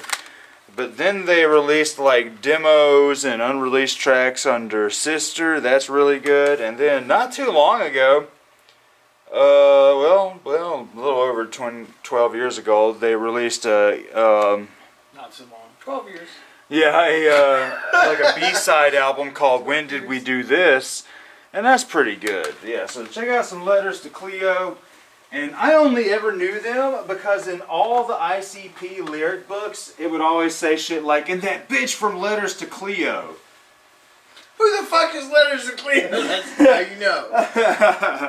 Live. Oh, Yeah, live. Found some live this year. Their Live's album, trash. Throwing Copper, and then Secret Samadai. I don't know how you spell that. They're alright. Yeah, they're trash. You think they're trash? Both those out. Like, Live is like, that's just awful. Live is like the beginning of butt rock, man. It's really bad. Like, it's like Nickelback's like, hey, we can do better. No. And then Nickelback does better, but everyone hates them for it. So, Yeah, more like, people like Live than they do Nickelback. Found some Lisa Loeb at the cheap Goodwill. There's that one with that song, and baby, I do. It's alright. Like, Live is now doing covers of Nickelback just because they're better. That's how bad it is. Oh yeah, got the first Lordy album finally. The very first one, Get Heavy. That's pretty good. Lori's Fucking Lordy's great. Lori's fantastic. And then their newest album came out earlier this past year, Collection. It's This pretty is good. this is a really fun album. There's just I a lot of variety in the styles of music. There's a disco song. There's a 70s Yeah, I mean, there's a lot Deep Purple of like, rock song. Yeah, I think Lordy is. Even when Guar finally fades out, Lordy's young enough to make it through to where they'll continue on that weird, like, space alien costume kind of stuff. Yeah, Lordy's fucking fun. And in the mystery box as well, Lost in Space, the movie soundtrack. I like the movie. I'm not a fan of the movie, but the soundtrack is great because you've got goddamn, you've got Apollo 440, you've got Juno Reactor on here, the Crystal Method is on here, Propeller Hell Heads, yeah. Fatboy Slim, like it's just straight up awesome big beat electronica artists. You got any more of those sours? I do. Because I actually dug those sours. These two right here, the last ones I got. Sweet. I remember you said, like, dude, you should check this out. It's like, that's shit. But then I also got Courtney Love's solo album, America's Sweetheart. People shit on this album when it came out. Fucking love it. Fucking love it. You love albums that people shit on all the time. I really do. I guess I just have a bad taste in music. Then I found this in the dollar bin at Second and Charles. Lucy's fur coat. Charles, man. Lucy's fur coat. This is pretty cool. Oof. I forgot how bad it was. Oh, you didn't like it? Yeah, because I did like it, but That was the shit that like I told you to drink because I wanted them out of my fridge. Yeah. And then like Zach's like, no, don't do it. Don't do it. No, the sours are okay. I don't know. I just don't like IPAs. It's Well, like it's not an tasting IPA. weed. It's a fucking sour. Yeah, but it has that. That is not an IPA. Close to it. I bought it because it's terrapin, and I normally fuck with everything terrapin, and it's garbage. I don't mind the sours too much, though. I won't buy them, but if you offer me one, I'll drink it. Yeah. I just want something different other than the. I found this at the cheap Goodwill. Luscious Jackson. It's a chick rock band from the 90s. That is I'm pretty just gonna good. go buy Goodwill. That's what I know to get you for your birthday. Yeah, Just start random. Here's some random albums I don't know if you like them. Pretty much. Now, this is a band that me and Stas found. Stas and I are like really into like true crime and serial killers and stuff, and we've been listening to a lot of like serial killer biographies on the Audible. Okay. And we were listening to the Jeffrey Dahmer one, and Seen the movie? which one? Whatever the newest one is.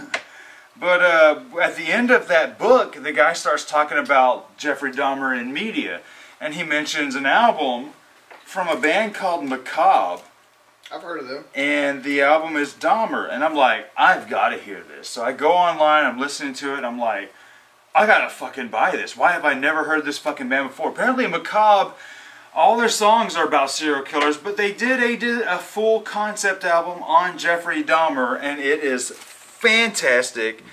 Macabre's Dahmer, and what I love about this band is, man, their drummer, they are great musicians, but I've heard of Macabre. yeah, they don't straight up just do metal. They'll do metal, and his voice is hilariously annoying but good.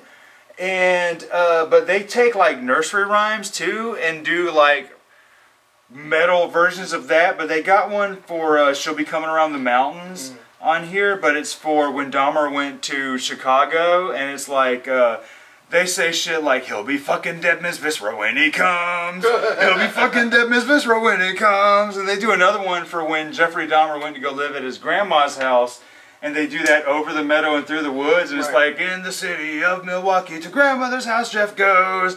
He'll kill some men, have sex with them. His grandma doesn't know." That's right up your alley. Yeah, it is right up my fucking alley. I'm like, how have I never heard this guy before? So I ordered another album from them, Grim Scary Tales, and that's really good. And then this year they dropped a new album. This past year came out on Friday the 13th of November, Carnival of Killers. This is fucking awesome. They continue with the nursery rhyme kid songs too. They do one for goddamn Ted Bundy and his fucking bug, the little Volkswagen he drove, and it's the wheels on the bug go round and round, round and round. Then they go B-U-N-G-Y, B-U-N-G-Y, B-U-N-G-Y, and Bundy was his name. Oh, fucking love it, dude. fucking love every minute of it. Highly recommend. This is high on my list of best albums this year, man. Fucking love it. Then finally got the very first Machines of Loving Grace album. This is really good. If you like early industrial music. I still got to get their third album, so it looks like I'm buying one. They only did 3 albums, and it looks like I'm buying one Machines of Loving Grace a year. There you go. So I got to buy one this year to complete the collection. What is all this shit? Okay, Mad Season. It's Lane Staley. It's like a grunge supergroup. It's Lane Staley from Alice in Chains. I think Mike McCready is in here from Pearl Jam. This is really good stuff. Really good stuff. Oh, yeah. Because I found a bunch of Madonna this year. Oh, God. Speaking of fangirling out. The very first Madonna. Like a Virgin. Love that album. But this one right I here. bet it sounds awful, though. Like just considering how they recorded shit back then. It sounds alright. It sounds like it always has. Awful. This to me is the best thing she's ever done. Music from and inspired by the film Dick Tracy. It's a whole Dick Tracy album. She played a character, Breathless Mahoney, in the movie, and this is like Madonna style, like juke joint kind of jazz music. Like, it's interesting. Plus it also has the song Vogue, which is my jam. She gets shittier every album after that, Dude, though. sorta, yeah, because Bedtime Stories Awful. is not that good to me, but I do like the As song. she gets older, though, she gets worse. Like, her 80s stuff is great, but, like... 'Cause I like the song Express Yourself, Don't Repress Yourself. There's like some gangsta rap That's her sounding 90s, shit. right? That was, Yeah, this is like, this is her 95. trying to be like I house and remember that album. R&B. Yeah, this is like 95, 96, somewhere. But Ray of Light, my shit. Quicker than a ray of light. I love the Ray of Light album. Those last 2 albums are trash. And then Madonna Music, Trash. it's a fine, okay album. Yeah, it's not. And then one from the mid-2000s called Confessions on the Dance Floor. This is Madonna trying to be Lady Gaga. That's Madonna pre-Lady Gaga. Lady Gaga's trying to be Madonna. Yeah, but she's doing it better. Right. I mean, that's the thing. Like, This if is it Madonna wasn't trying for... to Think about it, stay- though, this way. Wait, here's the thing. That album, Confessions on the Dance Floor, is Madonna Trying to stick with the times, Right. whereas Lady Gaga She's is the like times. 60 now, isn't she? Yeah, she's up there. She's so old and she's still making really bad music. Like Lady Gaga, but the thing is though, if it wasn't for Madonna, I think Madonna's one of those. Yeah, there wouldn't be no Lady Gaga. There wouldn't if it be wasn't Lady for Gaga. Madonna. There wouldn't be Kesha. There wouldn't be fucking who else? Britney Spears, Christina Aguilera. Yeah, I mean, Madonna was the Shakira. original pop like diva. I would say there's a lot of there's a lot of pop stars, but Madonna was that first white lady to fucking just hit it for pop music. True. And this is a random Goodwill find. Vanessa Mae's album Storm. Vanessa Mae is this violin player, but she's like the Lindsey Sterling before Lindsey Sterling. She did badass violin jams over techno beats in the 90s, whereas Lindsey Sterling is doing violin jams over dubstep beats in the 2000s. I like Lindsey Sterling. Yeah, I love some Lindsey Sterling. She's chilling. She's hot for a Mormon. Canadian Mormon too. I think she's Canadian. This is also a random ass find at the Goodwill. Mahavishnu Orchestra's The Lost Trident sections. If you like prog music, Mahavishnu Orchestra, That's man. interesting. That's some weird shit. These guys are pretty wild.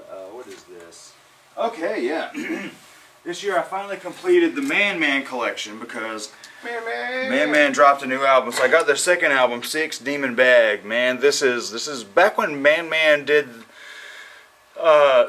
delightfully annoying music where it was like shouting and just wow, fucking weird stuff. But then I got Life Fantastic when Man Man started to chill out a little bit. I don't know anything about Man Man. I highly recommend fucking Man Man, dude. The last album they did, the one that was actually like my #1 album of 2013, on Oni Pawn, really fucking good. But the new album, Dream Hunting in the Valley of the In-Between, holy fuck. This is like, there's 2 albums that came out this past year that I'm like, these are the best albums I've heard in like 10 fucking years. And this is one of them. Wow. This takes the Man sound with xylophones and circusy weirdness, takes pop music structure and perfects it. And man, the songs are dark and odd. There's a song where it's like, and you go to and you find Satan sucking dick in a motel room in Kansas City.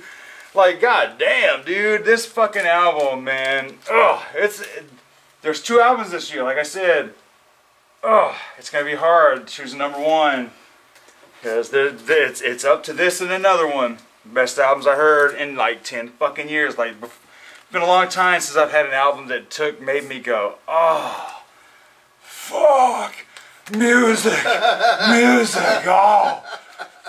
It's been a long time since that's happened, but this album did it for me this year, man. So I was like, you know what? I need to buy the rest of it. Man I'll have to needs. check it out. 'Cause Fuck. I don't know if I'll get the same feeling, but like, Because a song will be a song will be real pretty, and then get fucking wild out of nowhere. It's like see, that's every what song. like 2019 did that for me. Like a lot of the like we had that huge the top 10 or whatever. Like Thank You Scientists did that shit for me for 2019.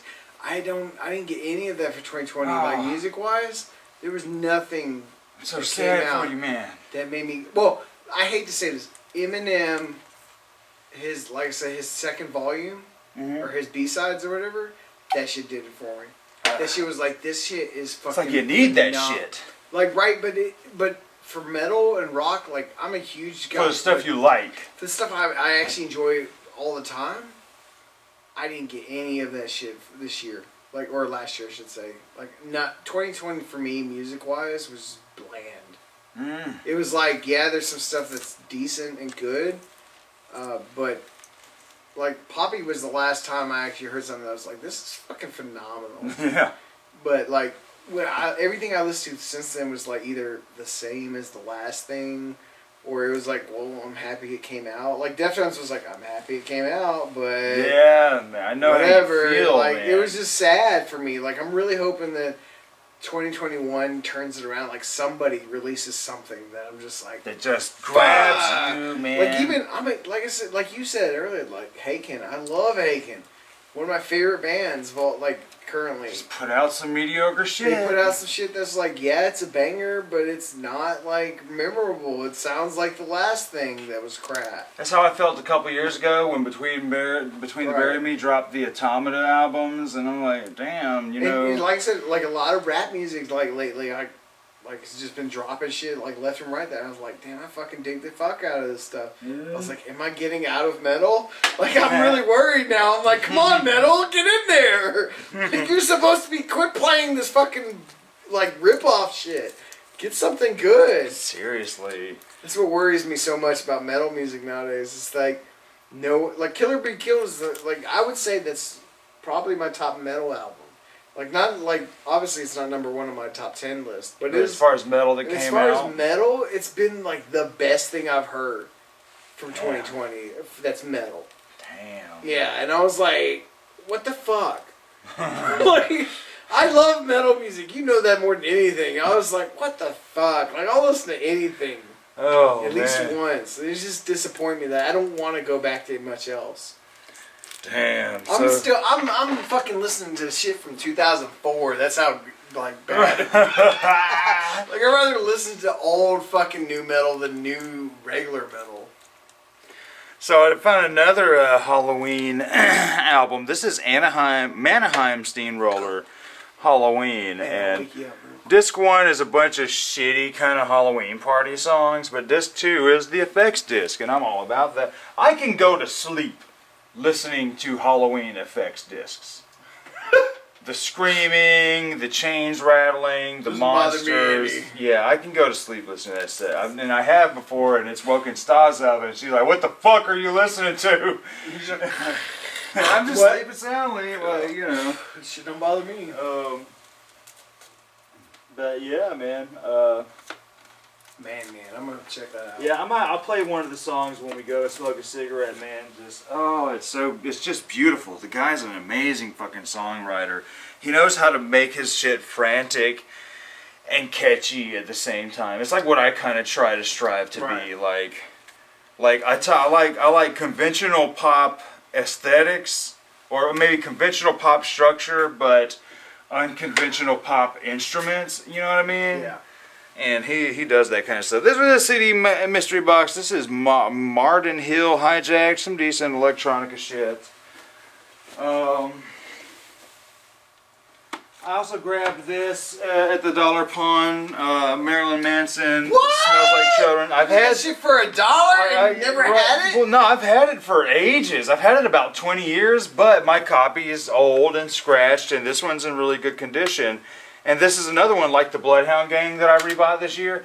This is another one that I'm still looking. I'm still looking to see that promotional thing on the front there, because the original promotional version has Willy Wonka samples that weren't cleared and weird confessionals from groupies that they had to take off of this album before it officially came out. So still on the lookout for that version. And you're right, good fucking luck. New Marilyn Manson album, We Are Chaos. It was decent. I like it. It was good. I mean, I'd said on the video, I mean, it was probably, did that come out, when did that come out? Last year? September last year. I forgot about that album, to be honest. Yeah, it's just... I need to re-listen to it because it was good, I remember saying it, like I gave it like a 7 to 8. It's like I like it when I'm listening to it, but when it's not on, I'm not thinking about it. Yeah, I'm not, like, I'm just... I need to go back on it. I forgot that was released last year. Yeah, it's on my list, but it's not high. It is. 10, 9. Yeah, it's up that way. Because it's like, I've heard better stuff than this. Yeah. This past year. I really hope that you're not putting the Power Man 5000 at all. Like, please tell me that did not make it. Dude, The Power Man might be that in was the such honorables, a shitty, man. No, it's so bad. It might be in the honorables. Like I said, I'm going to talk Honorably about bad mentioned.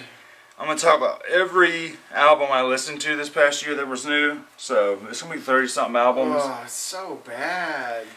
Because I like it, Of course you do. but to me, all it had to do was be better than Destroy What You Enjoy. I said I don't know that shit.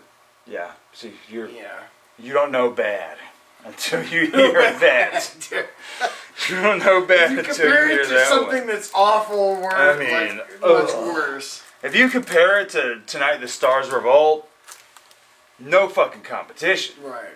But if you knew what they were doing before that, this new album, you'd be a little lighter on it It was too. still a bad album. Like, musically, it sucks. It's not a great album.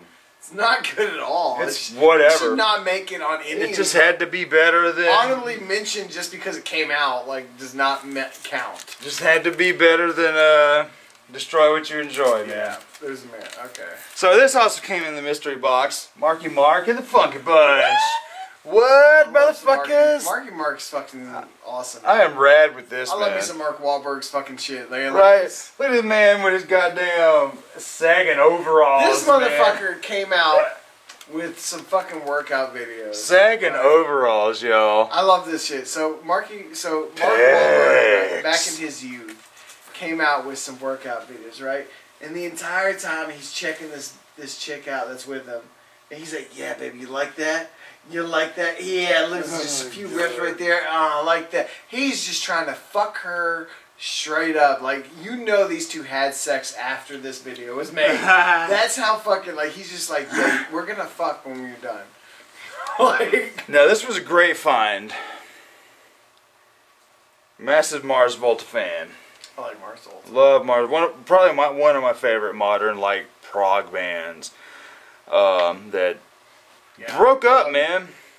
It happens. Happens. Best but of us. God damn it! Did they drop banger after banger after banger until maybe the last two albums? Still good. Octahedron, good, but it's no fucking Bedlam and Goliath. And then their last album, Nocturnicate, really good, but still no Bedlam and Goliath, no fucking Francis the Mute.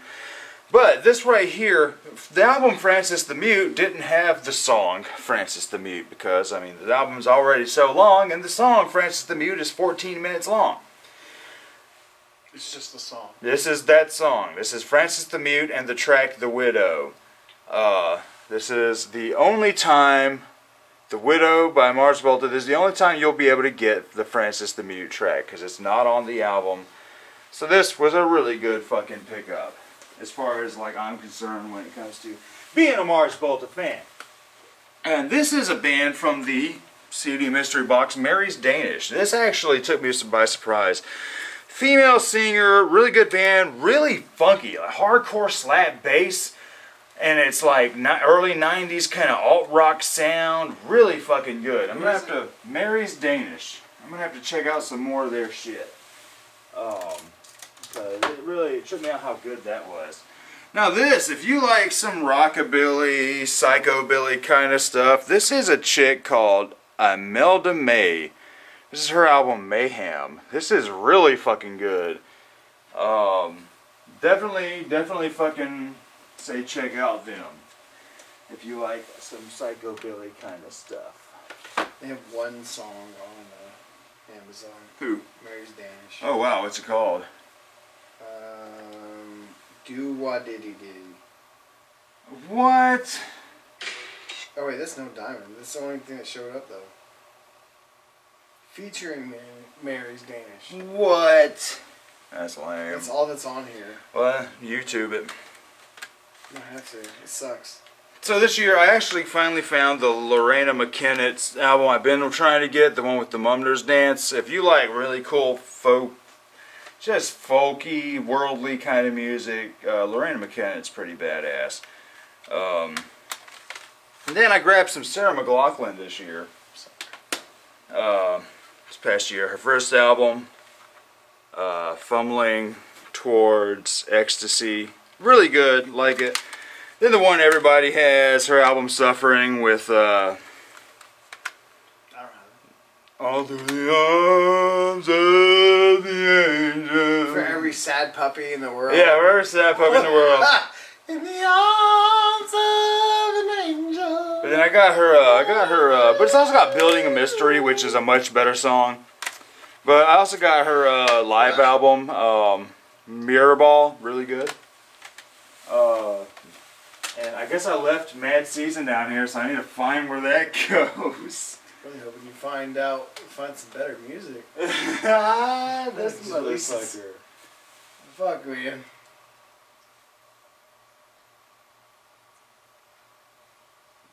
Goodwill should put stock in you. How much shit you buy.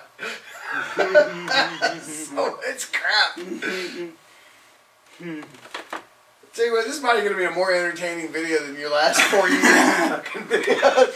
Like, Dave doesn't shut up about bad music. So I also found the first Natalie Merchant fucking solo album. She's the singer from 10,000 Maniacs. Oh. Yeah. Okay. You should know this, David. Shit. I'm taught you this. We've got... Take your notes, Dave. Take your fucking notes. But I got some Merciful Fate albums this I year, know too. who Merciful Fate is. There you go. Yeah, King Diamond got the Into the Unknown. That's really Into good. the unknown. And then Dead Again. That's really good. Not my favorite album called Dead Again because Typo Negative have the best album called Dead Again. But, you know, decent number 2. And then, Any album called that has the same name as a Typo Negative will never be Typo Negative. yeah, we'll never be Typo Negative, especially in It's my your book. all-time It's my favorite band. number 1, hands down, favorite band in the world. And this, you gave me this, Methods of Right. Mayhem. Methods This of right Mayhem. here. That motherfucker right there. This that's is a good pissed album. off 1999 angsty teenager so good, music though. all the way. This is fucking good. Tommy Lee said, dude, I just heard the first Limp Bizkit album. And it's trash. Fuck Motley Crue. That's what I want to be. Mom is fucking amazing, man. Like, I love Methods of Mayhem. It's a fun, fucking retarded, ridiculous It's album. an album you put on, you want to smile.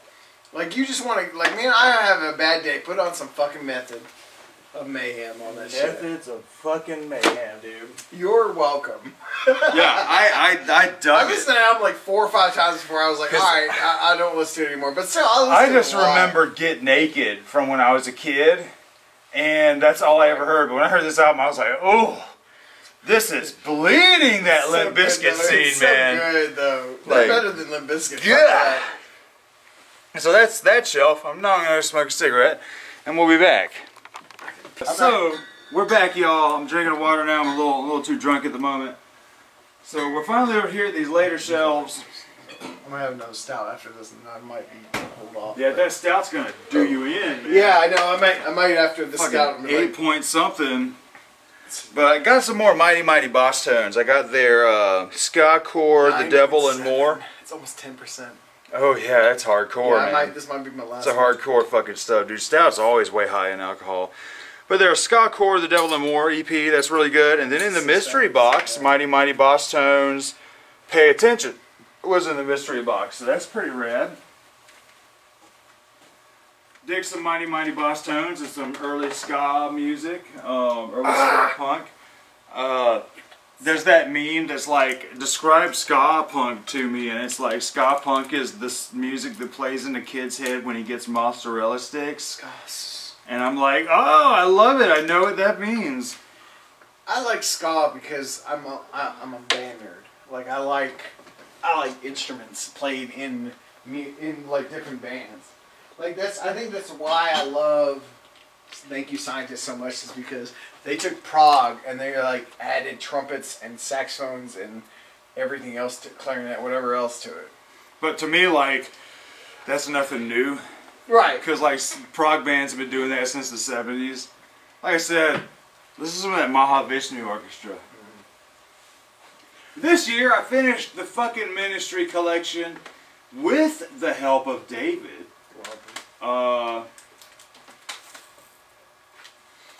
So, I got the very first Ministry album. This normally runs pretty high. The first Ministry album is before they were an industrial band. They were trying to be a synth pop band. And it's actually really fucking good. And the thing is I believe if Ministry kept with the synth pop style, they probably could have got really big. Right. But after the 80s, nobody would have gave a fuck. Right. And I think it was a smart move going industrial and heavy. They had more standing and lasting power than they would have if they would have they stayed. wouldn't be known too much now. Yeah, exactly. If they didn't go metal. Like if they would have been big as fuck as a synth pop band, but that's all it would have been. They would just be, oh yeah, they were cool like Duran Duran. You know what I mean? Yeah. Then I got the album. I can't pronounce this. Animositomia. That's pretty good. And then I found their album at Goodwill, House of the Mole. That's fucking good. That's the beginning of the Bush Bashing trilogy. Then the second of the Bush Bashing trilogy, David got me Rio Grande Blood. One of my favorite album covers. You got George Bush fucking That's a good album too. It is great, man. Fucking great. And then they broke up after Last Sucker, and then came back with Relapse, which is really fucking good. And then they did From Beer to Eternity, which is the last one to feature Mike Scossi on guitar. And they broke up after that. He said he'd never do Ministry again. But guess what? Ministry came back and did Americant a couple years ago. That was fantastic. Ministry's never gonna die. They keep leaving, coming back. Oh yeah. Oh, put these The fact that bitches. you remember everything that you actually purchased is ridiculous. Oh god. You Oh, don't yeah. forget the albums you got each year. Yeah, it's you know how I take pictures and post them all on Facebook. The pictures help too. You just 'Cause go back, what did I buy this Right, year? I'll go back and be like, oh fuck, I bought that. Damn. But this year, this is all pretty much punk. Minor Threat, complete discography. This is like all the Minor Threat songs up to 1989. Really good shit. Then I was like, I love Minutemen. Minutemen's a great punk band. So I got their album, Double Nickels on the Dime. That's really good. You run into Misfits finally. Finally got the fucking Misfits. Got the first album, Walk Among Us. Love the shit out of that. The second Misfits album, Earth AD. Fucking love This is all that. from Charlie, wouldn't it? Actually, no. These two were from Charlie, Minor Threat and Minutemen, but I bought all the Ministry. Misfits. I bought all the Misfits myself. I used to be really big into Misfits, and I kind of fell out on The album Static Age, love the shit out of that. Then Danzig is gone, and then we get the Michael Graves era. So I have American Psycho. Really like that. Really like that album. And then the one that everybody likes, Famous Monsters. Love the shit out of that one too. I mean, it's not too much different than American Psycho, which is fine. But I still got to get the ones when Jerry Only starts singing and Michael Graves left. But here's a band.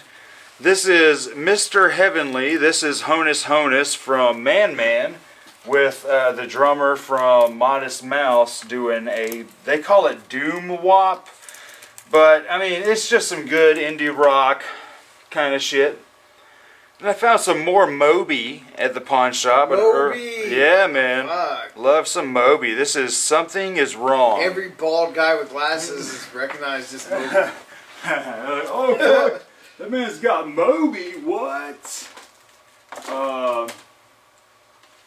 Then another Moby album I found at Goodwill, a double disc called Hotel. Especially if found all of these Really albums. good. I mean, I'm getting there. Who are Moby's fans anymore? I am There getting aren't there. I'm a Moby fan.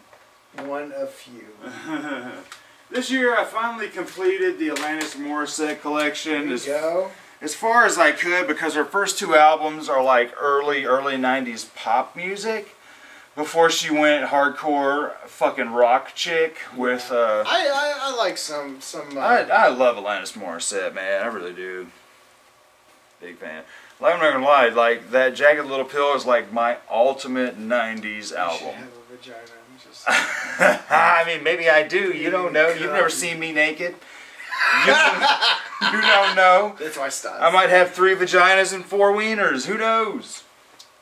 No, you definitely don't have 4 wieners. That's what I heard that. It's all 4 vaginas. I got a vagina here. I got a vagina here. Hey man, you want to fuck my armpit? I got a vagina right here. But so I got her unplugged album. That's it. Really fucking good. That's one of her best ones. Alanis Morissette Her Unplugged. Unplugged is awesome. Really good. Then I got her album, So-Called Chaos. This is pretty good too. Pretty good. And then I've got I'm a bitch. Jagged Little I'm a Pill lover. Acoustic. Jagged Little Pill Acoustic. Now here's the thing about Alanis Morissette that I do love is she knows that her best album is Jagged Little Pill. She does. She milks this fuck out And of she that milks shit. the fuck out of it. And you know what? I'm She like, milks the shit I out am of here it. for it. I am here for it. I'm Go to glad. see Alanis Morissette live. It's just Jagged. It's just Jagged Little Pill. Maybe a couple tracks from Super Former Somebody goes, "What the fuck is Infatuation that Junkie." song? Play this." Yeah, right. Play fucking this. Yeah. She's the one person that people go see and they want to see Freebird, but they get all this other crap, but then they finally get Freebird at the end, and they're like, "Yeah, I waited this whole time for that." Waited this whole time for her to play You Ought to Know. Damn it. The only song of hers with a cuss word. I also got her album, Flavors of Entanglement. And that's pretty good too. The thing I like about Alanis Morissette is she does her own thing, because none of these albums sound like Jagged Little Pill. They really don't. And They're part just- of me is just like, thrown out there more and more different. yeah, part of me is like, you'll never be as good as Jagged Little Pill.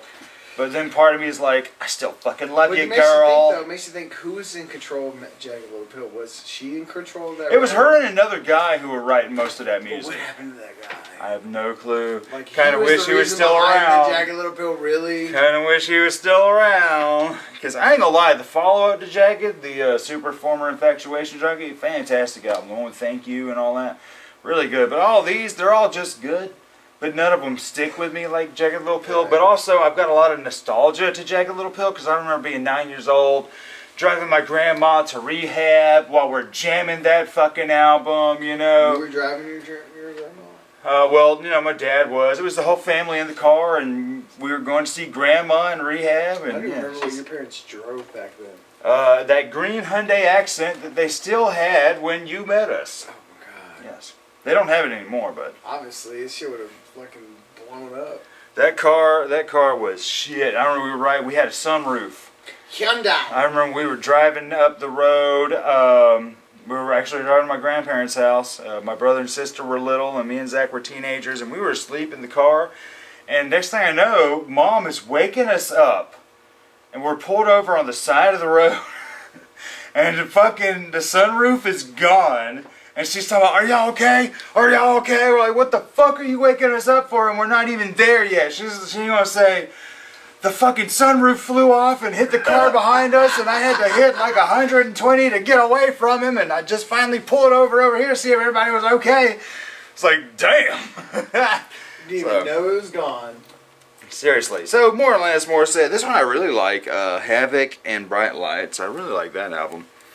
And then more Jagged Little Pill, dick sucking. This is Jagged Little Pill Deluxe with a second. 3 extra songs. Actually 10 extra songs okay. that were recorded. It's a remastered version of Jagged Little Pill plus 10 extra tracks. Pretty fucking awesome.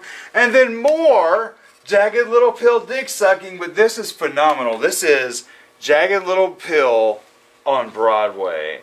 Somebody made a Broadway show out of Jagged Little Pill, and this album is fucking phenomenal, man. Oh, it brings a whole nother vibe to those early songs you love. Even like a dude singing some of them, and it throws me off because like on the song, Goddamn All I Really Want, like I'm so not used to, I'm just used to Alanis Morissette, but they got some decent ladies singing on here, but then a guy busts in, and all I really want is some peace, man, a way to calm the angry voice. And I was like, whoa, what? And he loved it. I dig Every it. moment I was of like, it. I love that. I'm just orgasming the whole time this is Yeah. playing. I'm like, oh, fuck. Highly recommend it, y'all. Jagged Little Pill on Broadway. Now the Broadway story, the story is stupid. I bet. But the fucking music is great. It's like, oh, you guys fucking did it, man. And the brand new Alanis Morissette album, Such Pretty Forks in the Road, it's pretty decent. A little too piano ballady. But, you know, they all can't be singers. It's Alanis Morissette. No one gives a fuck. Goddamn. Listen to David trying to talk shit. No one gives a fuck. It's Alanis Morissette. They'll love whatever she comes out with. got the Moulin Rouge soundtrack. Why? Because I fucking love that movie. Yeah. You fucking dick. Fucking love that movie, man. Oh my god. You're waiting for that vagina to show, aren't you? Yeah, but it's already showing, man. Yeah. It's practically a porn now.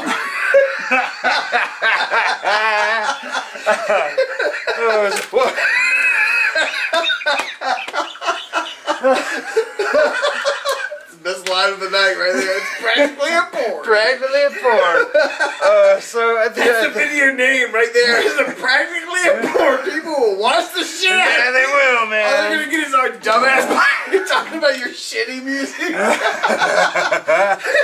So more from the 49 Cent Goodwill is this is random. This is a band called The Mummies. And I grabbed it because they're all these dudes dressed up in mummies and playing like Telecasters and shit. I'm I like, remember checking that what? shit out too. When you showed me that, I was What? checking videos for that. This is a punk band.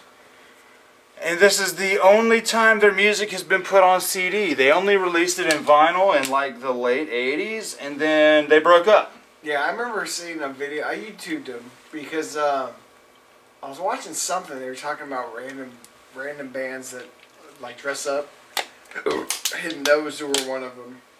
And this is the only time the album Halloween was released thing, on I think, CD. too. Like Halloween bands that represent Halloween more than anything Yeah. or something like that. I remember seeing that shit though.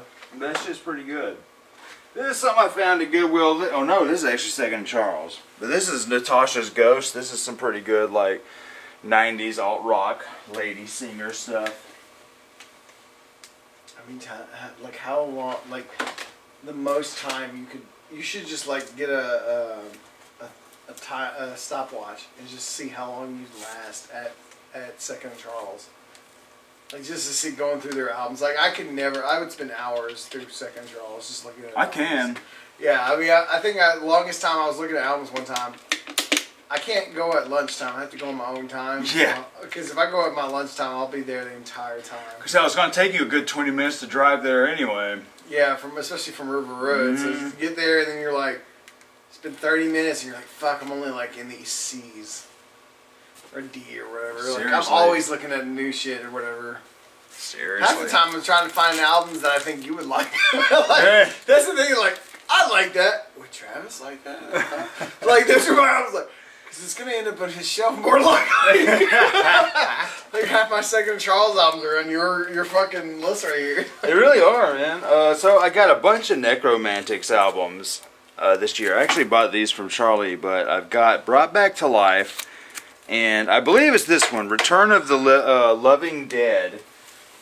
Charlie was like, you know what, man? Yeah, I'm glad you're buying these because I'll be able to get this one out of here, man. The fucking memories. See, everybody, Charlie had a divorce recently, and Like a year ago?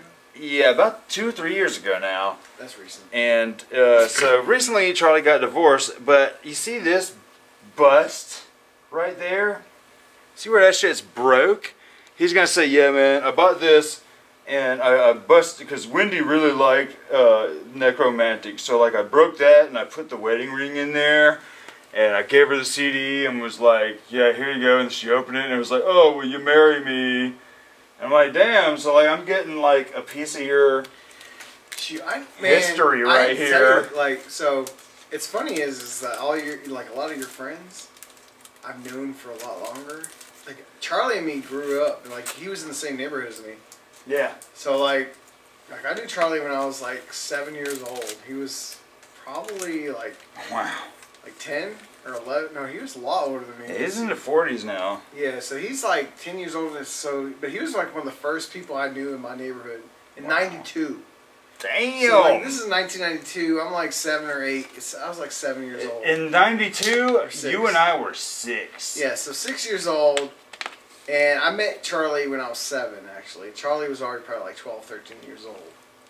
You know, so, but he was a huge skateboarder and stuff. And then as I got older, he was still around. So me and Charlie, man, we go back. And like, I've known him since I was a kid. Like a literal kid. Damn. Like, Charlie's a cool guy. I always send him up on his Facebook because it's funny because he's always like, I never thought I liked sweater vests. And I told him, I was like, yeah, this comes with oldness. Yeah, man. Like, I still talk to Charlie. Me and Charlie go back. It's always Yeah. weird seeing him, though, like, dressed up as an adult, though. Right. Because I knew him as a skater guy.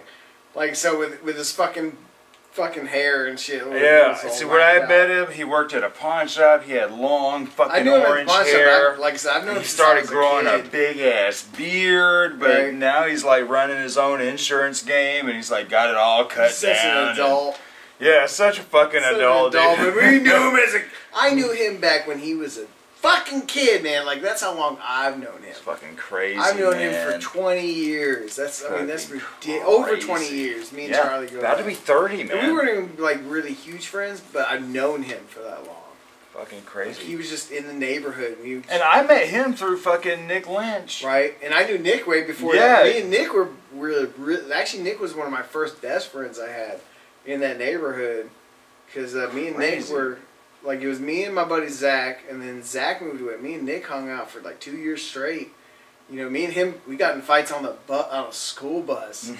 Like that's how like he beat the shit. Like he fucking punched the shit out of me because I made fun of him, and I did one of those things like your mom kind of things on a school bus, and he fucking lost it, and he started hitting me in the like me and him got in fights, and we were fucking still. I cut his fingers open. Yeah, I remember that. Like I cut that shit wide open on his hand because we were fucking building a fort or some shit. I was like 8 years old. I think he's what 3 years older than me. Yeah, he's only a couple years older than Probably a us. few years older than me, but I sliced his hand because I wanted the knife, not him. It was one of those old school where the steak knives were still made out of wood.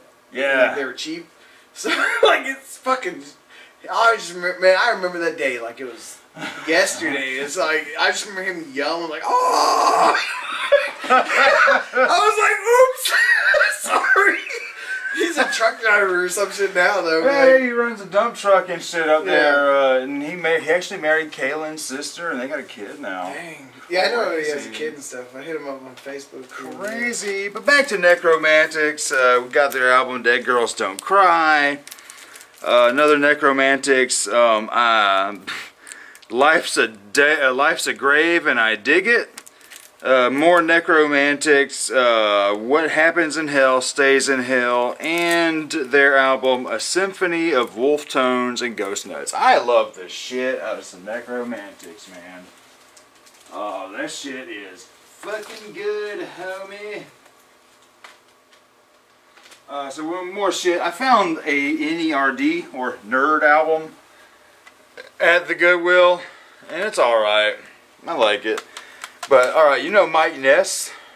You know the punk band Social Distortion? Yeah, okay, I know that. Alright, yeah, this is Mike Ness doing a badass country fucking album. Like, really fucking good, man. And then so I found some New World Order, or New Order, actually. The guys who, you know, used to be Joy Division before Ian Curtis killed himself. Oh. Yeah. That man is dead. And this right here, another one of my favorite albums of the year is the new Nightwish album, Human Nature. Fucking really fucking good. Man, Fucking love Nightwish, man. I have trouble with Nightwish. Don't you fucking dare, man. I do. I have trouble with Nightwish. Fucking Nightwish love has it. become so poppy lately.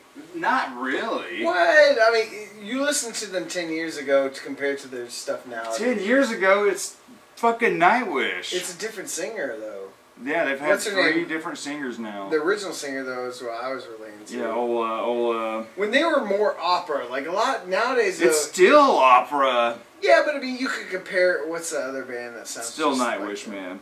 Thomas Hooplin, or whatever the fuck how you pronounce his name. He's still the main fucking songwriter. It's good, but I mean, it's like I don't know. Like I like the poppiness to it sometimes, but It's still just I like the straight more- up symphony, Mm. heavy metal. They're more black metal stuff. Like their first 3 albums were more black metal. No, they weren't. Yeah, they were. I have them, and no, they're not. They're like really like like No, they're not. Yes. Yeah, their first 2 or 3 albums, they had like growls and shit. In No, them. they're not. Are you sure? I am sure.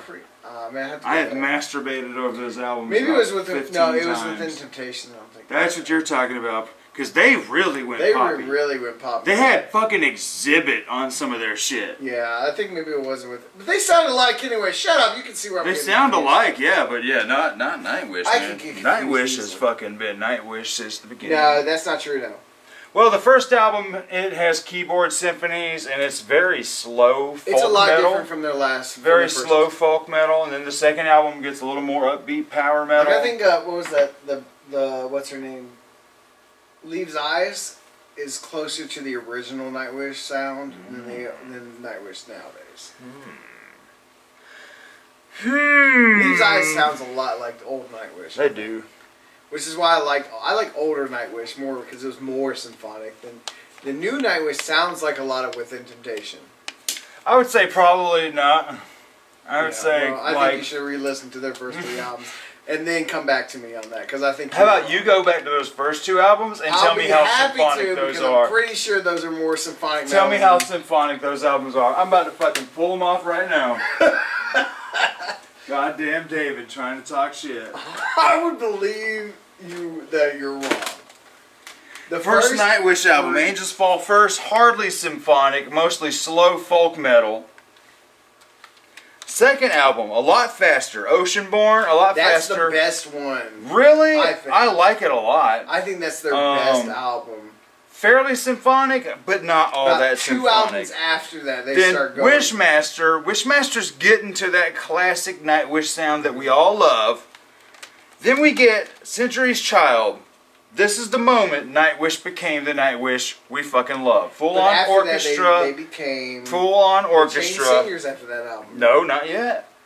Then we get the When did they change classic album Once. That's the one. This That's is the one. That one's great. Phenomenal fucking album. Very. This not- one, all the way symphonic. Right. This is Every the fucking Nightwish album Goth to girl have. from 2004 knows that fucking album. This is the Nightwish album to have. Then they got rid of their singer and got, I forgot her name, Annette Olsen, and did Dark Passion Play. Symphonic as fuck, but way more better in the musical writing. And then her voice being much higher allowed the band After that to album, play they went different. like, Within Temptation sounds exactly like that. After those next 3 albums sounds just like Within Temptation. Anyway, way fucking better. The band could do more because her voice was much higher than the other girl, so the band could play different Well, I like notes. the darkness of the other girl. It was Then- lower in tone, and it was just like it was a lot deeper. I hated that new girl for the longest time, Yeah, and same then here. finally It it grew kind on of you, grew on me. but I But just, yeah, the one oh. she did, the final one she did, Imaginarium, phenomenal, way better than Dark Passion Play. Love that one. Then we got the new girl. Endless Forms Most Beautiful, and what I love about the new lady, Flora Jensen, is she channels both. She can get real high and she can get real low. Okay. So, God damn it, Musically, David. it sounds like pop metal. No, the fuck it don't. It's like It doesn't, man. Within Temptation, and then do the same thing. No, it doesn't. Okay, you say that, but I'm like, we'll find some songs. I bet they sound exactly like or close to it. It sounds like Within Temptation, but it ain't pop. Right. Okay. Anyway, from the CD mystery also, box, Marth, or not Marth. Who is it? Amaranth. Amaranth. Amaranth. They're They alright. sound just like that too. They are very. They sound are like Within very Temptation. pop metal. Like. Right. Within Temptation and New Nightwish. That's what I'm they not all gonna say they New all Nightwish. sound the I will same. never throw Nightwish in that category. Until you finally go, Dave, damn it, Dave. Dave, I guess you're right. Listen to the newest album, plus the newest Within Temptation, plus Amaranth. They all sound. Now, I'm not saying they're bad. Like, Oh, I yeah, I know like that. all of them. I know that. But they're all the same now. They don't, like, the first 3 albums. Because I've heard that new Amaranth, and it does not sound like the new Nightwish. It sounds like Within Temptation, which Within Temptation sounds like New Nightwish. Which, no, it doesn't. No, it doesn't. People, grill him in the comments. Yeah, people who aren't fans of Nightwish, grill me in the comments because you don't know who Nightwish is. Because nobody from fucking who likes Nightwish watches. Right. So, also in the mystery box, we got Noise Unit. This is really good old industrial stuff. That's the guys from Frontline Assembly, I believe. And this is one you gave me, Nothing Face. This is kind I of love cool. Nothing Face. Pretty man. good That's like, shit. That's just like their second album, I think, or first album. Which is pretty They're oh man, they get so much better before the dude dies. Fucking a dude died.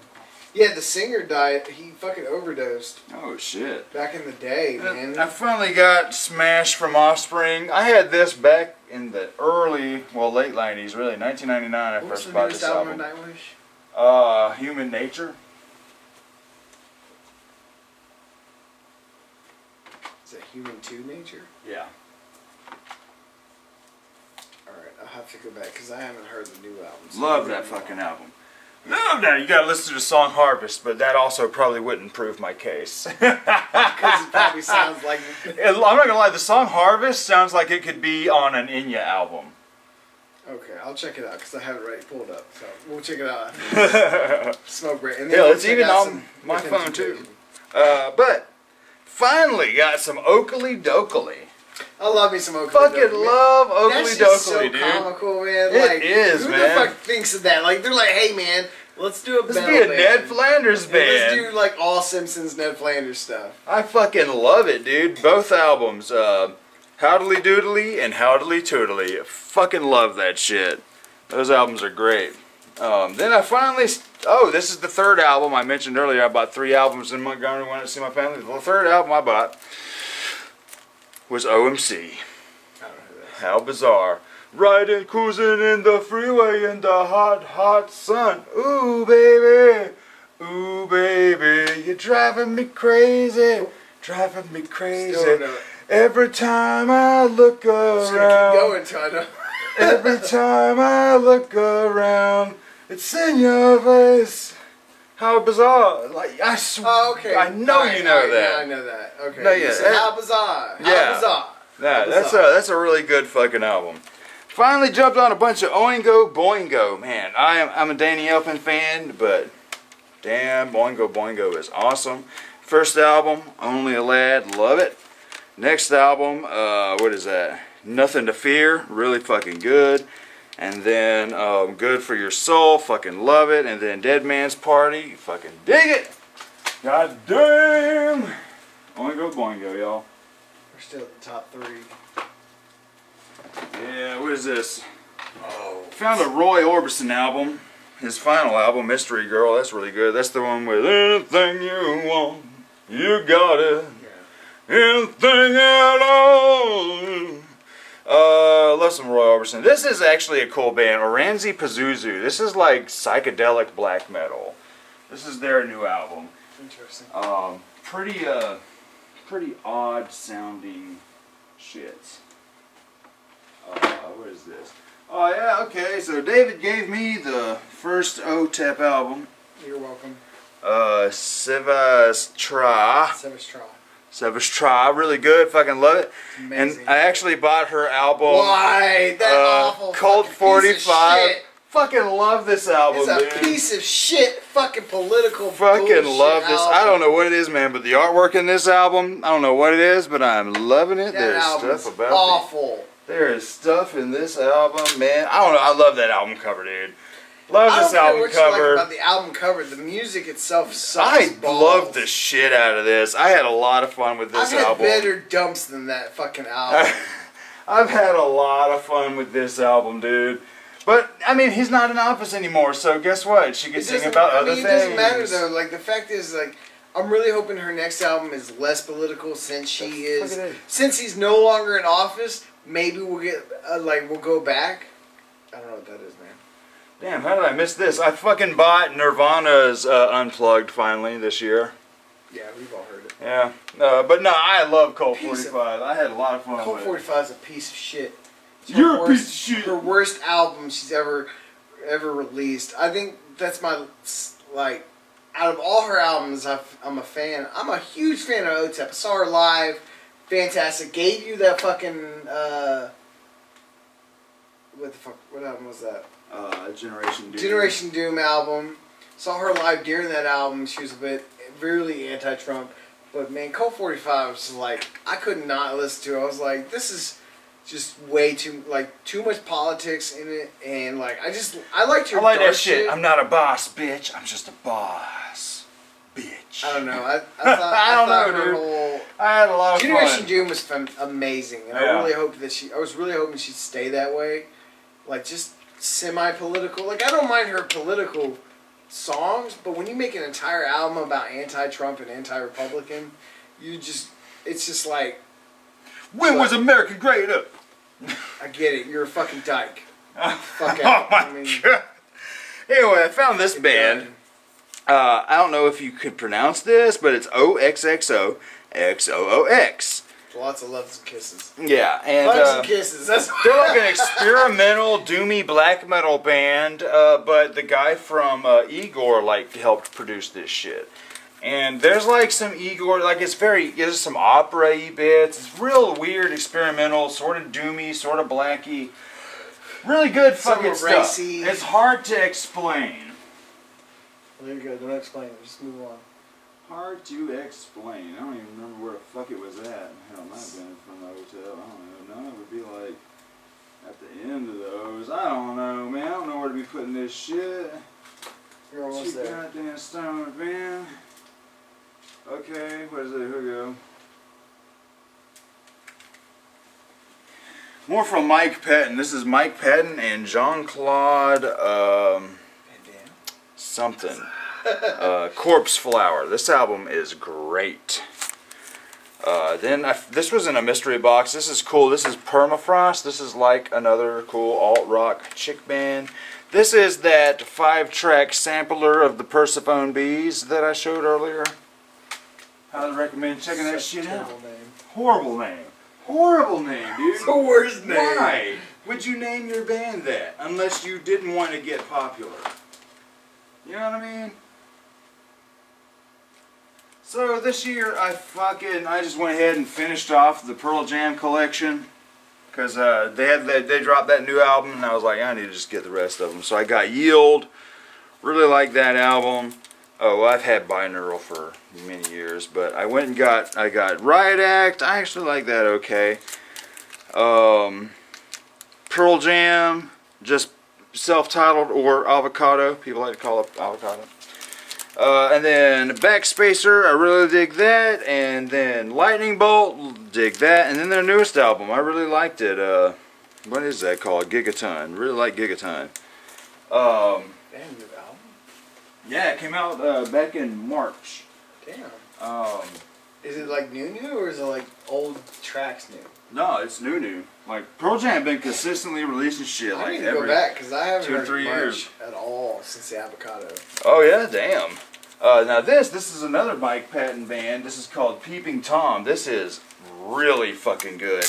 But this is probably the coolest digipack ever. Alright? Normally this would be like you slide it out, the CD case is in there. I love when bands do shit like Right, or sometimes, you know, the digipack just opens. Check this. You want to open this album? this. It's badass. That is fucking cool.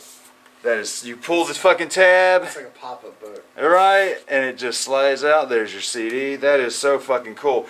But what's even cooler too is, all right, you got this is a keyhole, Right. and you're peeping into a lady, right? Well, when you open it, there's somebody's eye peeping through the fucking keyhole. That's fucking rad, dude. Some brilliant shit right there. Huh? Some brilliant shit. Yeah, that's highly brilliant. Love the shit out of it. And really good album too. And that's man. one of those like things where you come across where you're like, that's a collectible right there. Yeah, like that's too fucking cool. Like 20 years from now, nobody does shit like that because everything's gonna be digital. Right. Too fucking cool. Now I finally got the first Orville Peck album. Fucking love Orville Peck, the goddamn country guy. Sounds more like Roy Orbison or Chris Isaac to me, but really fucking good. Really fucking good.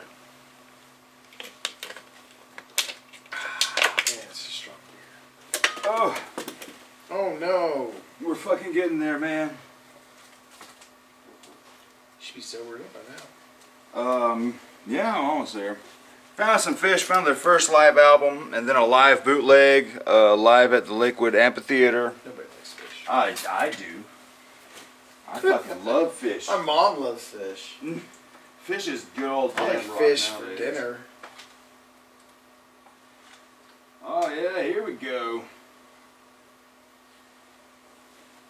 Been trying to get this for a long time. The original copy of the Monster Mash on CD. This album is great. Now this is the copy that everyone says sounds the best, from 1991, and it's got like 2 or 3 bonus songs, like Monsters Holiday, but that's really good. This normally runs pretty high, but the only reason this was cheap is because it's got a rip in the goddamn cover there, and the dude actually put tape on it. So I don't give a fuck, man. As long as the disc is good, I'm good. Then we got the brand new Pig album, which is fucking great. The original, only a handful, like a barely 1,000 copies were made in a fucking jewel case with a big book and a signed sticker. There you go, you got it. Got that shit. Now every other copy is just going to be in a cheap little digipack. Then David hooked me up with some fucking Pig Face. That's right. That is I rad. like pig face. Fucking love Pig Face. Now I want to smoke a damn cig. So we'll be back in a moment. Smoke this cig. Y'all, we are back. We're almost done, y'all. Got some more Pixies this year. Pixies, that's a good one. Fucking love the Pixies. Their first album, Surfer Rosa, that's really good. That's the one with that song everybody knows. The Where Is My Mind? And then, yeah, the Pixies, Doolittle, that's really fucking good. So I just got a couple more of their albums I gotta get, and I'll have them all.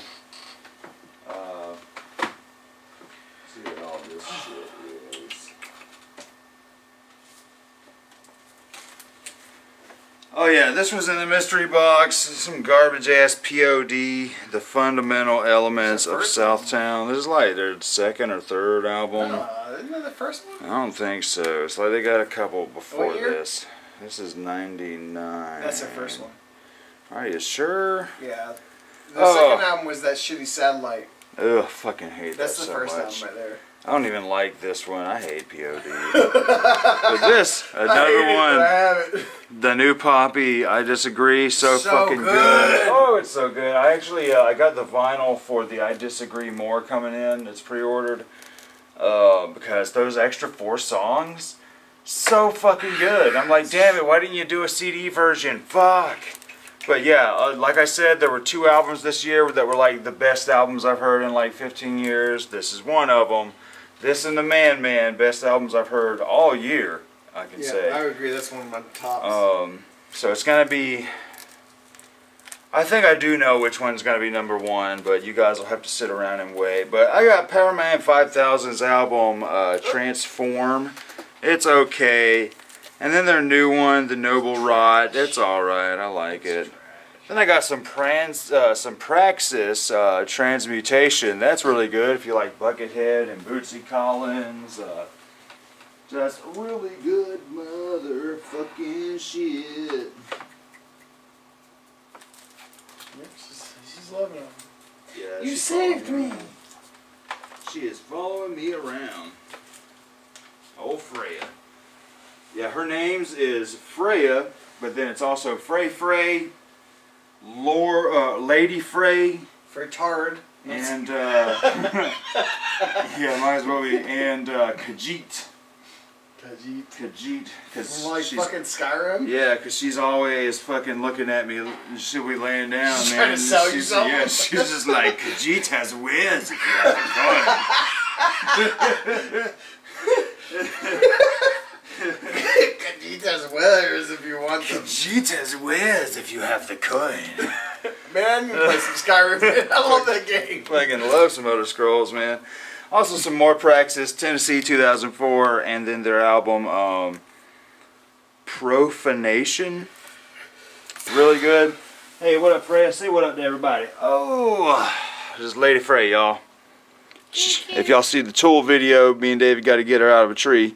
She showed up. She showed up as a little tiny baby in our damn truck tire, and we kept her. But she is up my ass like I am her daddy. Fucking, she sticks around with me. They got a big ass shit right here. Oh yeah, this is all Elvis. I'm sorry. I got a shitload of Elvis, but there's only 3 in here that I will recommend. This right here, Elvis as recorded at Madison Square Garden. Fucking great. Fucking probably some of the best fucking Elvis I've ever heard.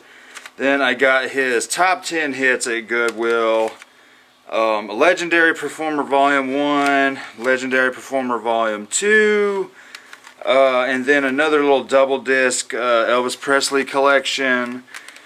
And then the other 2 that I recommend is Elvis 30 #1 hits, and then Elvis 2, Second to None, another 30 tracks. To me, Second to None is better than Elvis 1. But yeah, fucking dig some Elvis.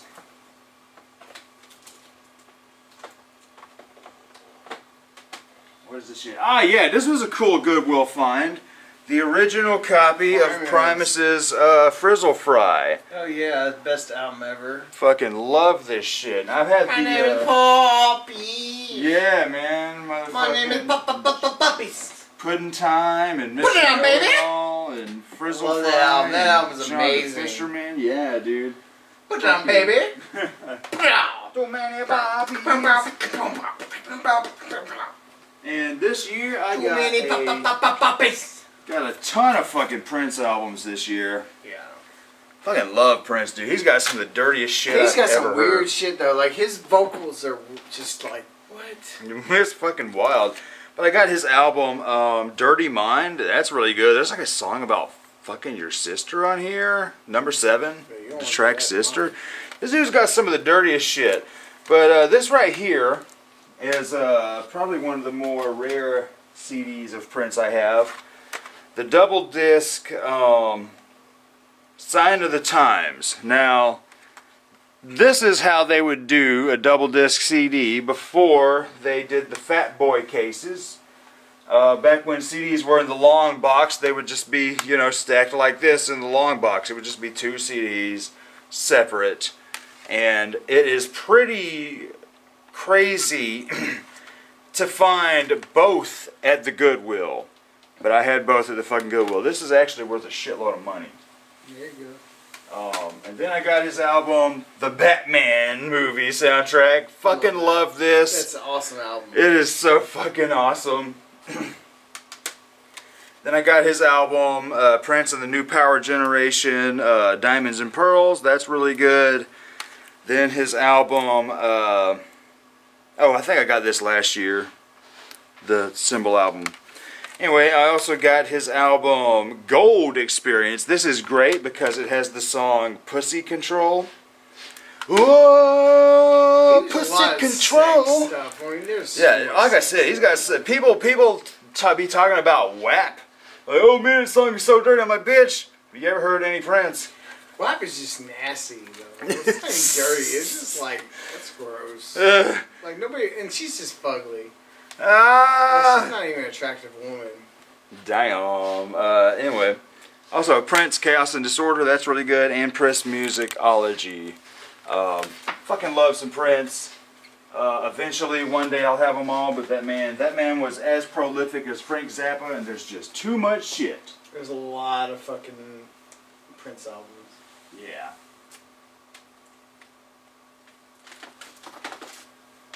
I mean, that man would drop a couple albums in 1 year.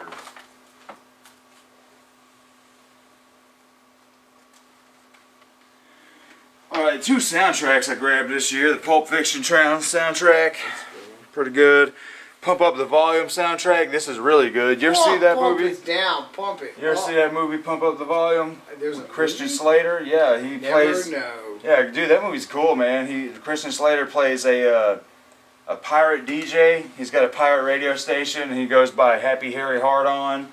It's a cool ass little movie. Interesting.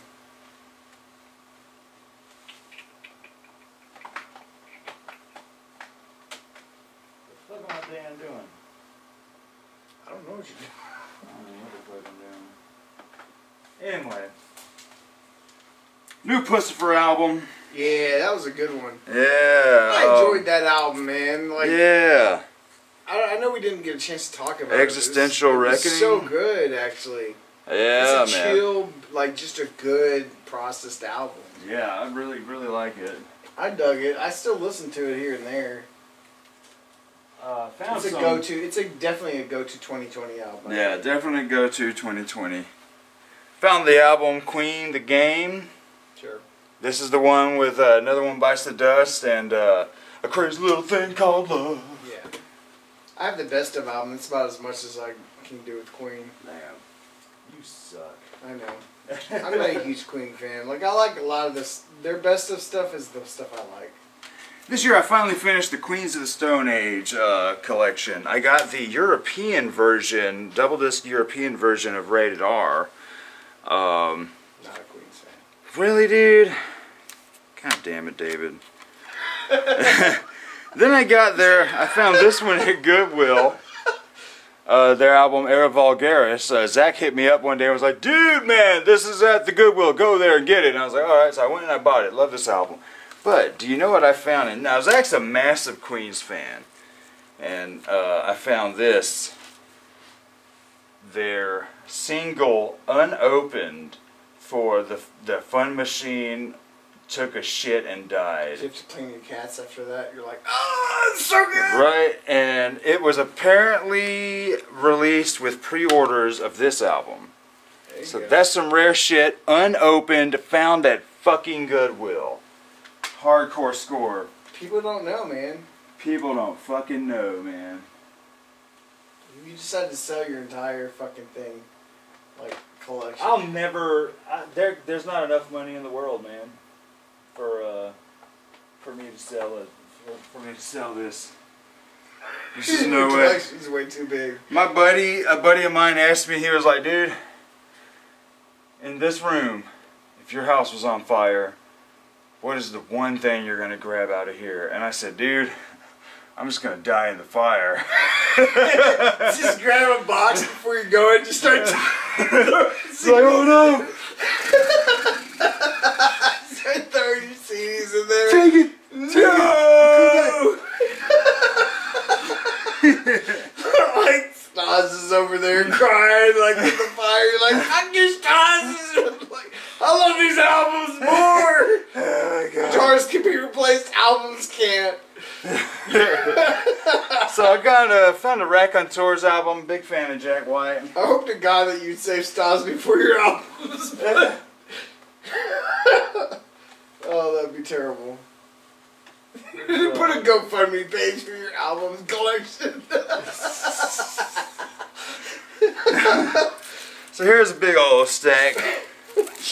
Got some Rancid this year, and Out Comes the Wolves, like that. Then their album Let's Go, it's pretty fun. Then I found this at Goodwill, 40 hard dance hits of the 90s, Rave Generation. Oh man, I think I just shot myself. Oh, but it's got, the only reason I grabbed it is because it's got some Prodigy, and it's an alternate version of Everybody in the Place. Like, there's a lot of cool shit on there. Then I found the Ravenettes. They're kind of cool. Then I got a Lou Reed album, and it's okay. This is It's Lou Reed. yeah, this is New York. This isn't like Lou Reed that I love.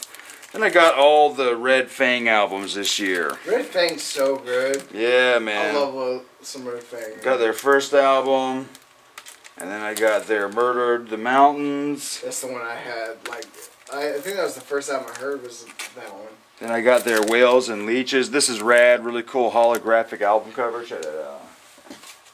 Then their newest album, Only Ghosts. That's pretty good. I remember not liking it as much, but it's pretty decent. That's cool stuff. Yeah, I just want to do acid and stare at it for 40 days. Trying to figure it out. Yeah. Red Fang is fucking like one of those underrated like Yeah, man. bands as well. It's like they started off kind of sounding like The Sword, and finally found some Red Hot Chili Peppers, Californication. There's a lot of stuff on here I like, but Everyone has it. yeah. Can't be too excited about some of that. Yeah. I also found some more REM this year. Look out, Frey. REM's Life's... It's been her name, so she's like all over you. Yo, Freya. Life's Rich Pageant from REM, Document from REM, and there she goes, crawling up on my leg. And Green from REM. I love some REM. And I'm all the time finding their shit at Goodwill.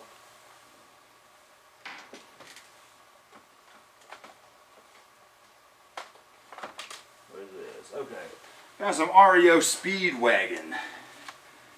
I found their album, You Can Tune a Piano, but You Can't Tune a Fish. That's a good album right there. Yeah, dude, I love that shit. Roll with the Changes is my fucking jam. And Time for Me to Fly, come on. Then this right here is two albums on one disc. It has This Time We Mean It and REO. Such a weird cat, man. Yeah, dude, she's weird, man. She has like no balance, and fucking, she can't cat like the other cats. She's a claw though. I mean, we cut her nails. We keep her nails trimmed. We keep all their nails trimmed. Sweet kitty. And then what is this? Oh yeah, I had to get this Robbie Robertson and the Red Road Ensemble. This is some Native American stuff. And had to get it, man, because when me and Zach were kids, our mom played this out. And actually, some of it kind of creeped us out when we were little kids. Like, fucking, what the fuck? Totally good shit, man. You go too far, cat. I'm not reaching for you. Now this, you ever listen to any Ramahoy? No. They are an Ailstorm ripoff. just cool pirate metal. Really, really silly fucking lyrics. I mean, but their first album, The Triumph of Piracy, is really good, and then their newest album, Time to Party, fucking love it. Because on the new L-Storm that came out this year, the singer from this band got a rap verse on their little trap song Tortuga on the new L-Storm. And on this one, they got a fucking like EDM jam called Poop Deck Party, and goddamn Christopher Well, at least they're both Bose. like kind of working together. Yeah, right. And Like so they know what it's like. yeah. So Christopher Bose gets a rap verse on Poop Deck Party, and it's fucking fantastic. Like, Christopher Bose is already really good at rapping anyway, because they did that T.O. Cruz song, Hangover, on another one of their albums. But this album is really fucking fun. The song, they do a song on here, Harambe, the pirate gorilla, and it's like, you motherfuckers do a song about Harambe like 5 years too late, but I'm here for it. Fuck it. It's like, hey, Harambe, pirate gorilla, if you were alive, you could Like join our one of those crew. jokes like too late. Nah, it's Yeah, morning time. seriously. Oh, it's so fucking hilarious, man.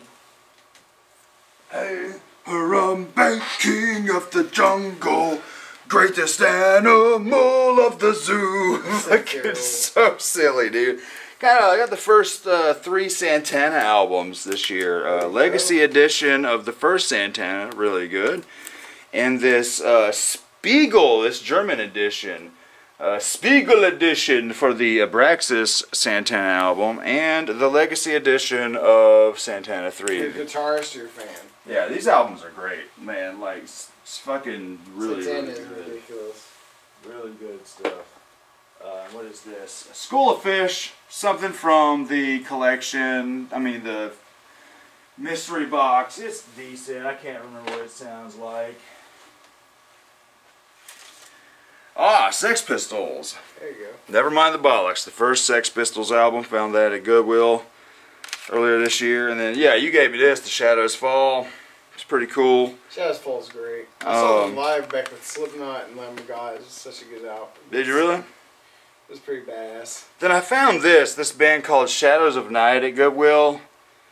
And this is a live album, Raw and Live at the Cellar, 1968. But everybody says it's like one of the best sounding live albums of that era. But yeah, it's alright. Yeah, Shadows Fall's fantastic. Their albums are pretty much like similar, all similar to each other, but they're just all good. Like good, it's good metal. It's like not even good like heavy metal. It's just good metal. So I found some She Wants Revenge. It's a They're pretty alright. cool band.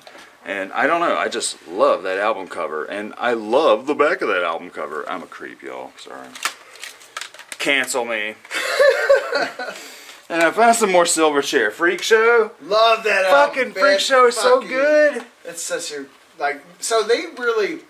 So Frog Stomp was the album before that. Obviously, that Yeah. was a fantastic album. Freak Show to me was Got like, heavier, man. It was far from the times. Like it was heavy, but like it was something you hear like 20 years or 15 years later. Like I love Freak Show is one of the first fucking albums I picked up, and I was like, I'm a metalhead. Like straight up, that dun dun dun dun dun dun dun dun dun, and I was just like, fuck, I'm in it. Like Yeah. that fucking like that tone. It was the first time I heard 6 strings down, like just drop D. And it was just it was grungy, but it was still metal, and it was so good. And then the album after that was okay, and then they became this emo. That like the singer died, he overdosed. He didn't die. The man's still alive. The man Is just he? got been fucked I up. could have sworn He was anorexic when Neon Ballroom came out, and then he got like real bad like I thought he died. arthritis and shit.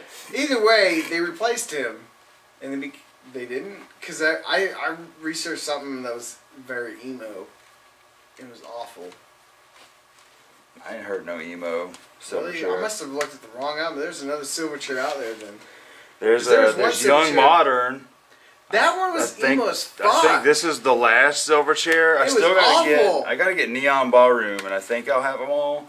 or maybe there's one after this. Are you sure that one wasn't like I could have sworn that one was the emo fucking like just I don't know, screamo it's bullshit. not very emo. Or It was nothing screamo. like Freak Show though. Like No, I it's was nothing like Freak Show. like the whole sound changed though. Is what I'm saying Yeah. after Freak Show.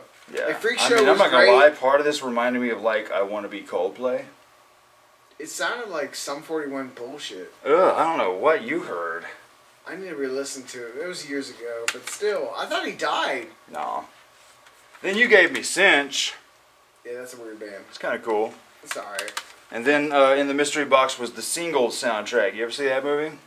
Singles is is basically a movie about the grunge scene in the early '90s, and a lot of grunge bands are on this soundtrack. Really Cinch is okay. They're generic garage band.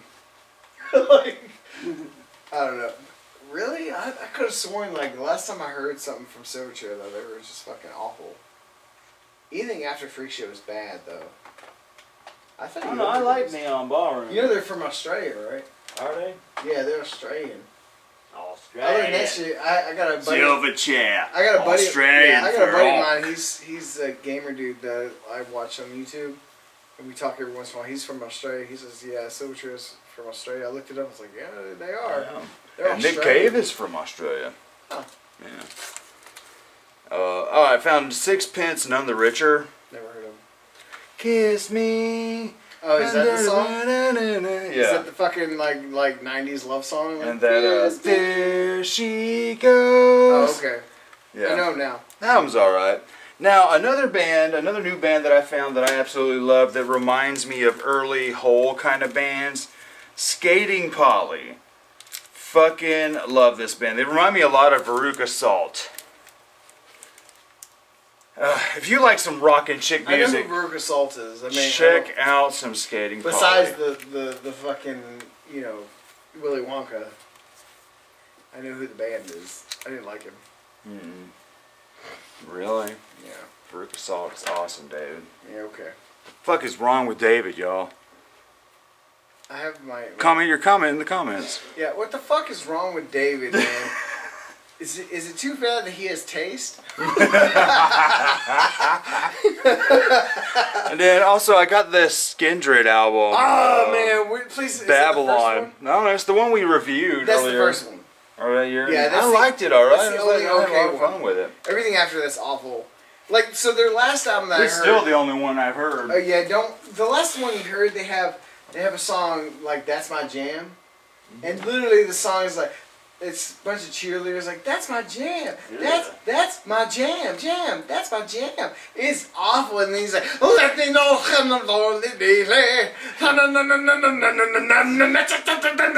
that's my jam, that's my jam." Oh, Wow. it's just awful. It is bad. I'm like, man, and the only song I like on that really, like that album's like hit and miss because there's like 4 songs on there I really like, and then the rest of it, the album is fucking trash.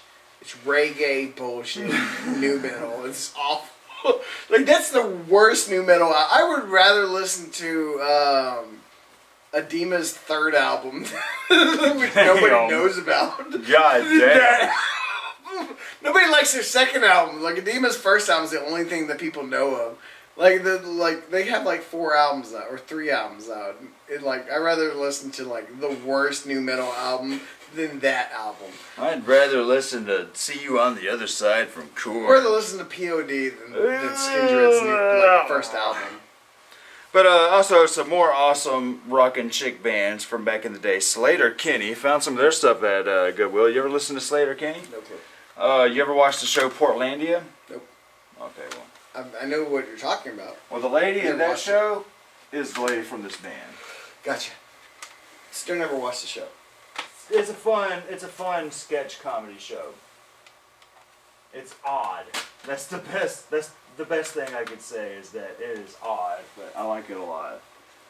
They make it feel like all the characters in the show that they do for the sketches are like in the same universe, even though they're played by the same 2 people. Okay. Yeah, really, really fun. New Smashing Pumpkins album, fucking garbage. The best song on here is Samhain. No. It's Witch. He said no. It's Witch, but the problem is the synth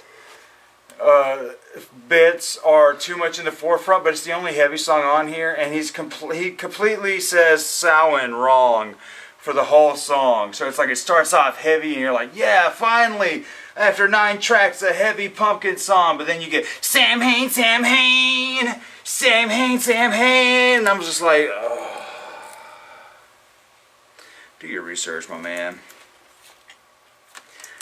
Then we got Bessie Smith collection. If you like some old lady blues, this was another one found at Goodwill. Like, How Does This Happen? Sneaker Pimp's first album. They did this. They collaborated with Marilyn Manson on the song for the Spawn movie, Long Hard Road Out of Hell. Okay. I want to live, I want to love, but it's a long hard road out of hell. That deep of '90s industrial like rock, so. Yeah, that's a good ass album. That's though. deep, because nobody knows who that band is, probably. It's somebody in the comments is gonna be, oh shit, you found fucking Sneaker Pimps, dude! Right? Bro. Nobody else knows who that guy is. That one guy or girl. I would be surprised, because girl, you know, surprisingly, there aren't a lot of women who are huge into like underground bands. I mean, I haven't met any. Hey, anybody out there want to prove me wrong? Be a girl and comment in the fucking comments that you know who that band is. Comment your comment in the comments. Alright, here we got the first Social Distortion album. There you go, Social Distortion. I know who they are. You know what tripped me out is I've always associated Social Distortion with like the 90s punk scene, but it trips me out that the first album is 1982. Yeah, they've been around forever. Right, this is like just a couple years after the massive punk revolution. Like, Right. whoa, you guys were like originators. Guitar Hero made them big too. Like, what the fuck? Guitar Hero brought him back with that one song. That tripped me out, man. Also got some more Social Distortion. I got their classic album from 1990. It's just Social Distortion. The one with Ring of Fire cover. This one, everyone knows it. Then there's Somewhere. Ring of Fire. Yeah. And Story of My Life is on that one. Yeah. Mm-hmm. And also got there Somewhere Between Heaven and Hell. That one's really good. And I've got a live album, Live at the Roxy. And then this is Sunvolt. This is actually some of the guys who were in that first band that Wilco was a part of. Like, these guys are connected to Wilco some I fucking think Social how. Distortion was one of those bands that was like underrated for like you don't understand, like they were before their time. I can see it. Like they came out with the style of the stuff they did was before its time. Like if it waited 5 to 10 years, it would have been perfectly fine. I think. I've had beers in me. So. And I got some more youth, Sonic Youth this year. I actually got this random one. I think it's called Siccone Youth. But it's Sonic Youth. This is the Whitey album. This is Sonic Youth with the guy from Dinosaur Jr. doing a little side band. That's pretty interesting. I got one Sonic Youth album. I don't remember what it was. Sonic Youth is great, man. I got their album Washing Machine this year. Fucking love it. And then their album A Thousand Leaves. Fucking love it. I need to get the rest of the Sonic Youth. I've only got a couple more to get, man. This is a goddamn stack of them right here.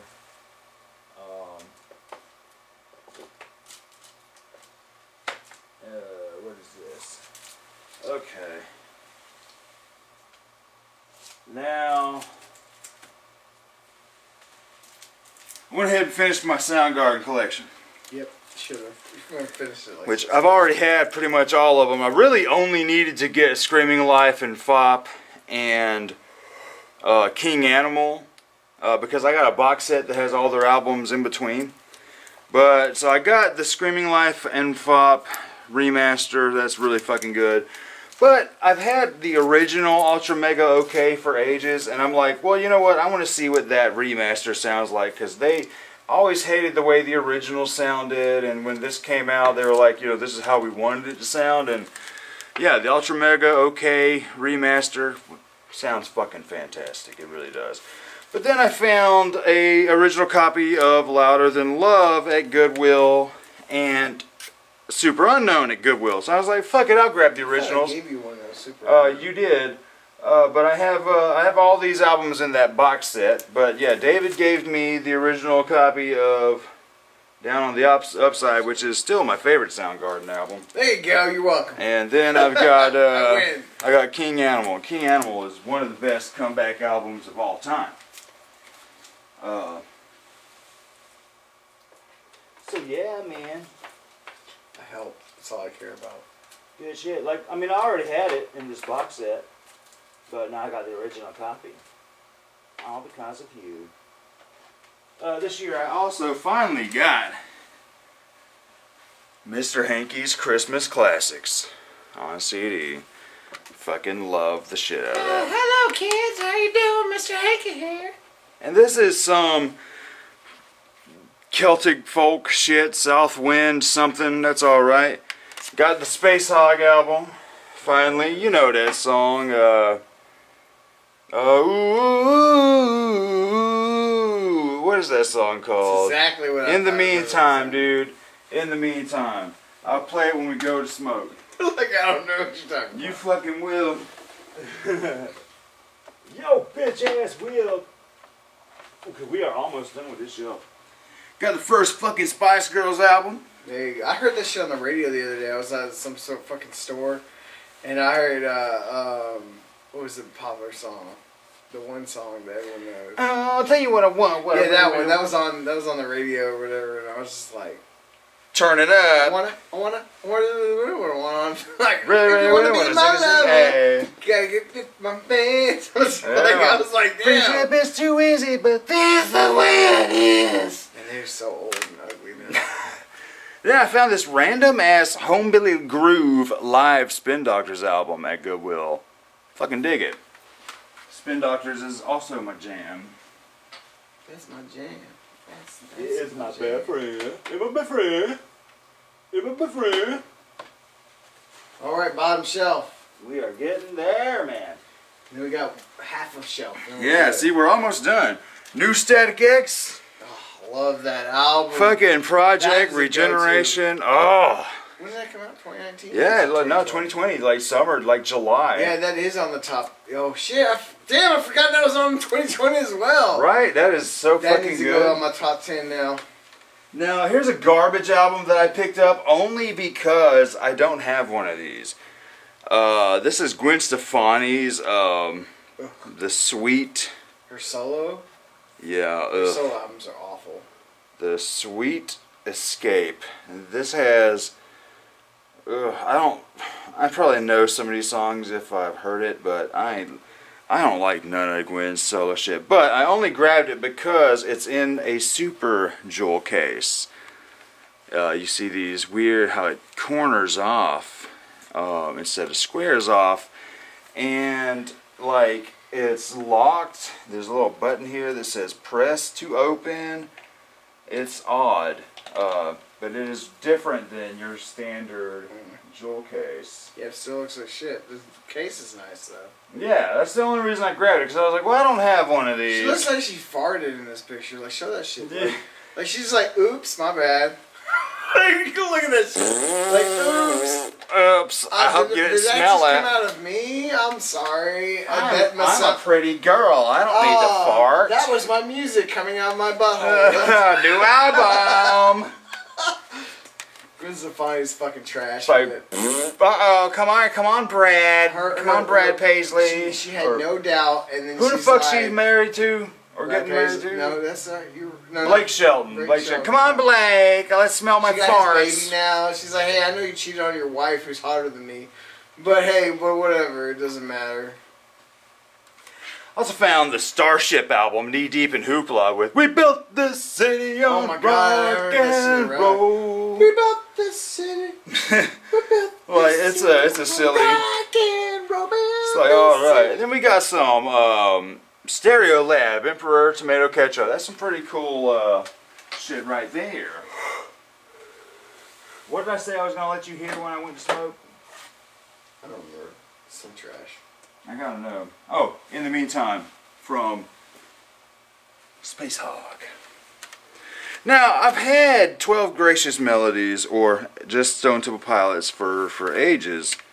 And everybody knows, you know, this is the case, this is the disc that we normally get. Well, Zach found an alternate version a while ago, a couple years ago, and then I wound up finding the alternate version, which is this weird colorful shit. So, just why I went ahead and grabbed it. I was like, fuck it. I have 2 different versions. What is this shit here? Okay. Stroke 9. Nope. You don't notice? You can have your bloody black backpack back. No clue.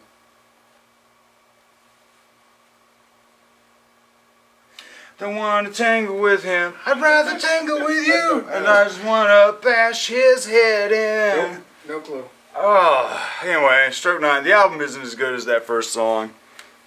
But then the first Stuck Mojo album. You remember Stuck Mojo? Stuck Mojo. This was a Patreon request, and I checked it out, and I was like, damn, I dig this for like some I before, listened to like Stuck new Mojo metal back in before my new high school metal. years.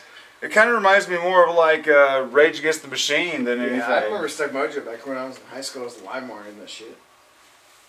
She's bad as fuck. You know, when it was cool to be like to download. When it was cool to steal music. Yeah. What is this? Oh, this is Suburban Legends. That is some silly kind of, I don't know, kind of punky stuff. And then this is the Sugar Cubes. You know the artist Bjork? Yeah. This is her band before she went solo. Of course, she became Bjork. Yeah. But, I mean, I believe she was Bjork then. Ooh, I don't even know where it was at, man. Fuck. I'm getting fucked on some shit. You ain't even drinking. In a minute. Got a headache going on from that IPA. This is a band called the Sundays. It's alright. Makes you give you some Mondays. What is this? Ah, Super Drag. Fucking Super Drag's album, Regretfully Yours. This is great. This has that song, Who Sucked Out the Feeling? Yeah. Nope. Anyway, this right here, Look at me like approval. No approval. Surgical Meth Machine. This is the album that Al Jurgensen did after he broke up Ministry the last time. That fucking album is great, man. If you like aggressive ass fucking digital industrial, just pounding your fucking speakers, goddamn industrial, fucking, ooh, man, that album, Surgical Meth Machine, highly recommend it. Then I got the Sweeney Todd movie soundtrack. That's true. Had to get the, you gotta get the deluxe edition because the standard edition omits a lot of songs. So you gotta get the deluxe. Right. And you picked it up. Look at you. I fucking, eBay that bitch for $5, homie. eBay that bitch for $5, homie. What is it? What is it, man? oh, Josh hooked me up. I knew he was gonna do it. System of Down's like. That System of a Down, Little Rare EP, Lonely Day. I'll go into that in a minute. Such a lonely day and it's mine. Oblivion. Yeah, Josh ordered it and gave it to me. So I'm like, alright, Holmes, I'm gonna get it. This is a band called Taco Cat. Nope. This is a alternate rock band from Seattle right now. This is their newest album. It's pretty good. This Mess is a Place. See how it's a shit show right now. Yeah, you know it. Oh, you know. The second Serge Tankian album. It's a good one. No, it is not. Imperfect Harmonies is garbage. It was garbage. I am not a fan of this. It has moments. There are moments, yeah. I mean, it's But, not a perfect ooh. album, but it's like I Ooh. said, anything with Serge Tompkins really decent up until the point he does his own vocals in the background as girls. Like, I don't really like him going, like, singing like girls in the background. This is not good. La, la, la, la, la, la, la, where he does that shit, like, I'm just like, really good. This is not a good album. It's bad. But I found a couple Tears for Fears albums. The Hurting, and Elemental. When was the last time you listened to that album? What? This Yeah. past summer? Just give it a re-listen. I should, and I'm not gonna like it. You never know. Oh my god, we are almost fucking done with this shelf. And therefore, almost done with this video. Finally got the Team America soundtrack. America! Fucking Fuck love yeah! Funny enough, there I was love that fucking album. love the album, love the movie. The movie's fantastic. But I ordered this, Freedom isn't free. and when it came in, it wasn't Team America in the case. What was it? Motherfucking Top Gun movie soundtrack. Oh, but that hurt your I was balls like, so you much. motherfuckers. No! Why But would it's you do a this to me? place that I've been ordering on Amazon. It's a third-party seller I've been ordering from Amazon for years, and I've never been fucked up. Trash. So I just emailed. I said, hey, I got the wrong shit in there. They were cool. They refunded me. I was like, all right. So then I reordered it. Got the right one from somebody else. Fuck yeah, America. America. Fuck yeah. I love that. Coming again. Everyone has AIDS. Yeah, you AIDS, mother- AIDS, blue. AIDS. The Pope has got it, and so do you. I like it. AIDS. Me, oh, so Yeah, I'm so lonely. Nobody loves me anymore. Nobody takes me Oh, seriously. that movie. Fuck. Tanya hates that movie. Man, I love that movie. Oh so much. man. Then some more Mike Patton stuff. This is another band of his, Tatima. The first Tatima album from several years ago, and then the newest Tatima album, Necroscape, came out earlier this year. Really good. Then I found some That Dog. I found this at the Goodwill, and it's another little alt rock '90s band with some lady singers. Pretty good shit. Then I finally got Them Crooked Vultures, Josh Homme, and from Queens of the Stone Age, and Dave Grohl. Pretty good shit. Just sounds like Queens of the Stone Age to me. And wow, that's it. This shelf is done, and here we go, y'all. I'm gonna count this real quick. We've only got 1, 2, 3, 4. It's too much to count at the moment. So we'll see you guys in a moment. When did I take my shoes off? I don't know. Weird, they're over there. What the fuck? Anyway, we'll be back in a moment. Gonna smoke a cigarette, and we'll get to the last maybe 30 CDs. All right, y'all, we're back with the final run here. Final Fucking run.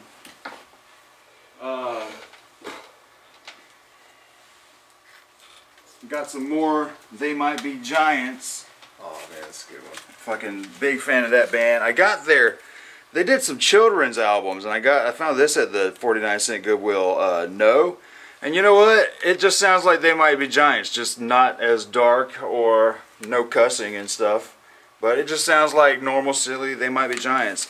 Then I got their album, The Spine. That's really good. Then I got the rare 2-disc version of The Elts. The Elts has the songs they did for different podcasts on a second disc. Then I got their album Join Us. That's really good. But then this year I also finally got that first Third Eye Blind album. Really good shit. Then this was in the mystery box. Thought Riot. Some cool ass punk band. Then I got a bunch of Tiger Army. I've got their first album. And then I have... That dude has the coolest fucking bass. Dude, for real. He's got. Have you seen it? Yeah. It's like the fucking big ass green cello style, and he's Big ass when upright. he was playing it live. I saw him at Warped Tour. Right, he was holding that shit up like it was nothing. He's just fucking Yeah, dude. slamming on it. I was like, fuck, that's awesome. Then I've got Tiger Army 2, Power of Moonlight. That's really good. Then I got this EP, Tiger Army, the early years EP. And then Tiger Army 3, Ghost Tigers Rise. That's really good. And then Tiger Army music from Regions Beyond. That's really good. Billy Punk. Tiger Army's such a good band. Yeah, dude. They've been around for a while too.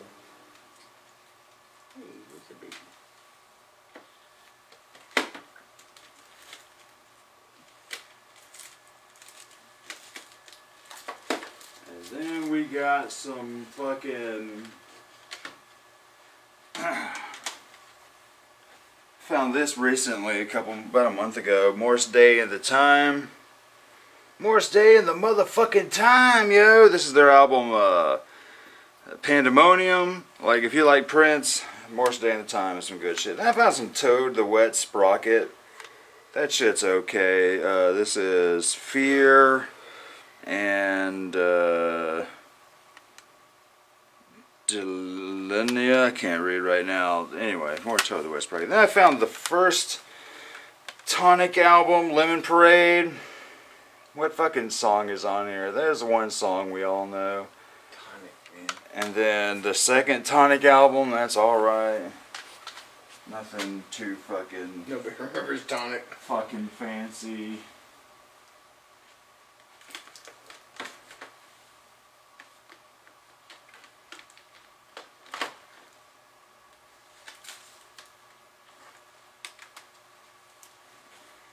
Alright, found some at the Goodwill, some Toto. There you go. Yeah, man. Hell, I don't even know. You got just Toto and then Toto 4. Yeah, man. Then the Train Spotting soundtrack. Fucking love that movie. You ever see Train Spotting? Yeah, it's fucking fucked up. Fucking love that movie, dude. That movie makes me want to do so many drugs. Yeah, this movie's a trip. And then fucking, yeah, Train Spotting soundtrack. And then what is this?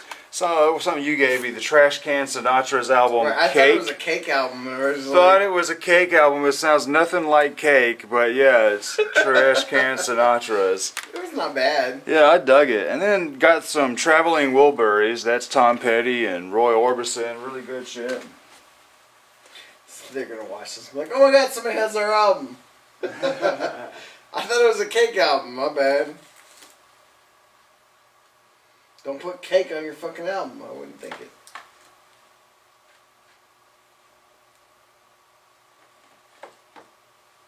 And then I got a fucking bunch of Turbo Negro this year, man. You ever listen to Turbo Negro? I think you showed me some. They did the theme song for Wild Boys. Oh, yeah. Yeah. In fact, that's on one of these albums. That whoa, whoa, whoa, whoa. So I got their album Ass Cobra. Fucking loves Turbo Negro. Then I got their album Apocalypse Dudes. I think that's the one with the theme for Wild Boys. And then I got Darkness Forever. And then their album Scandinavian Leather. Party Animals. And Retox. Fucking love some Turbo Negro.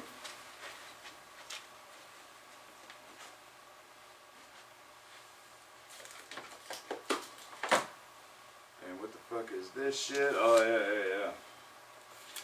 Got a bunch of U2 this year. Ugh. U2 I'm not a massive fan, but they got a lot of songs I like. But this is October from U2. And then I got their album War. That's pretty good. And then I've got two versions of their classic. I actually do love this album. Octone Baby got the the standard jewel case version. And then the next day I went to another Goodwill and found the fucking Digipack versions. I was like, fuck it, I'll grab it too.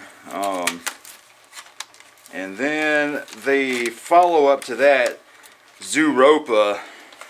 That album is not as good as I was wanting it to be. Yeah, it's trash. And then recently I found the All That You Can Leave Behind, the one with Beautiful Day. It's alright. It's a beautiful day. Dun, dun, dun.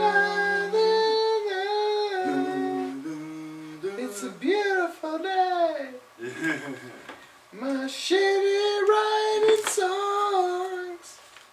Yeah. Hello, What, man, hello. you two. Hola. The band itself is like, whatever, but at least they do good shit. I mean, they have a lot of fucking charities out there. Yeah, they do some nice things for things. Bono does a lot of shit. Like, he's like, he gives money away like it's nothing. Yeah.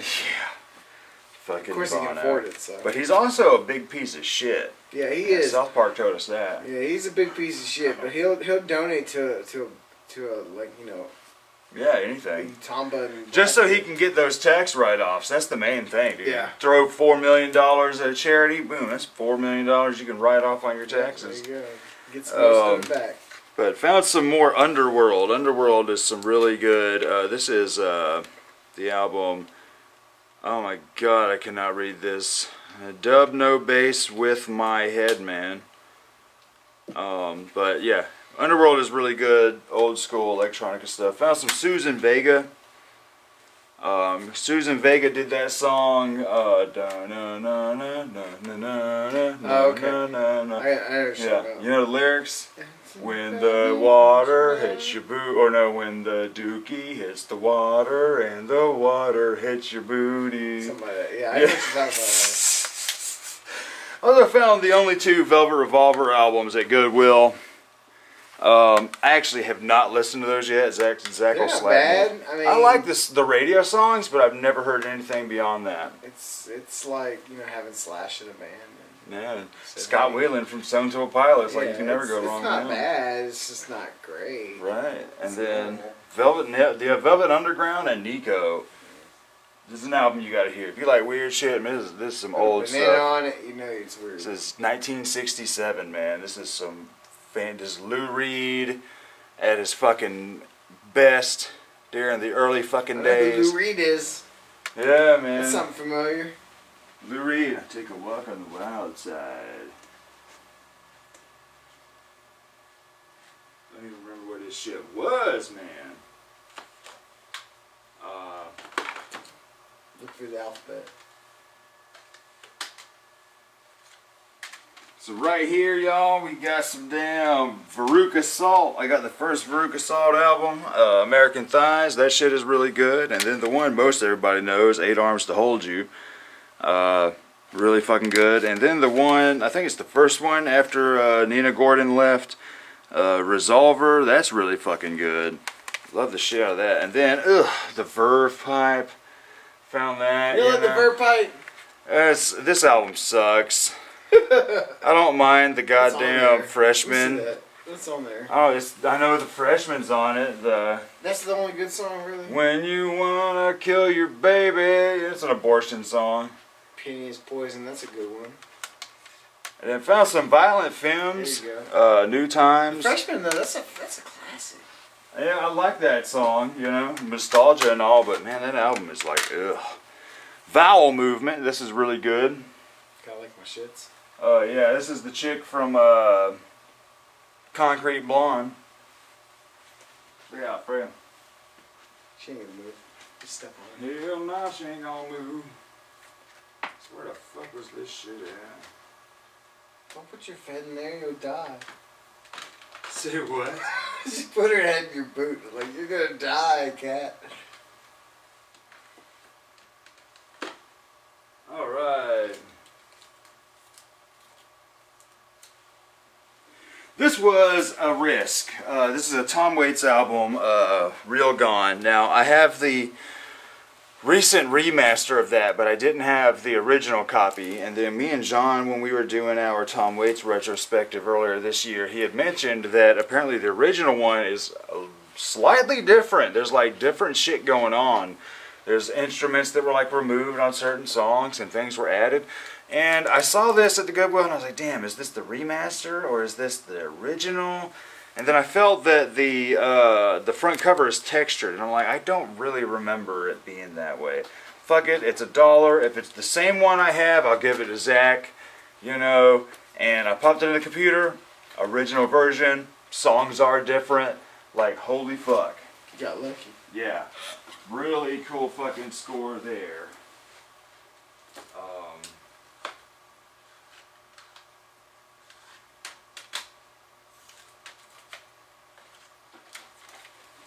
And right here, this is a band called The Waking Hours.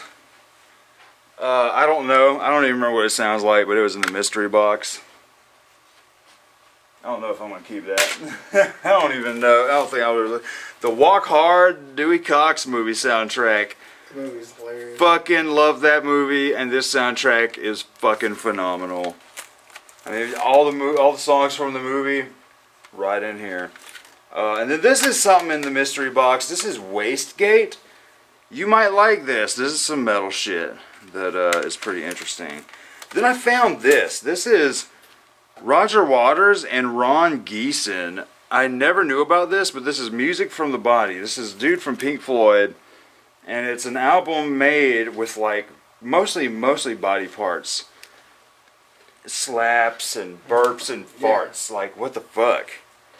Then I finally, completed my Ween collection with as far as studio albums go. I finally got God, Ween, Satan, The Oneness. Fucking love this album, and this is the remaster that added a good 3 or 4 songs to it. One of my favorite albums of all time. Then I got their Ween All Request Live. It was a internet live show they did in the early 2000s where everybody could request, and the best thing about this is getting all 5 parts of The Stallion in one spot.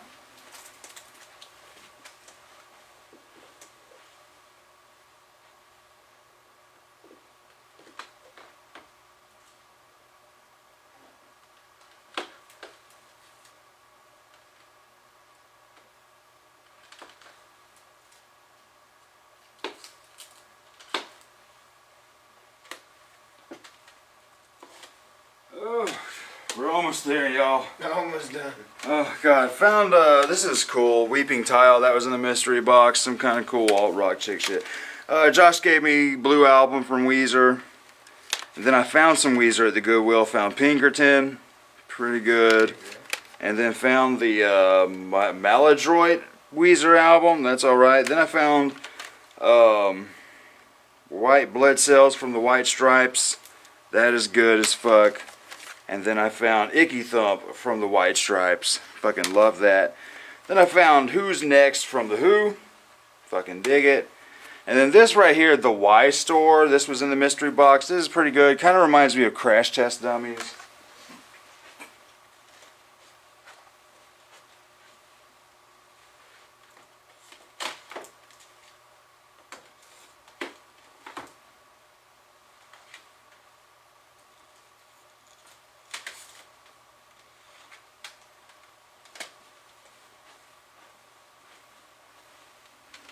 Alright, finally got the last Hank 3 album I needed. Take As Needed for Pain. This is fucking fantastic.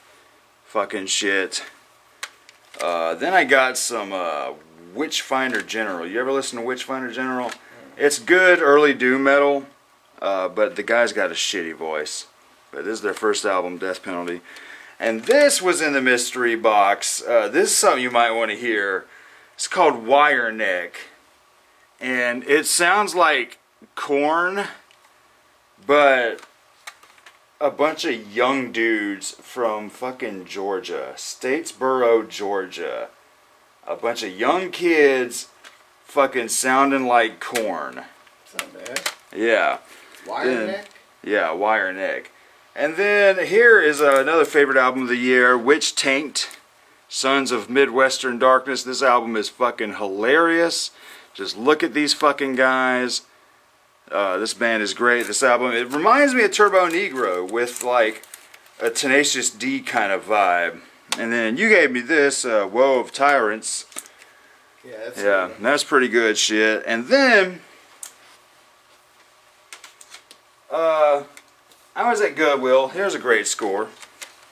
I was at fucking Goodwill, and I've had Weird Al's Bad Hair Day for almost 20 years now. Well, when I was logging it on Discogs, I found that apparently there was a mispressed version where it's the album, but the CD cover is wrong. Like the sticker on the picture on the CD is supposed to be wrong. And in fact, the misprint is that it's this album. It's this right here. Mm-hmm. It's Alapalooza's disc face on the Bad Hair Day disc. Went to fucking Goodwill and saw this, and I was like, huh, and open it up, boom. motherfucking misprint version with the Alapalooza disc face. You pop it in the computer, everything is Bad Hair Day.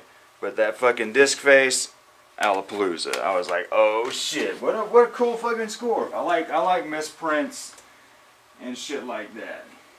Pretty cool.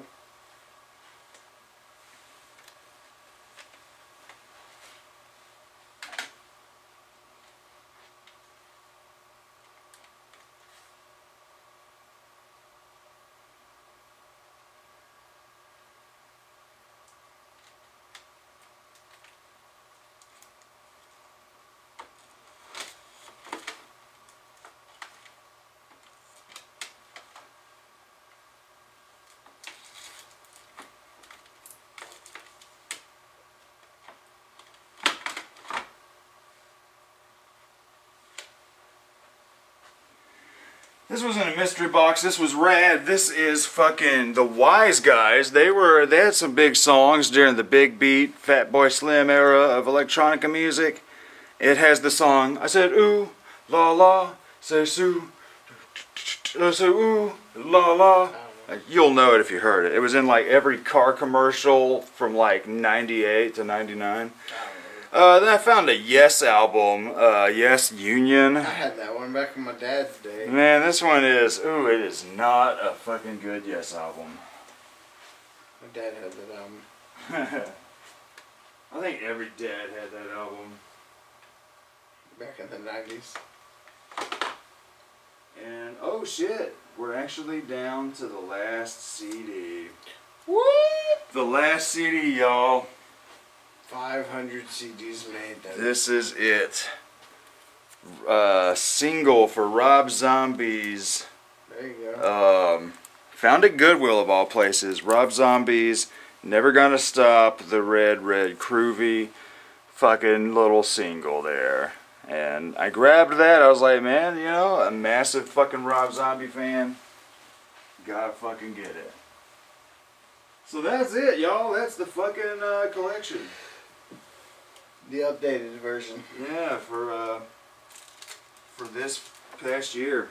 So I'm sure this is long as fuck. And but shit, you know. Hopefully it was entertaining. Yeah, hopefully you guys get a kick out of this. And I wasn't too drunk this time at the end. I was. But shit, we'll see you guys later.